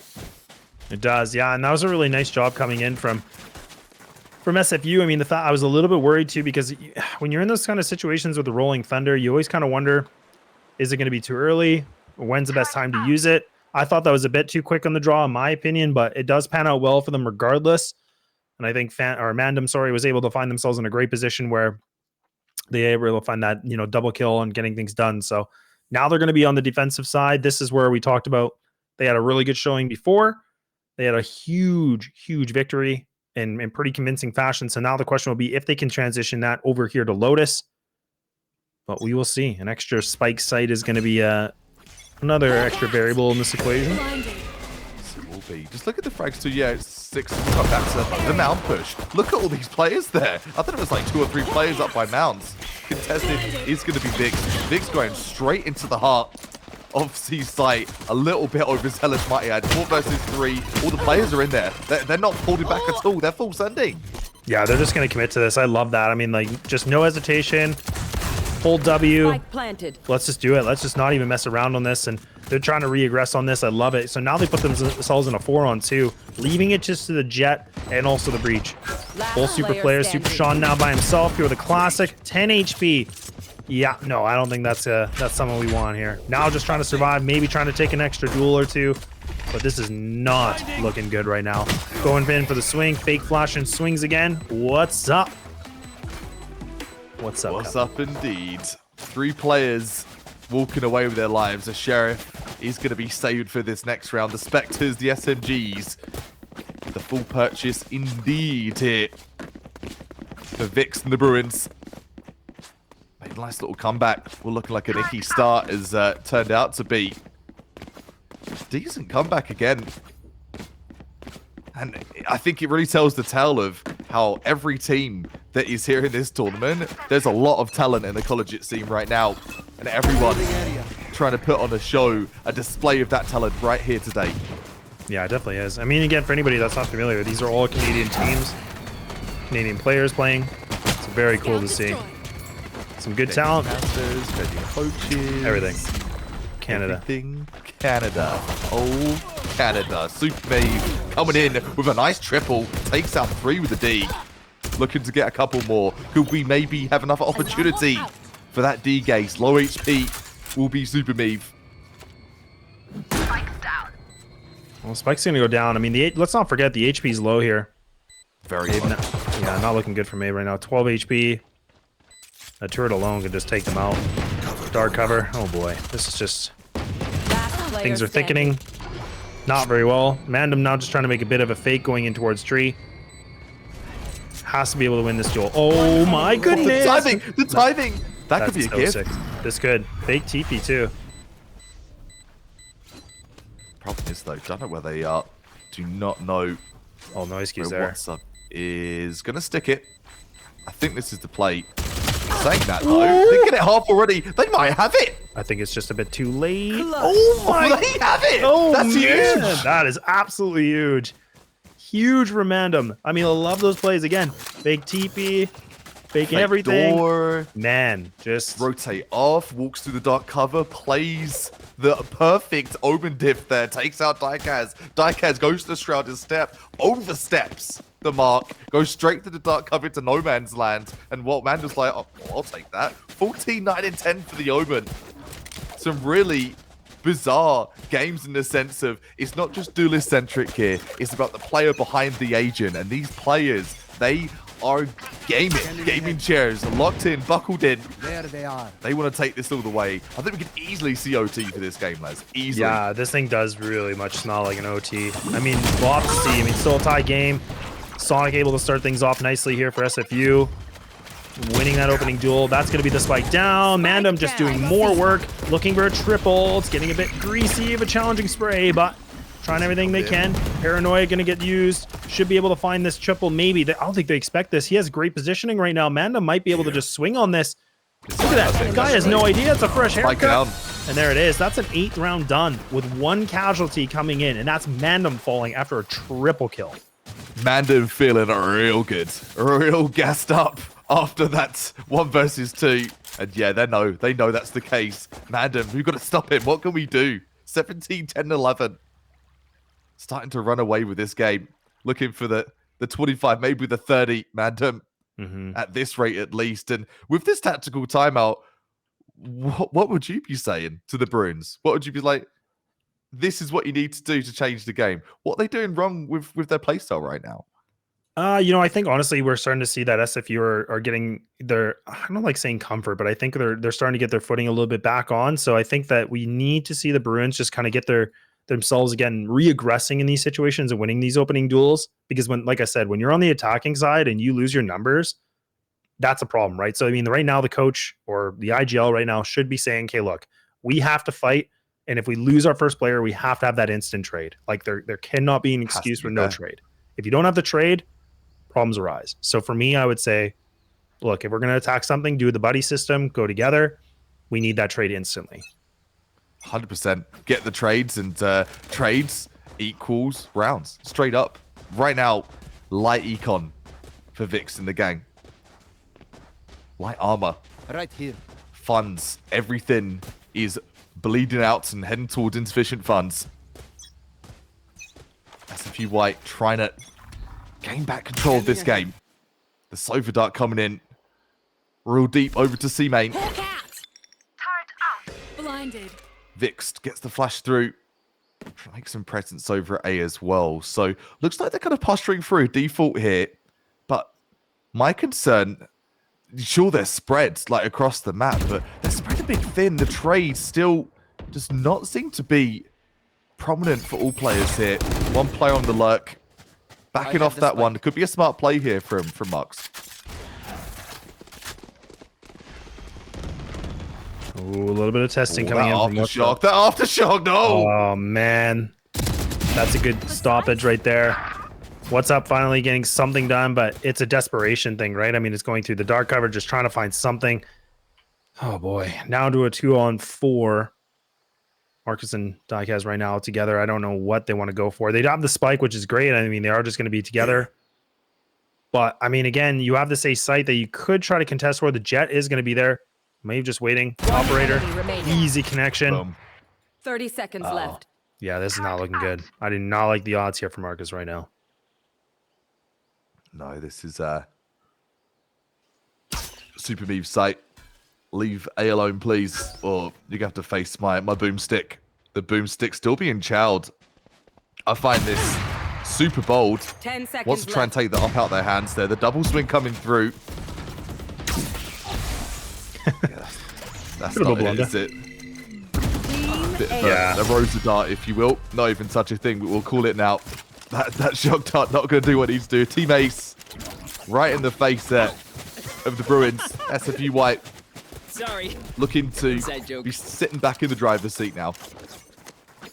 Yeah, and there's nothing even like Marcus could have done there in that situation too, because again, you couldn't even retreat because there was a player already flanking. So I mean, you had to go for a fight regardless. I don't know if I love that bold move trying to take down the operator. I think it was more just trying to get rid of it and seeing if they pick it up or not. But yeah, you're not gonna. Those odds of fighting in a long range like that are not great, but not impossible. Am I right now going to wait things out again? Now playing a mold, this could be interesting. Recon not going to be able to find it. Oh, I thought that was a collat. That looks so good, but it wasn't. But at least it's a good start here. SFU get another opening duel. And this is where we saw them be successful before, right? I mean, they find these opening duels. They start things off with the 5-on-4. I talked about get these trades on the attacking side. There ain't no trade, Cuppa. They ain't taking my advice. Nope, none of that. No coach's corner advice, no bueno. Still leaving themselves isolated for these frags, and arguably it's just an eco cover, it's just an eco, lads. Yes, but that is where you can get that practice to get those trades and get back in that trading buddy system posture. If you're not doing it on your ecos and saves, you're not going to be doing it at all, and that is a sign for concern here for the Bruins. The difference right now, SFU White, yep, they're on defense, but they're playing so slow. They're playing off the util.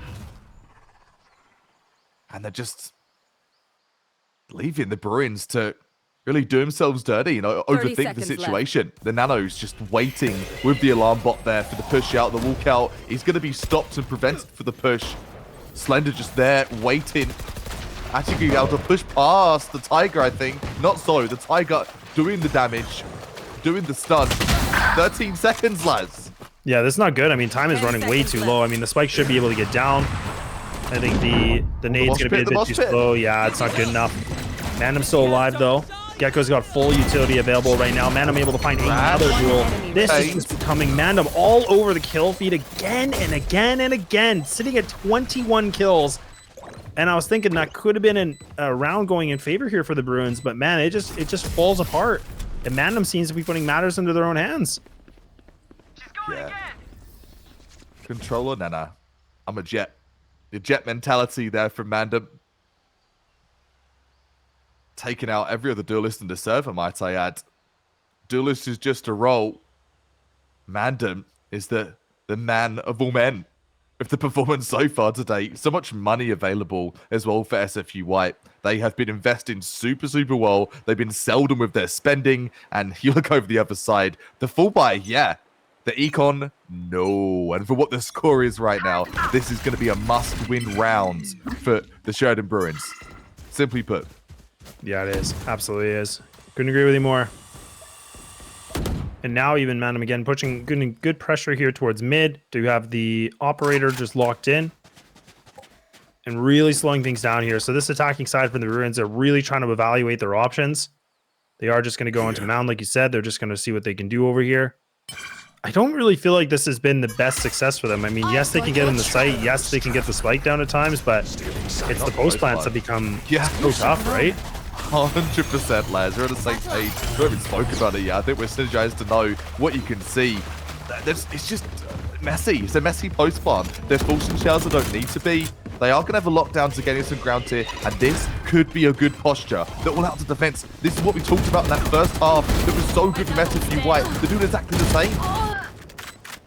Oh man, they're just trying again. They're going on a bit of the definition of insanity now. It's going to be showstopper. It is going to land. Chili ain't got no chill. And of course, who other than Mandem to be the last one alive here? It is a one-on-one. Omen on Omen.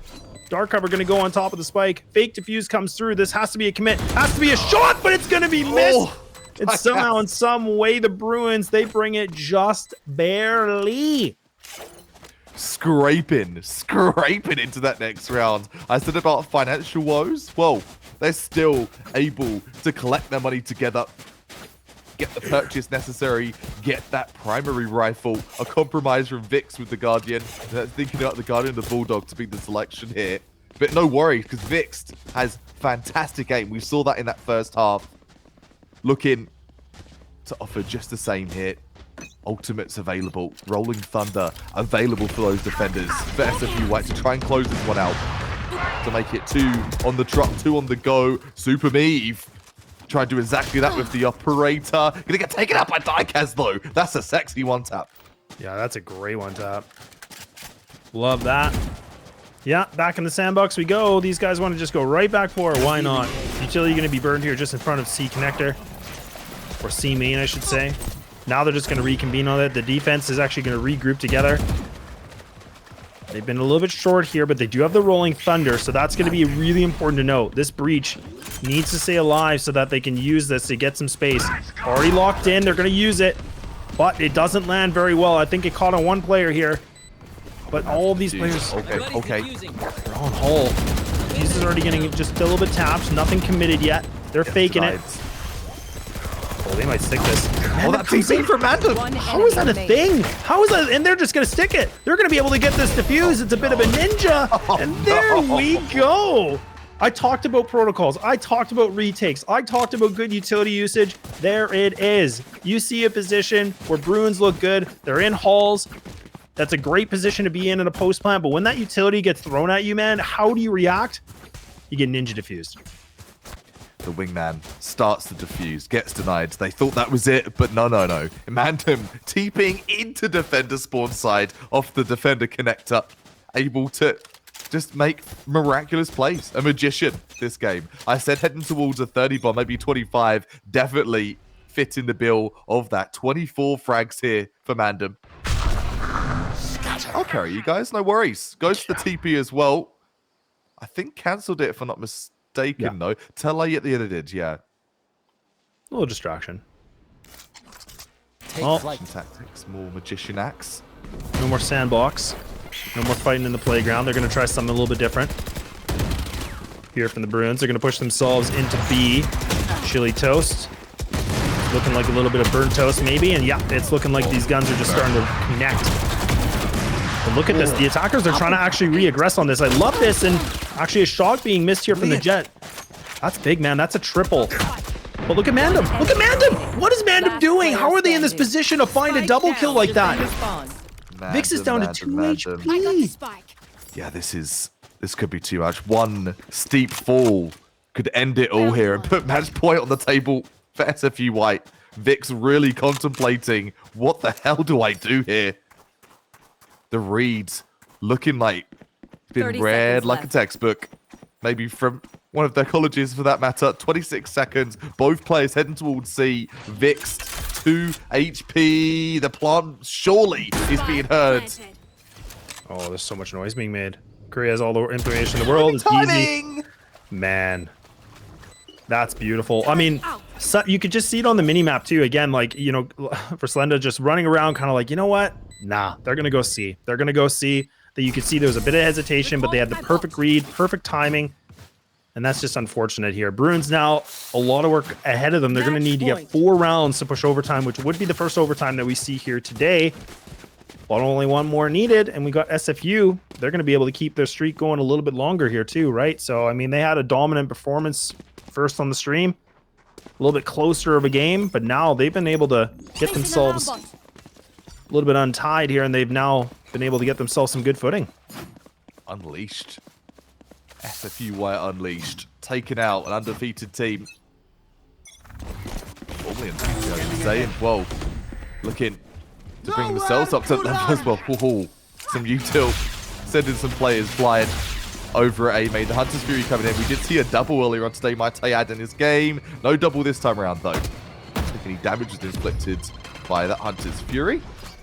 Good news if you're an SFU White player. Bad news if you're over the side of Sheridan Bruins. So many ults available. 4 ults available. Play still activated. Thrash available. Sean picks up a frag. Makes it a little bit easier for this retake. Nice swing coming in. Actually from Chili. 2-piece. Yeah, that's a 2-piece. We'll take those.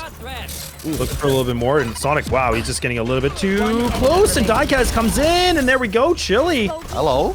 with a Spectre is going to get it done. Nice and aggressive, trying to grab that gun. Bit too slow and not going to get it. Oh, boy. Well, I talked about 4. I said 4. I said 4. Now bringing it to 3. I've still got all eyes on Mandem. Just gives Mandem a couple extra rounds to get the 30 bomb. Am I right? 27, 14, and 14. Mm-hmm. It's a one-player game right now. The rest of the lobby, I want to say, are completely even. You've got between like 12 and 18 frags for everyone, but one player above 20, and that plus 20, Mandem. We've said that name so many times. It's not about Mandem to focus on here, though. It is going to be the other Omen. Diecast has the ult on the table. Shot darts coming in, trying to clear off those angles. The close left, the Sober Dart comes in, gets some recon. The Thrash trying to stop the push here. Chilitos trying to make the push. Sonic fast grabs a frag, makes the 5 versus 4. Chilitos wants a bit more. They're coming in from the side with the Guardian, but just not enough. I mean, 3 on 2. Phantom still available here for the breach. And it is a Sheriff trying to get something done, but it's just Whiff City. All eyes on me right now, Sean. We'll see what you got. A 1 on 3. HP's low here for the KJ. Uh-oh, that alarm bar is not going to be good. That is not what you want. Look at all those players. You can just see they just locked in. Sights are in. And they got themselves a 10th or a cuppa. They do. The ult saved. 2 ults available now, though. It's always the Omen. Diecast, Mandem, they have some options here. Try and spook some players, catch them from the back lines. Maybe even just do the TP for the info. Vixed debating what to purchase here. Joins the Vandal. The Spectre compromise for Chili Toast. And pardon me, a Judge compromise. The raised Judge plate. The drone here from Marcas. Trying to have a probe around over at C main. Sean has an inkling it's not going to be 8. Starting to roll off there. Revealing area. Yeah, and Bruins again are just going to commit to this C site. We're going to see the showstopper going to be used. Bit of a scary moment here. So this is going to be a free site. Curry's already going to be removed. These defenders are so far back. They are giving so much space right now. They aren't even entertaining this. What's up now playing double kill. Takes down the heavy hitter Mandem, so that's actually really important. Ooh, that's good Gecko utility being used. Chili Toast. Good. Now super shots. He got a triple? Yeah, he did get a triple. He got triple with his own util. Self-sufficient initiator right here, right now. So 2 versus 2. Make it a 2 versus 1. All down to Super Sean. He's been super so far in this round, but does not have the oomph to get through. And that kryptonite of that play is going to be SFU White. Still just holding on for dear life. He's going to be the likes of Sheridan Bruins. They don't let go of this one just yet. No, not at all. And I mean, this is the thing. They put so much money in that last round. I mean, this is, yeah, they still got a Phantom. But, man, this is just, it's kind of a gross buy, in my opinion. I mean, you got double Guardian. Yeah, Guardian can be good. But, again, you have to rely on hitting a 1 shot, right? I mean, you got to be consistent. Yeah, it's a big ask. Considering that, you know, we're seeing the Bruins just over and over again. They're just hitting C. I'm a little bit surprised that SFU have not really picked up on this yet. I mean, could be a fake. Bit of a fake ult coming in from the Omen. Oh, it is a fake. Good read. It is going to be a fake. They're heading out. They're shipping out. They're heading towards A. And these defenders, they've vacated A. Now the rotates are coming back in. Mandem talks about 1 shots. Oh! 1 shots. That's nice. That might be enough. 4 on 3, but we've seen these positions before where Bruins have the man advantage. And it starts to fall apart a little bit. So bringing it to a 3 and 3. Spike's going to go down on this B site. Rolling Thunder is going to disrupt that. Flash comes in. Oh, this could be good. They know the player's close on by. Hits the player right on top of their head. Looking for a bit more, but it's just going to be these attackers. The Guardian now. A big ask. A shot to be made here. Reload the chamber. Oh, no, and they're still going after it. They're still contesting for it. 30 seconds remaining. Both these players are low. They're in the red. They're critical right now, HP. Tickle them. Yeah, you can definitely give them a tickle, and they're going to be done. Spike's going to go in this C site. So much work right now for the Jet. Spike's down. Should be able to find a better rifle. We do. The Vandal. One Cloudburst, though. That's when comms could be huge. They're lit. They're lit. They're both 1 HP. They're both in the red. That's the confidence that you need. That reassurance. Picks up the Vandal. The Cloudburst, the updraft there. The ping's coming through. The teammates trying to pull through with some kind of gameplay. Picks up one. Does get the tailwind back. No! The misplay! The misplay, the fumble of the bag. Takes it to OT. Switching sides. So unfortunate. Overtime. So unfortunate. That was a big opportunity. I don't know if that was a misclick or if that was intentional, but you could see it was like the tailwind got used and then the updraft went in there. It got messy. It got real gross. But man, what a huge comeback from the Bruins. Like I said, they needed 4. It was a big ask. They do it. They bring it into this OT. This is the first overtime of the day. We said it. We said it could go to OT, and it wasn't just copy. It wasn't hopium. It is facts on what these two teams have put into the game today. It's been so even treated round for round, pound for pound, frag for frag, and tag for tag. And we are going to be getting ourselves into that first OT. And I think it's very fitted where we are in the day right now. We've seen some great comebacks. We saw a great comeback for the Bruins to get themselves into OT. But maybe let's talk about it from the other perspective.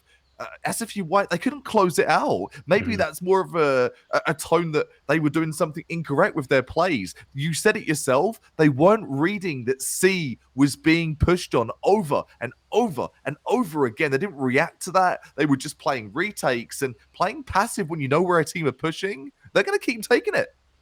Yeah, it's a tough situation to be in because there's lots of times where you're like, look, surely they're not going to keep doing the same thing, right? They're not just going to keep hitting this site over and over. But there's another saying, if it ain't broke, don't fix it. So, I mean, it is a tough situation to be in for SFU. I mean, they were adamant that something was going to change and they tried to stick to their guns. It does backfire on them. But that was where we talked about the retakes were something to really take a lot of notes about. But I think, like you said, I kind of feel like their firepower has been a little bit more lackluster so far. I feels like Mandem is kind of the one player that's gonna like really trying to keep them alive. I mean, almost pushing 30. The next closest is 18. Yep. That's a huge difference, right? I mean, that's a considerable amount of frags that we're talking different right now. So we need to see someone kind of, again, step something up, bring in that heat. But it is right here, right now. We're back into overtime. We're back in a big situation. And things are going to be switched over. Now SFU are going to be on the attacking side. It's been pretty generous for them for the time being. I got the spike. I think for this first OT of day 2 of the Valorant Social, the win condition for SFU White is a 3-piece plus coming in from Mandem. I'm going to say it as it is. You see it on the scoreboard. You've seen it in the gameplay. Whenever Mandem has gone down early in the round's over. We need to see that clutch source continue. Toll room's open for A-Link. A bit dangerous there. Having to clear it is going to be Sonic Fast. Farming the orbs. Does have one away from the ult there for Thrash. 30 seconds. They have to do something. Time is bleeding away. Left. And so is this OT. Yeah, only 25 seconds. I mean, this is the thing. Like, you have to get moving. And I mean, this is the Sova. So Marcus is now going to be the one player that's in here. Utility going to be able to push him back. So they're going to be able to get the site. Well, the question is, what do they want to do differently now for the post plant? We're going to Great use of the Cloudburst. Covers up the waterfall push to stop Wingman being taken out for that plant there. Thrash is now available. The ultimate for Gecko. Right here. That could be a win condition for this OT first round. Yeah, I love this though too because they're playing just outside of main as well. So their post plant has changed. Look at the recon. Oh, this could be everything. Oh man, Gecko's just landing all this utility. Now the ultimate's going to be used. Not going to be able to find a connection, no, but Diecast trying everything they can to get on top ground, not able to find these, and now the guns are just starting to soar. 2-on-2, 2-on-1. It is just Vix with a beautiful This could be huge. A one-on-one now. Seeker's going to be used. Waiting things out. Time is ticking. Needs to commit to the defuse. Has to stick this. There's no time at all. Mandem's been able to do it despite the quad kill. No way. It ain't in there. The wall bang. What an absolutely sensational, potentially round-changing wallbang there. Great attempt on the retake. I think one of the best attempts we've seen all game. So many quick trades. You talked about wanting to see trades. I saw a plethora of trades there. Man, that was insane. And I mean, this is the thing, like we talked about, like Mandem's sitting at 30 kills now. We're saying Vix, someone that wasn't, was putting up some decent numbers, but look at them now, 24 frags. I mean, they have just come to play and almost landing that 1-on-4, almost able to take it away. Like only needed an extra second, maybe just over. Yeah. If that, yeah, I was gonna say it's really close. Great use of Dizzy there, chucking it over Waterfall. Does get it retrieved as well. No waste for Dizzy. Recycled, refreshed shortly. Super Meave, blind as you like, gets blocked by the teammate trying to leave sight as well. Mandem stepping up, 31 frags today, Super Sean. Sonic fast, coming in fast for 2 frags. All down to Vix here, grabs the 1, Claymore to do, grabs 2, cannot get the 3rd, the 4th and the 5th. It's over, 14-12 is the score. SFU White just about pulling through. Mandem leading the charge, over 30 frags there. I said it will take a 30 bomb, and Mandem stepping up to the challenge. Mandem checking the boxes, crossing the T's and dotting the I's.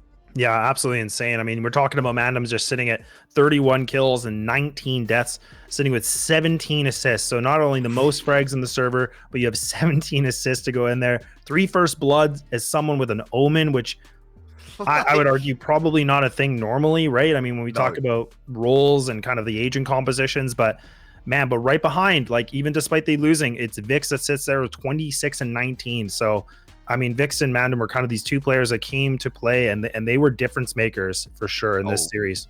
They were locking horns the whole entire game. I've heard a couple of people mention this as well, of Tens has started to pick up the Omen role now with the new Sentinel roster, with the new composition they have, and other players have started to realize and be like, you know what? Tens might be onto something. Omen is still quite a dynamic agent, not just for the map of Ascent, for the whole entire game. You get your Omen in there that has some fragging potential already, maybe sort of that duelist playstyle. It can do wonders, and that's exactly what we saw in the server on Lotus today. Such a competitive game, and the most competitive game we have had on stream so far today for day 2 of the Valorant Social. That was sick. Yeah, that was absolutely sick. I mean, this is the thing. Like, this was the first OT. This is where we got to see somebody dropping 30. We almost had 2 people dropping 30, essentially, too. Which is these were all first things that happened here for the tournament on the stream. So this was really exciting. And I mean, I'm really impressed with both these teams, right? Because I was saying like Bruins had a lot of work cut out for them coming into this. Like statistically, they were sitting at a 2-1 record. We were kind of wondering if they were going to be prepared.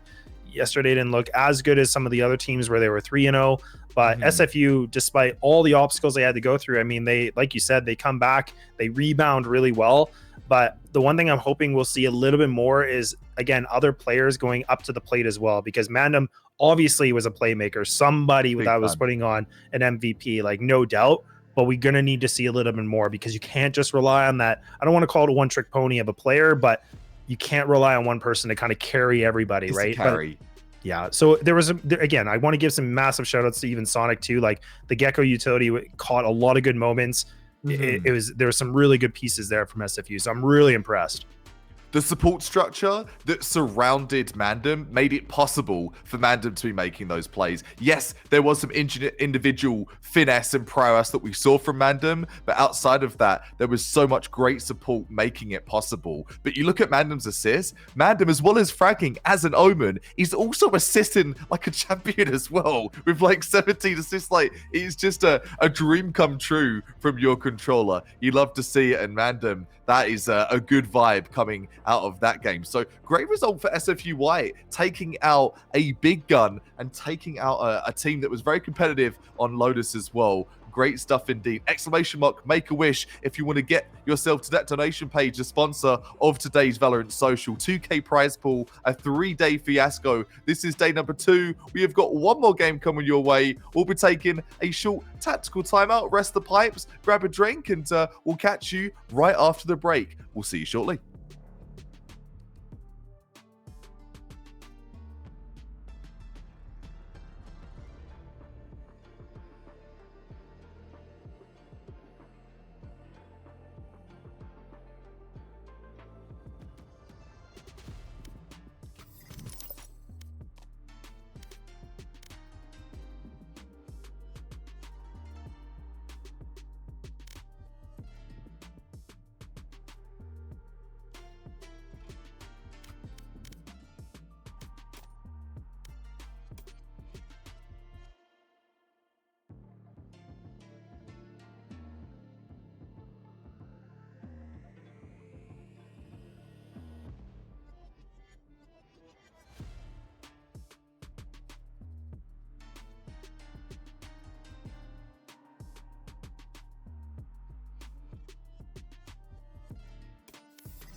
Dropping bombs, the 30 bombs dropped, and it was looking like a team was real ready to rock. Are they going to be like that again? Let's find out real shortly. SFU White taking on, it is going to be a cool name for this team. Brock Badgers Esports, love it. And SFU White have won 2 games on the trot. Can they make it 3 on the stream here today for victory? It is going to be the Valorant Social. I'm joined by the lovely lads. I'm Cuppa Frag, and we're here for Memory Expresses, sponsored by Make-A-Wish Valorant Social. Please type !Make-A-Wish in the chat if you want to get a donation in, and that'll take you to the donation page for the last game of the day. I'm wondering, is it going to be a stomp?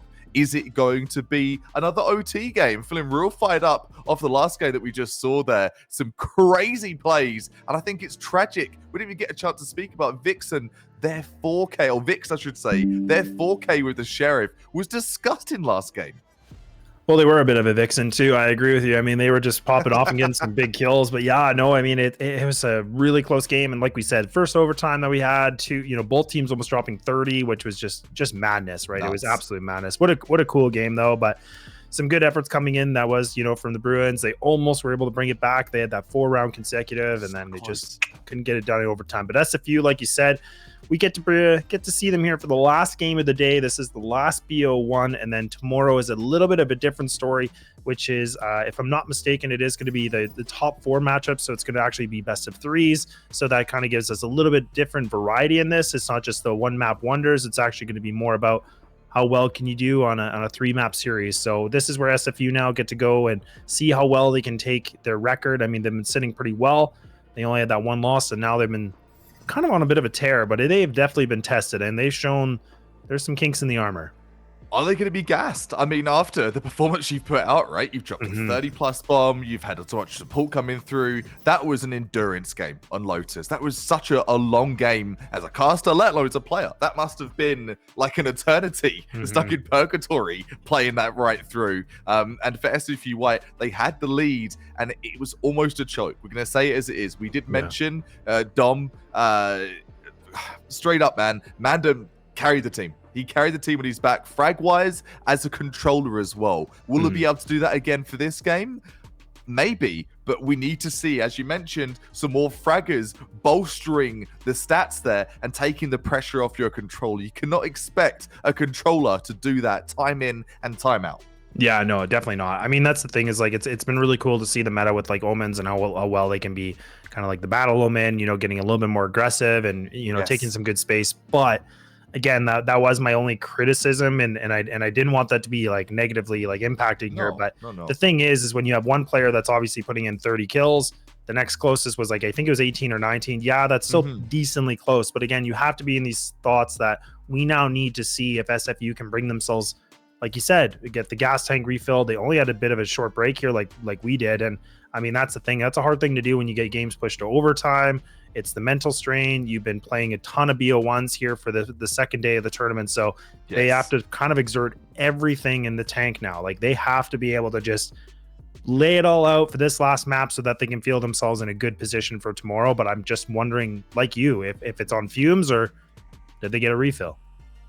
Yeah, it's something to be said. It's online and LANs. I think LANs even more because you've got that sort of in-person physical energy. But online, you've got to try and make that synergy with your teammates without physically seeing them. Maybe you have them on webcam, but I know you can attest to this. If you've competed in quite a few LANs, you compete online as well. It's just a different vibe online, isn't it? And you have to dig deeper to really get that synergy and to get that teamwork to be on point. Nothing to put against SFU White. They seem to have definitely dug deep and be able to find that in the past couple of games. But on the trot 3, that is a very, very tall order and a big ask.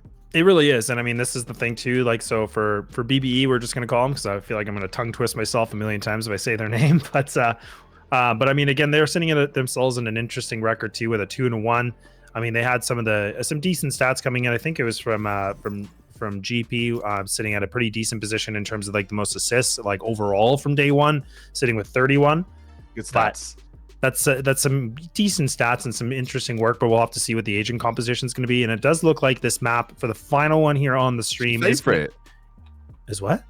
It's your favorite map. I know. I was just gonna say, like, yeah, it's my favorite map in the whole wide world. It is the first one, so I will let it go. It is Ascent. We thankfully didn't have 6 Ascent matches. I would have lost my mind, but it is Ascent going to be the final determination here. So, and honestly, it's always been a competitive map. It's always been a good map.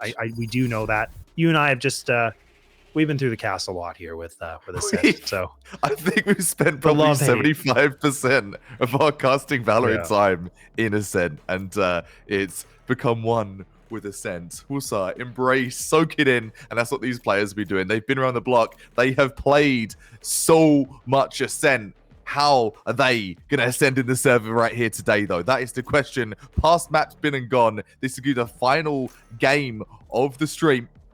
Who's going to be taking it? Can SFU White get the triple threat? Can they get the hat trick, the 3 in a row? You've got the KJ, you've got the Sova, you've got Mandem back on the Omen. Love to see that. I'm excited to see that. Sonic Fast, Zoom on the Jet, and Super Sean on the KO for support. What are we going to see from over on the other side there, I wonder? Deadlock being hovered, they playing Agent Roulette? What's going on over there? Yeah, it kind of feels like they're just toying with us and they're just waiting. But I'm kind of wondering too for Curry, like even, the fact they're hovering on KJ, but I don't know if that's true. I was kind of thinking a Cypher would be decent on a map like this. I know KJ typically is the normal pick, but I feel like, a Cypher, sorry, is a decent pick on a map like this, in my opinion, just because you have the cam, you have mural theft, so not gonna be in the deck of cards with this one, but pretty standard pick, I think. Overall, we are gonna see the Sovas being used, Skies are gonna be used only on the one side, so overall not a bad pick. Array is gonna be on here too, so not bad. Got the Rays, got the Jets, the Rays Jet face off. You've got the KJ face off and all.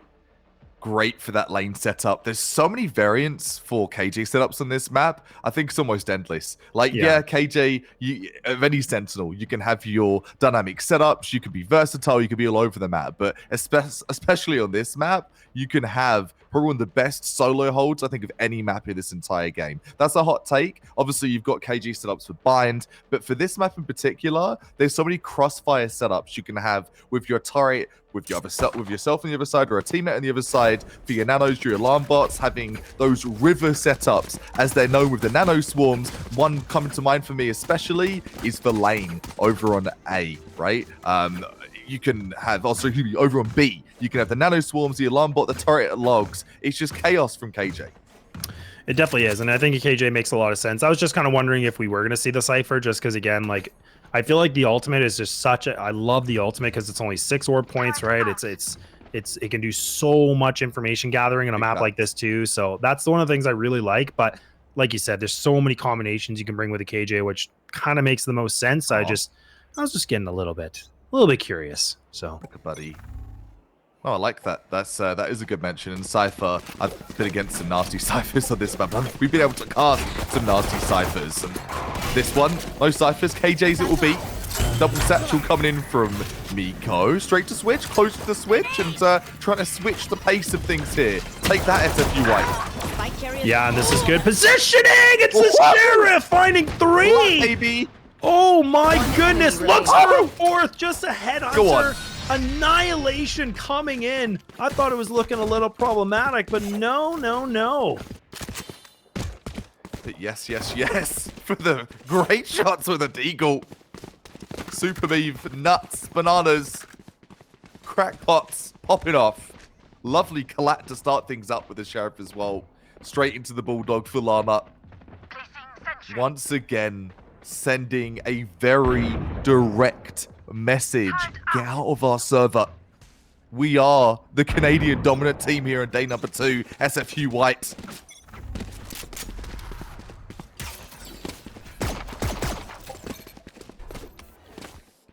Well, that's a great way to start things off here for SFU, right? I mean, jeez Louise. Heroic play coming in. I said someone had to step up. Okay, that's a way to step up. Take that, caster. Take that, casters, plural. We were both mentioning that they needed to do something. Not to throw you under the bus, throw both of us right under there. Oh, jump under there if that's what we're going to see. Fantastic plays. A nice little play from Mandem. Someone we sung the praises of so much in the past couple of games. Does get the penalty out, backs off the mid push. Sova look like a 3-3. Vulcan taking out the equation. The Outlaw taking out Miko for mid 2. Miko made such a good play on that first round. The Satchel movement looking super promising, super good form. But the teamwork makes the dream work, and that's going to be SFU White here. Yeah, really convincing round. And again, this is a bit of a bonus, and we get to now see the... We'll just call them the Badgers. Can we just agree to call them Badgers? Badgers, they're the Badgers. Go for it.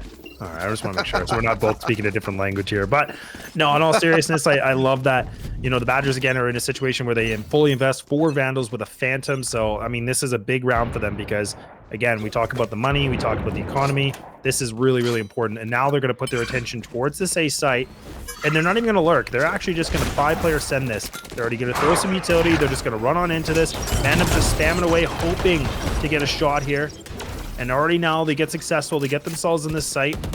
And we've seen SFU. This is where they have been pretty prominent here with retakes. But the question is, with the weapons they have, can they still be prominent with the retakes? Big questions. These teams got the answers. The drone comes in. Does spot a couple in sight there. Over by Jenny. Poised by Dice. That recon's probably going to give the game away for that one. Yes, it will. Positioning for Jenny. They know where they are. To a Hell 2. Who's being sent to Hell, though? Looking like it's going to be no one on SFU White, that's for sure. The Badgers being burrowed away. Hidden. And 3 on the trot and a Vandal recovery for SFU White. Yeah, really nicely done. Again, they don't take it with like full, like, you know, amount of manpower or like keeping so many players alive. But again, Mob right now just sitting at an 8-0, keeps the rifle in. Yeah, timeout's going to come through. Probably a good idea. This is, you know, for the Badgers, I mean, they need to get something cleaned up right now. I mean, we're talking a 3-0. Let's slow down the momentum. Let's kind of get the comms a little bit more calm. Comms. Yeah, it's kind of like in Discord. But anyways, I think they're in a position, this, like, again, there's not a lot of money they can use for weapons on this round, but again, they need to have a better game plan for the following round. I mean, that is more the conversation. This round might be just, let's do this, plain execute, let's just do this.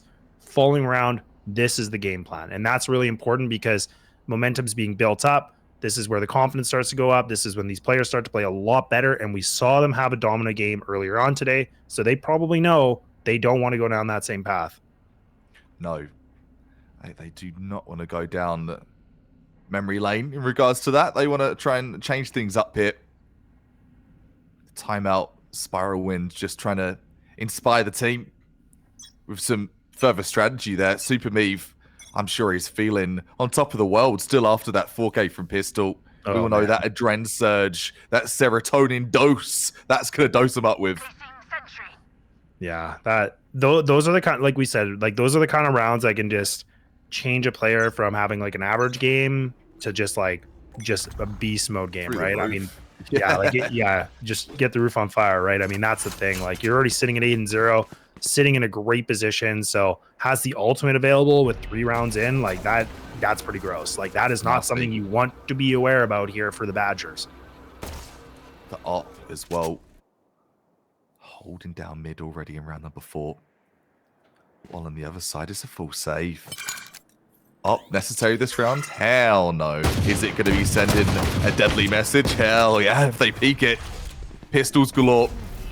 Over from the Badgers, trying to make a little push here, clear out the wine, make sure no one's going to try and flank him from the wine and dine.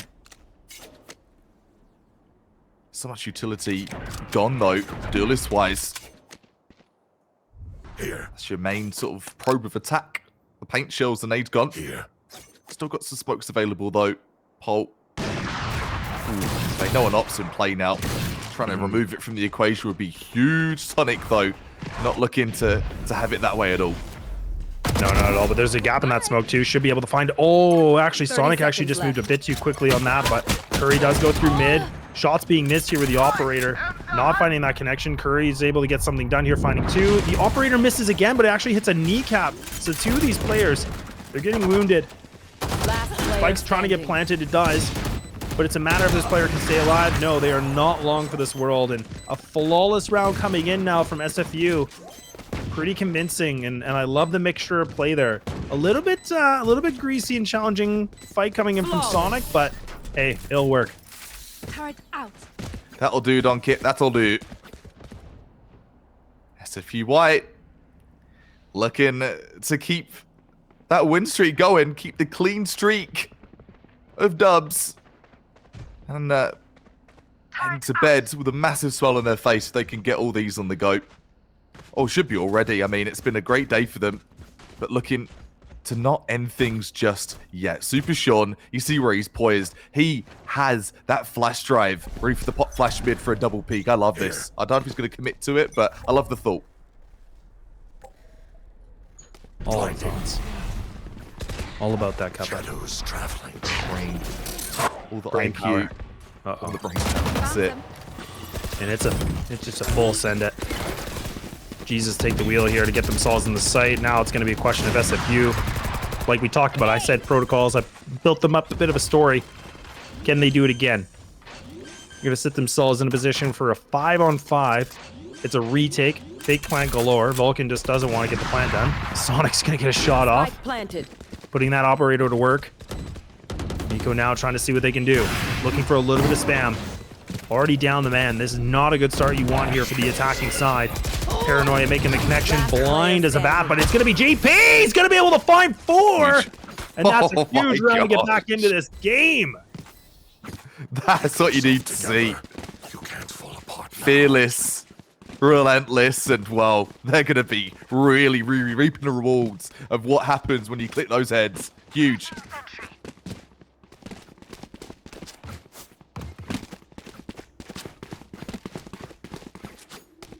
Well, we talked about GP before. We said, okay, look, that was the one player that had the most assists, sitting with 31.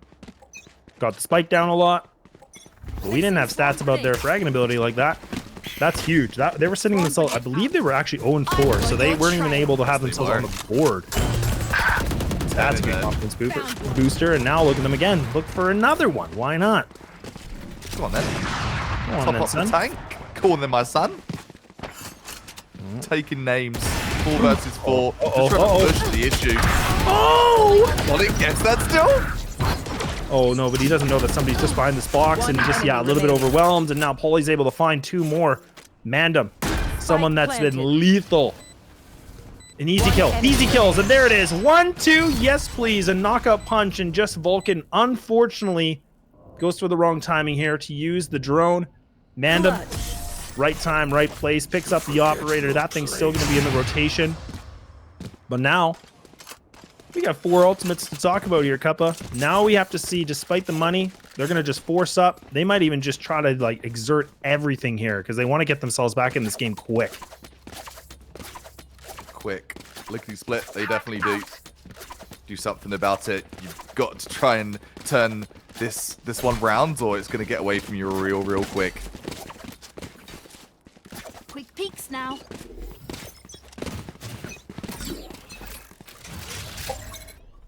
Stealing sight. Yeah, it looks like even fully just waiting things out a little bit more. Good position coming in from Madden 2, just getting a bit of information here for the long A. Lockdown's going to be used, so this is here from the Badger side. And like I said, they might just try to exert everything. They're just going to try to burn all their ultimates. They're just going to try to get themselves... Why not, right? I mean, they got to try something different, but they're not really using it as much as I thought they would. I mean, the race is close. Micah's close on by, and now the showstopper. Oh, showstopper, and actually does land, but it went onto the wrong player. I thought it was going to be the person deeper, but the SO was gone and removed. And now Mandem actually gets caught a little bit here too, so now the paint shells are going to be back into play. That's the first choke I think we've seen from Mandem in like 2 games. So those happen. Sonic not choking anything, just hitting all the targets, hitting all the heads like his aim labs. 1-2, and the player takes number 3. It's going to be Slender with a triple, baby. 2 super clean, slick 1-taps coming in from the Blade Storm. 2. Zoom. They're zooming to the finish line here. Yeah, this is beautiful. Now already sitting at a 6-1. This is a really quick first half already, right? I mean, clinical, we're talking about... Man. It is. I mean, this is 4 rounds in a row that have been gained here for SFU. They have that one that came right down to the wire. GP just coming up with a 4K. And then again, now we're just seeing 2 more consecutive, but this is now desperation buy too. I mean, for the attacking side, like you can see it's like Sheriffs, you got the Marshall with 1 Phantom. So I mean, they're scraping a barrel here. They're trying whatever they can. What's the play? Win rounds. That's what they're saying to each other at this point. Do what it takes. Get your luck on. That's what Spiral's going to be trying to hit. Trying to get SFU spinning the muds a wee bit. Money still not the most bolstered for SFU. Even though they have been taking the rounds here because numbers have been bled out almost every round. Oh. Trying to make something happen. The paranoia comes through, lights everyone over at Tree. Vulcan still somehow, some way, swoops in. The wide swing, picks up the frag, grabs the rifle, gets the dart in, gets that recon, trying to get some map control, trying to get some site control. Nico crouched just up to heaven there. Overhill, or the regrowth, I should say, comes in. Resets things a little bit. Site control is theirs, but they don't have the weapon right now. The ult comes in, the lockdown for the retake. This could be a problem. Yeah, this is good lineups coming in. Curry's actually throwing a lot of good utility. Not even just the lockdown. Players getting close. Yeah, GB's trying to do something a little bit more aggressive. Matters into their own hands, but you can already see SFU's already cleared up so many options already. They cleared out Cat. They're just taking these guys 1 by 1 now. Player coming through main. It's just going to be a spray. Now Curry's just trying to stick this defuse, and now it's just needing the Jet to land this quick shot. A player in hell just needs to commit to the fuse, and it's a no-scope to get it done. Woo-wee! This is cooking for a last game. My goodness. Clean, clean, clean. They are so warm. SFU White are so very warm. And we did mention, hey, can someone else like take the goblet of fire and just run with it? It's Sonic this time. Sonic Fast, crushing it with the up, crushing it on Jet. Bladestorm, if you remember just a few minutes ago, just finessed with 2 1-taps in the op, just doing justice to any Jet mains out there. On the other side though, the Rays just being defeated from the duelist front right now. Tough times. Yeah, it is tough times too. And like we talked about, and something I was kind of, you know, prefacing a lot is like, look, like we need to see people step up. I feel like Sonic's been able to put themselves at 10 frags right now, but again, some of the shots have been a little greasy, a little challenging, we'll be honest, but you know what? Things are greasy, still delicious. Sloppy Joes, right? You know, whatever. It doesn't matter. That burger. Good old burger, Canadian burger. Talk about that. Sure Canadian barbecue, love that. Canadian bacon, Canadian burger, Canadian beef. I'll stop. We could go all day though. You know when a caster's hungry when. All Canadian when. All Canadian right here, right now here for the Valorant social. Appetites hungry for us at the desk, but also hungry is going to be SFU White. They are hungry to get themselves out of this game and get another win under their belt. Oh, Yodi though. Miko taking 2. We could see a bit of a consolation prize here. Yeah, definitely. I think this is a guaranteed second round. There's no way we're going to see Sonic go for this. There's no reason to. You sure? 30 seconds left. I'm real sure. Positive. There's no way. Like, it just wouldn't make sense. It's a 1-on-5. You got an operator. Your money's not great. You got 1,600. It's not fantastic, is it? Nah, son. Sonic just having a little look.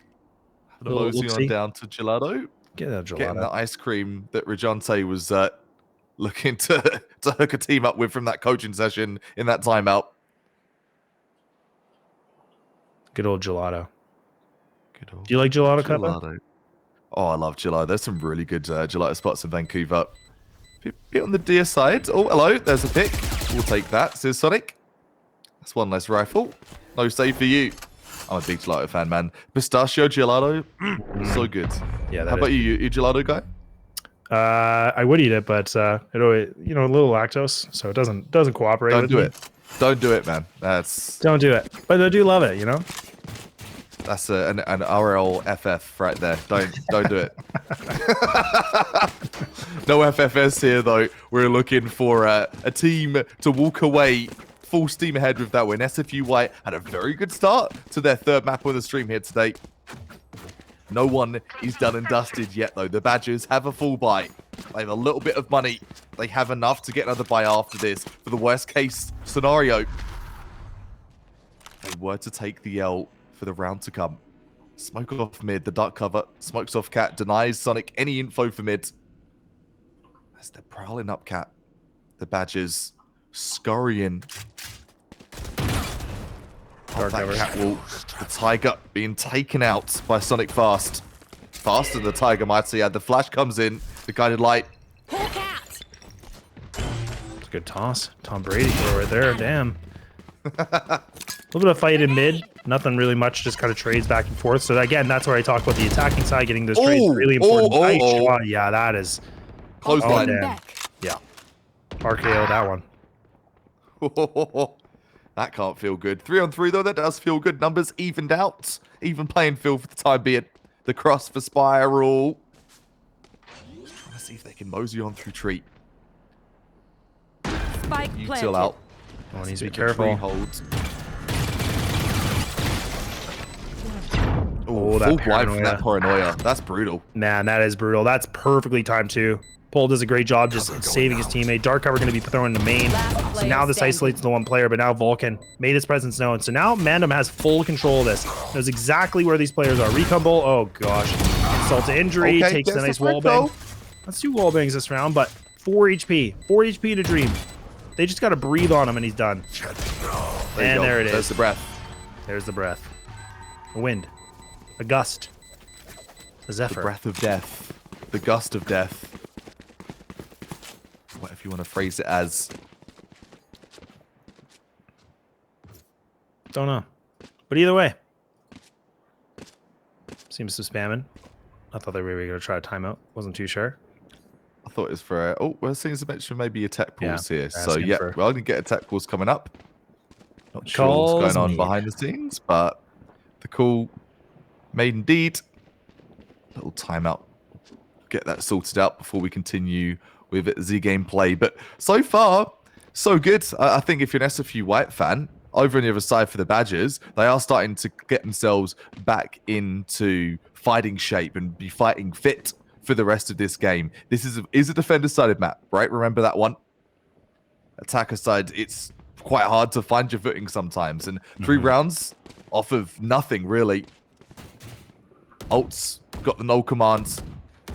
Got the Omen TP across the board as well. I'd love to see that sort of OG Omen TP. Just for info, doesn't need to be a commit. We did see it over on Lotus. Pretty valuable. Just to spook that sort of backline play coming through. But time will tell where things go very shortly. How are you feeling about the Raze play so far? I know Miko had some good frags. I know on the scoreboard it says 5 and 9, but I really do feel that Miko's frags have been hyper impactful on the rounds that have been won lives. Yeah, definitely. I mean, I think there was a good conversation. We even joked about that when we were playing last night too. We're like, look, like the duelists aren't on the top of the boards, but hey, if I can get this impactful frag, I mean, I'm doing my job, right? So yeah, and it is a team game at the end of the day. You normally want to see, theoretically, you want your duelists on the top, right? I mean, they have that aggressive, utility and abilities that they can use, but I think again, yeah, I mean, this is fine. Like their position's fine. They're not like they're an anchor. They're not like they're struggling. They're kind of sitting in a decent spot. So it's nothing really I would worry about. But like you said, I think Badgers are getting themselves a little bit more footing. They're starting to put the shoes on the right feet, maybe.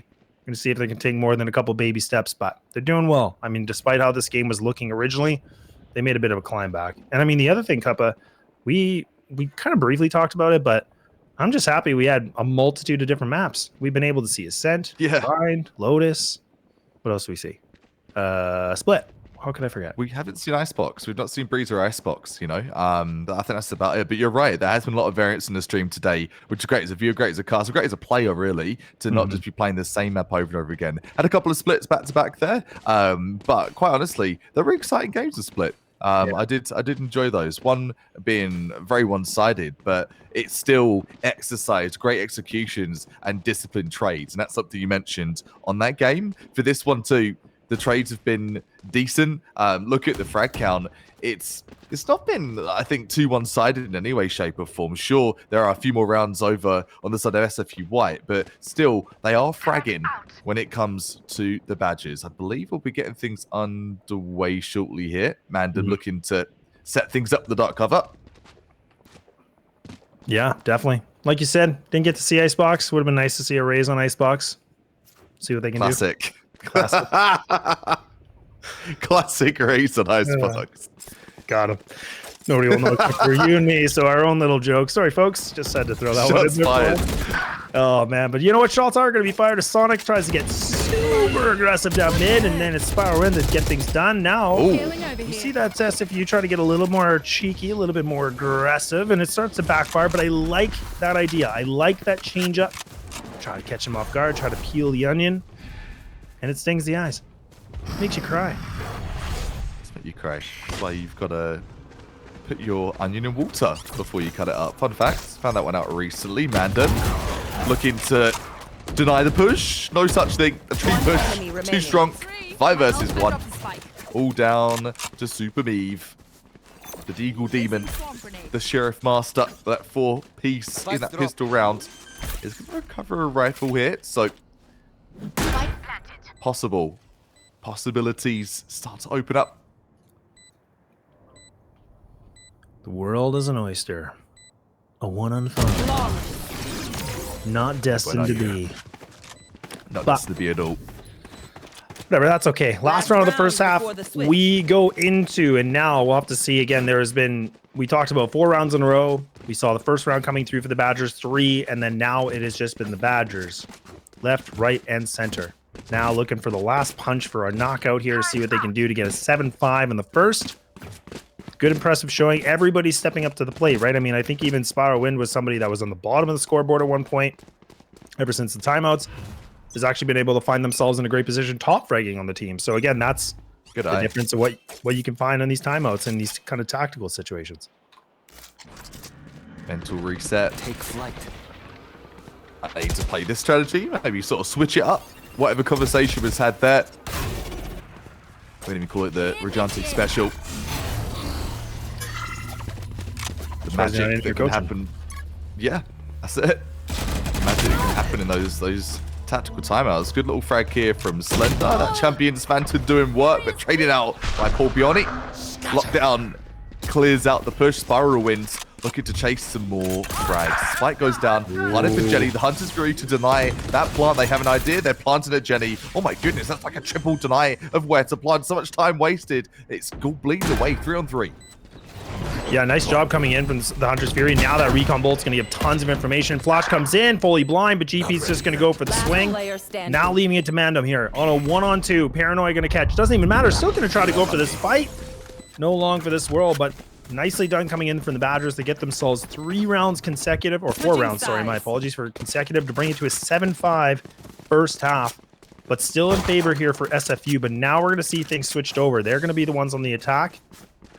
And we want to see how well they can bring the heat for this one. Their defending side looked pretty good at first, but then it really started to slow down.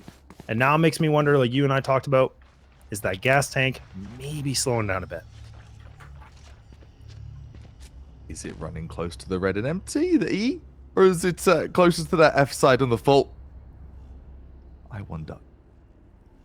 I love attack side of Ascent, and it is a challenge. But I'm hoping that KO is going to help enable that push and disable the equipment as they go forward here. Mid control. Definitely looking where the posture is for SFU White right now. And that's a little one-way from the dark cover over at A main as well. Can't go wrong with that. Omen special. The Panorama comes through for Cat. Has a bit of awareness. Someone's going to be there. Mandem going for that Omen diff. Ooh, Miko.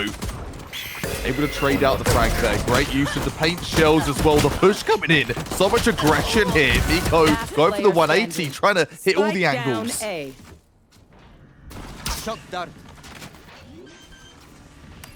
Yeah, now the shock dart's going to come through. That should land nicely. Leaving it just down to Vulcan in a tough situation. But again, the HP is low here for the KJ. Not easy at all. But and now both these players in towards hell. So I mean, this is tough because you have to drop and then you have to win 2 of these fights. But it's about hitting the shots here. There's no way like you'd expect 2 players to be hell as well, right? That's such a good play. One's lit, right? So you play the bait and switch. The bait and switch not really happening though. Gives them 2 separate one-on-ones. That's a catastrophe for SFU White. Vulcan isolates them both. Says yes, please and thanks. Clutch. That shouldn't have happened. That should not have happened at all. Bit of miscommunication maybe. Yeah, and those kind of situations too, because normally there can be the situation where there's like the double player in hell. One person's going to swing to fake it. It was a good inkling, and Vulcan did a great job reading that because it's kind of one of those things, you know, they're either going to be in main or they're going to double in hell, right? So, I mean, he went for the gut feeling, and it worked out really well. Bringing them back 1 round differential to a tie game. Spike does go down, adding a little bit of coin here in the bank for the attacking side of SFU, but again, we're going to have to see what they want to do. It kind of looks like they might even try to do a 3-2 split, but we'll see what they want to bring to this. They did just get the Sheriffs 1 stinger for Mandem. Very interesting.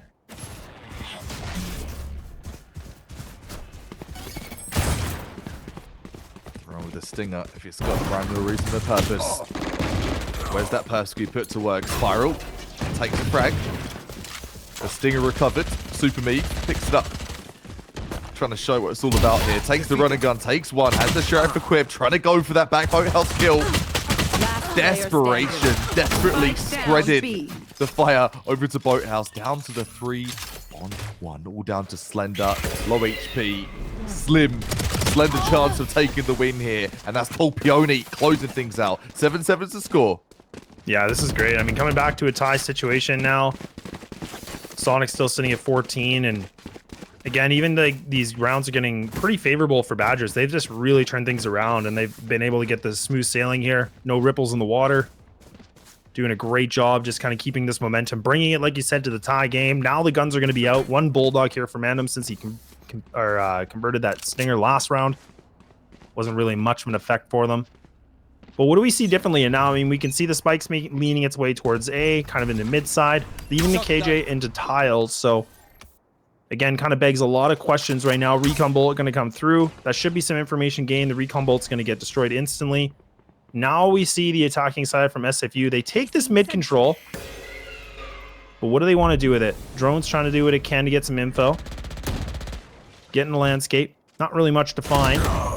But now the rotation's coming through. GP does a great job just finding something here to start a little bit more, but he needs more than that. It's a 4-on-3. Still the advantage right now in terms of the numbers solely, but now the spike looking like it's still in mid here, Kappa.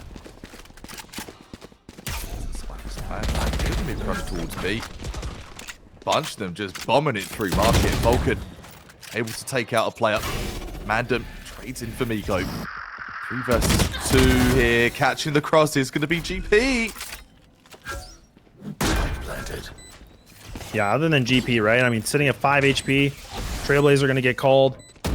Getting some good intel. Now knows that both players here in the site. They're close together. They're playing and tries to get the flash, but the drone's going to, or the turret takes them out. That is so frustrating. And there we go. Thank goodness for the turret, man. That's insane. That's the thing about it, right? Like, it's just like if you're low HP, you can just get an easy kill. You don't even have to worry about anything.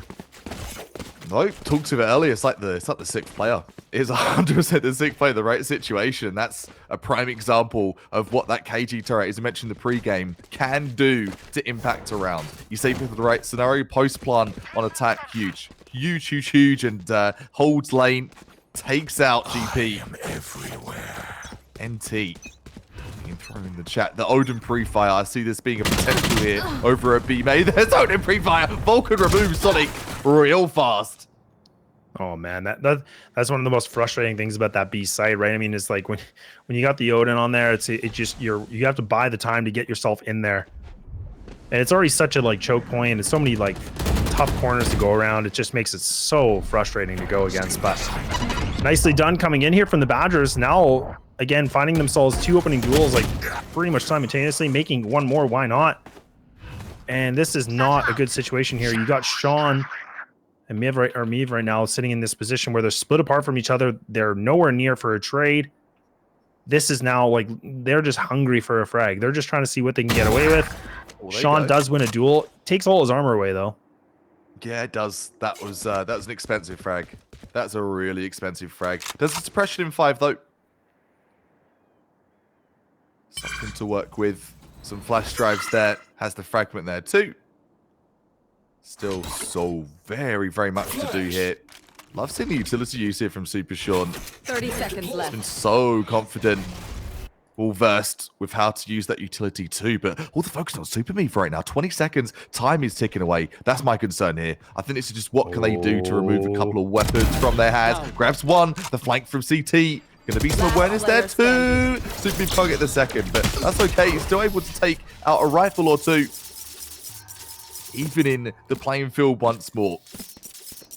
Yeah, that was a really good attempt. I think there could have been some more time that maybe could have given him a bit more opportunity, but good idea to come from the back line, trying to do something on tower, catch them off guard. And now we should see the guns coming back out here for SFU. And I'm kind of surprised we haven't seen a timeout coming through yet. I thought they would have called it by now. I thought they would have tried something a little bit more just to kind of get themselves a bit more comfortable in what they want to do with this, but this might not be the round. If this round doesn't go their way, I have a feeling they probably will call it right away. Bladestorm's going to be used. Sonic's actually getting very aggressive. You can already see cleared out Wine, cleared out everything here. Long A, they just like, no, they're just close. They're just waiting for this. Paranoia going to be used. Why on earth is Michael going for this? What is happening right now? Chaos. Chaos ensuing over at 8 The Paranoia came through from Tree, which is being lead from Paul Pioni. That's insane. Nothing was played off of that, actually. The Blade Storm, one blade left here for Sonic Fast. No other rifle available. Able to snag that switch, though. CP comes in. Oh my gosh, so much is happening. Still one blade available. That reset there for Sonic Fast. The Showstopper comes in. Showstopper shut down by Super Short. Spyro coming in, gets a triple. It's going to be a 3 versus 2. Yeah, pistol out on this too. And I mean, again, these two players, lockdown's going to be used. They didn't land it. They didn't land the lockdown, so now making it still a favorable situation here. 2-2. HP's low here for Mandem. Time is ticking. Spiral isolated out any players that would be held. No one's there. The turret's got the walkout. The one-way comes in. The toes exposed there. Saying that, though, down to like sub 50 HP. Mandem, great one-way over on Jenny. Great crossfire setup coming out of Super Move as well. That's the SFU White we know and love that we've seen today on the stream. Yeah, and it's about time. Like, I mean, we wanted to see something come out of them a little bit more, right? I mean, it's been really a struggle for them to find any sort of rounds, and it comes in for Mandem to kind of, like you said, putting the dark cover into full effect for the one-way, which gives away the feet, which you can still be able to win that duel. And it got a little bit, you know, dicey, but either way, they're going to put themselves still in this lead. And now we have to see what they want to be able to do. KO does have this ultimate ready to go. I mean, the null command can definitely... Right. This could really open things up, because if they just want to go for a full barrel execute, they can. But the defense, instead, they're going to push through mid. So they're going to try to fight for this control. And Spiral win, man. Great. He's for just 2? breaking spines. Snapping necks, breaking spines. The backbreaker, the suplex. The choke slam, doing it all. Sonic Fast, straight into sight. Been nothing but passionate about these pushes here. The Hunter's free to deny the default push, or the default plant, I should say. In fact, not even that. Taking out Mandem. Takes out one of your top frags, the top players of this tournament so far. Sonic Fast still up and at him. Gonna choke the spray, able to recover a little bit though. 45 HP. Spike retrieved. It's a 2-on-3. A lot to do here. Able to pick up that frag. That could be the round. This could be for Sonic Fast. I mean, the HP's low though, right? I mean, this is now, oh, that's not gonna make it any better. That's spam from above. Oh man, Vulcan, that was perfectly executed. You can just see the bullets making it, and his crosshair was flying everywhere, and it was just done and dusted, right? But like you said, they could have been over in a different scenario, but that Odin, man, that came in a big play. And I hate admitting that, but it does. Oh, it does, especially on this map. The paper thin walls of Ascent. It looks like there's some solid walls, but rest assured, there are so many wall bangs on this map. There's one over at B main, actually, that I saw used, I think it was in, was it VCT last year, where you can spam through an apartment door and go and shoot through the B main cubby. Just an example, you saw the Odin wall bang that we had over on B main from Sova as well. So many versatile ways of playing this map here. The Ascent is your oyster when I think it comes to plays, and that's why this map is still such a largely played map in the game. Yeah, no doubt. It really is. And actually, Mandem just gets ultra aggressive, puts himself on top of a tower, does at least take a duel. So it's going to be a trade back. And now these pistols, I mean, it's a scrappy purchase coming in right now from SFU, but they're trying everything they can. But GP is just becoming a bit of a nuisance, and there we go. That lead is still going to maintain here. Two casualties, but really not much to sweat about. You're sitting at 7,500 right now for Pole Pony that you talked about. I mean, this is it. And now the timeout's finally coming in. SFU are finally going to admit we need a conversation. Yeah, you know, the Badgers are hungry. They are starving for this win, the way it feels right now. And from SFU White, they've won their games today. I think they're quite confident we're going through. And I'm certain they are going through. So there's a lot more pressure, I think, on the Badgers to really get this done and like prove that they are worth staying in this tournament. And to take out a team like SFU White, that would be a massive confidence booster for them. The tactical timeout now is just reel it in. It feels like a bit of panic starting to ensue for SFU White, and they're not playing the calculated gameplay that we've seen so far today. Do you think that's kind of what's been mentioned in that tactical timeout? Let's reel it in, folks. Let's take a step back and let's play a bit more methodical. What's the conversation happening right now? Yeah, I think it can honestly just be as simple as just getting everybody to calm down, everybody back on the same page. There's so many things that can be talked about here, but I think at the end of the day, like we've seen that SFU can definitely have some good executes. We see that they have good ideas, but I think we're starting to see it's getting really sloppy. I think they just need this time now to just kind of be back into a situation where like, look, let's go back to what we know. Let's go back to our protocol. Let's go back to the foundation of what we know with everybody's abilities. And that's all you need to do, right? It's just a gentle reminder. And that, I think it's just getting everybody calmed down. And that's the thing. If you have that anger or frustration, it can just disrupt any sort of a play. So I'm wondering if that was maybe a piece. There's so many things that could have been talked about, but that'd be my guess.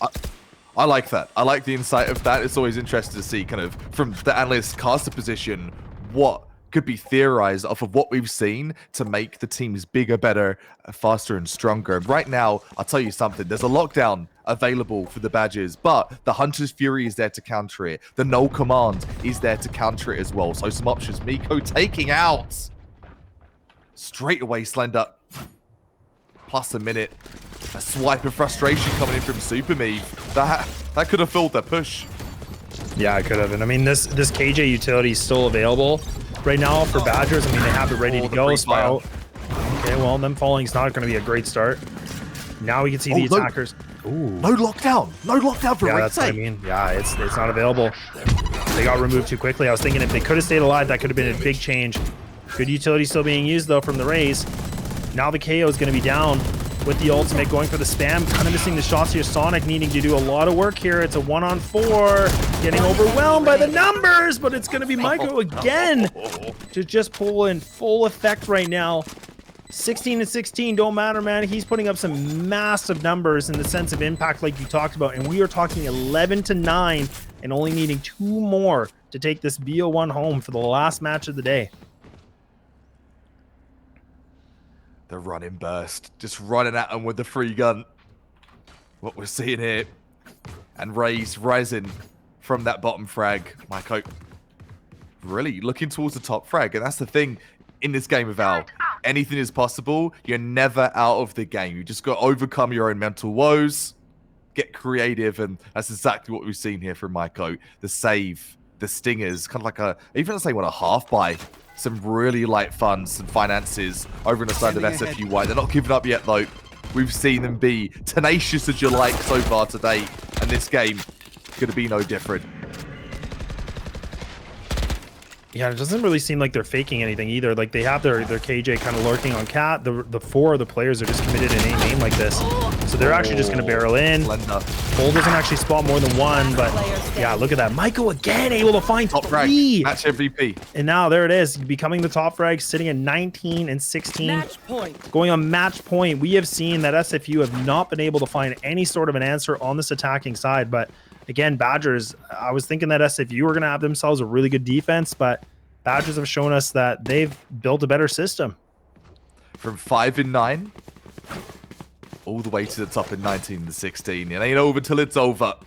Maiko, bulletproof mental to be able to come back from that. And when you're playing against someone like Sonic as well, they are crisp on their aim. That's intimidating. It's a lot to face. The showstopper is a lot to face as well. Maiko trying to get one. Doesn't get one. Little bit of damage. Bit of Rosa ult there.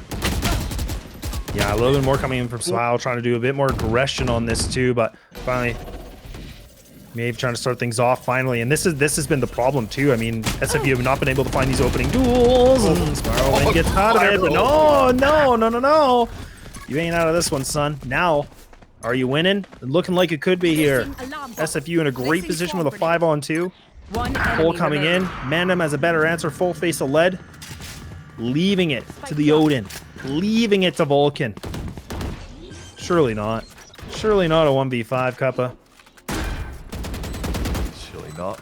Especially now as Mandem, he's reached the top of the scoreboard. He's looking to be that saving grace for the team. Has been part of the dream team. The dream team carry so far. Slender stepped in for a frag and all. Could we see back-to-back OTs, I wonder? I love this though. Odin by...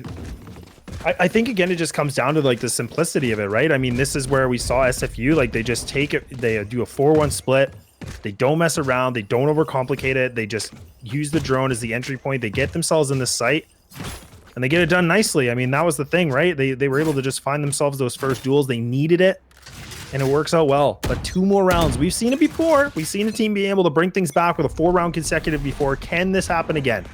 It's a big ask, but hey, they can handle a big bite. Well, they can. They cover going out. We've seen SFU White take a massive chomp out the side of their opponent. For the games prior to this, do have a lockdown on the table on one side of the fence. In the hands of Spiral Wind. They are going to have that Hunter's Fury for the denial as well. Slender, I mean, having some issues on the lurk kit and actually opting to play the rotation game now. I think this is a good play. Baiting out Vulcan, like, oh, I'm main. Not at all. The jump peak coming over from that spawn fountain as well. Good use of that coming in from GP. They have an inkling where it's going to be. They know it's going to be 8. They have that confidence here. The KJ gets shut down for the initial. The suppression. Lockdown to be coming in shortly. Has to be. Sonic pass for the pick. Takes out Vulcan. GP for the trade. Yeah, I really want this KJ to use this lockdown sooner than later. Seconds left. Oh, look at the flank. This could be decent. Maybe a flank. Interesting. Oh, Hunter Fury's gonna get rid of it. It's gonna just take it out. It's not even gonna be in it. Oh, wait. Okay, it is destroyed. I was wondering if they were gonna miss that. I'm like, surely not. Surely you're not whipping that, right? And now it's all down to this. 1 player remaining. Curry, a big mission. A big mission indeed! But it's a spray, but it ain't going to happen. And the Badgers, like you said, they got a bite, and they're ferocious, and they get it done with a 13-10. Great performance so far today from SFU White, but it is going to be the Badgers swooping in, swiping in, slashing their way to a win and taking the wind out the sails of SFU White. Tongue twister. Say that 10 times fast. Yeah, say that 10 times fast. But, you know, honestly, really, really impressive. I mean, Spiral Wind was, for me, like, again, not like a big carry, but also sitting in a great position with 20 and 18. Did actually lead in terms of, like, the overall KD. But I think the piece that's really interesting is how well they used their utility, how well they were able to find, you know, multi-kills when they needed to. So that, to me, was so important in this. And that was the big difference. And we talked about the gas tank. We said, you know, everybody's got to exert everything. And I think SFU, they didn't look as good as before. The beginning of this game was so strong. But I don't know what happened. It felt like they just kind of went in cruise control, and then that was it. Like they just did nothing else available, and the tires were flat. It's been a long couple of days, right? And we've mentioned this in previous broadcasts, but when you've got a couple of days of a tournament, it is an endurance race. It's great, pop it off with a 30 ball in one game, but the next game, if you've not got any energy to exert, it can be cause for concern, especially as we're on the brink of going to day number 3. There's going to be best of 3s. They're going to be more important when it comes to that endurance. So maybe some lessons learned here. Mandem performed fantastic. I want to say the whole of SFU White had 2 cracking games. I want to say like tier 1 level games, been and gone for the past 2, but for this one, I think they were just a bit gassed, and that showed in that second half there. It really did, yeah. And I think the one thing that I was impressed with, like in terms of like everybody, is the fact that like I don't think there was hard carries. I think everybody was able to contribute. Like if you look, it goes from 2019, 16, 18, like from both these teams. So everybody was neck and neck. Like this is where it became more of like a technical and tactical game of Valorant. It wasn't just like, you know, where we saw beast mode before with 2 players almost dropping 30 bombs and things like that, right? It was a very different kind of game, and it comes down to positioning, it comes down to reacting to the mayhem that's coming at you. So I think that SFU, unfortunately, they just couldn't handle that. I think there was a lot that came into them. They didn't know what to do with it. But I think that's where Badgers, like, again, even when this is my pro tip for anybody that plays Valorant, any rank you want, this should be good advice. No matter what the scoreline is, don't shut down. Don't give up. Don't quit. You just saw that was a 6-1 at one point in favor for SFU. And then all of a sudden, Badgers came back and won this thing with a 13-10. So that's where I'm saying, like, anything is possible. You have to take it round by round. And that's what I loved about today for day 1. We got to see a lot of teams showing a lot of resilience. Badgers in this situation, I feel like they had a big test. They were down 6-1. Any other team could shut down. They started to fight back, and they started to claw their way back into this game, and they took it. They did a fantastic job of it, and I love that. I really want to emphasize that too. And it ain't over till it's over. That phrase is an overcooked phrase, but really, you've got to keep your mind in the game. The scoreline is one thing, but if your mental is pristine, you can come back in and you can do exactly as the Badgers did to get yourselves a win, regardless of what level of Valorant you are playing. Regardless, though, out the way is all the games today. The stream is coming to a halt for day number 2. But don't you worry. Don't you worry, child. We've got another game set for you tomorrow. It's day number 3 of the Valorant Social. 2K on the line there. And all the money games, well, they're going to be happening tomorrow. Same place. I believe it will be the same time as well for 11 a.m. PST. I was just going to say, production was just kind of whispering in our ears here. And it actually is going to be, so 11 a.m. is going to be the first game for the day. That's going to be the 3rd and 4th place game, which will be SFU White taking on TMU Blue. And then we're going to go right after that game, which is a best of 3, by the way, which is going to be the 1st and 2nd place teams. So that's going to be CCG for gold, and then taking on the Badgers. So these are going to be some interesting matchups. So the first game will be for the 3rd and 4th place. Second will be who's going to take home that 1st or 2nd place prize spot as well. So pretty exciting, man.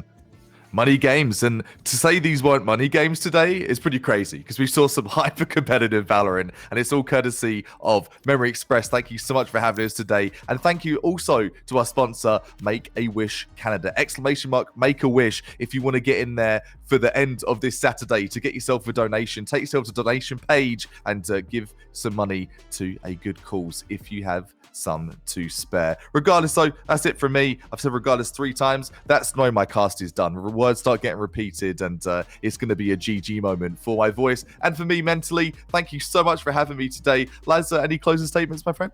I don't think so. Yeah, we just want to appreciate everybody for tuning in. We hope you enjoyed the show. We definitely did, and we'll be back for tomorrow for some best of 3s. We're going to be cooking up some good games, so make sure to be back here for 11 a.m. That's going to be the first match for 3rd and 4th place, but we'll see you tomorrow.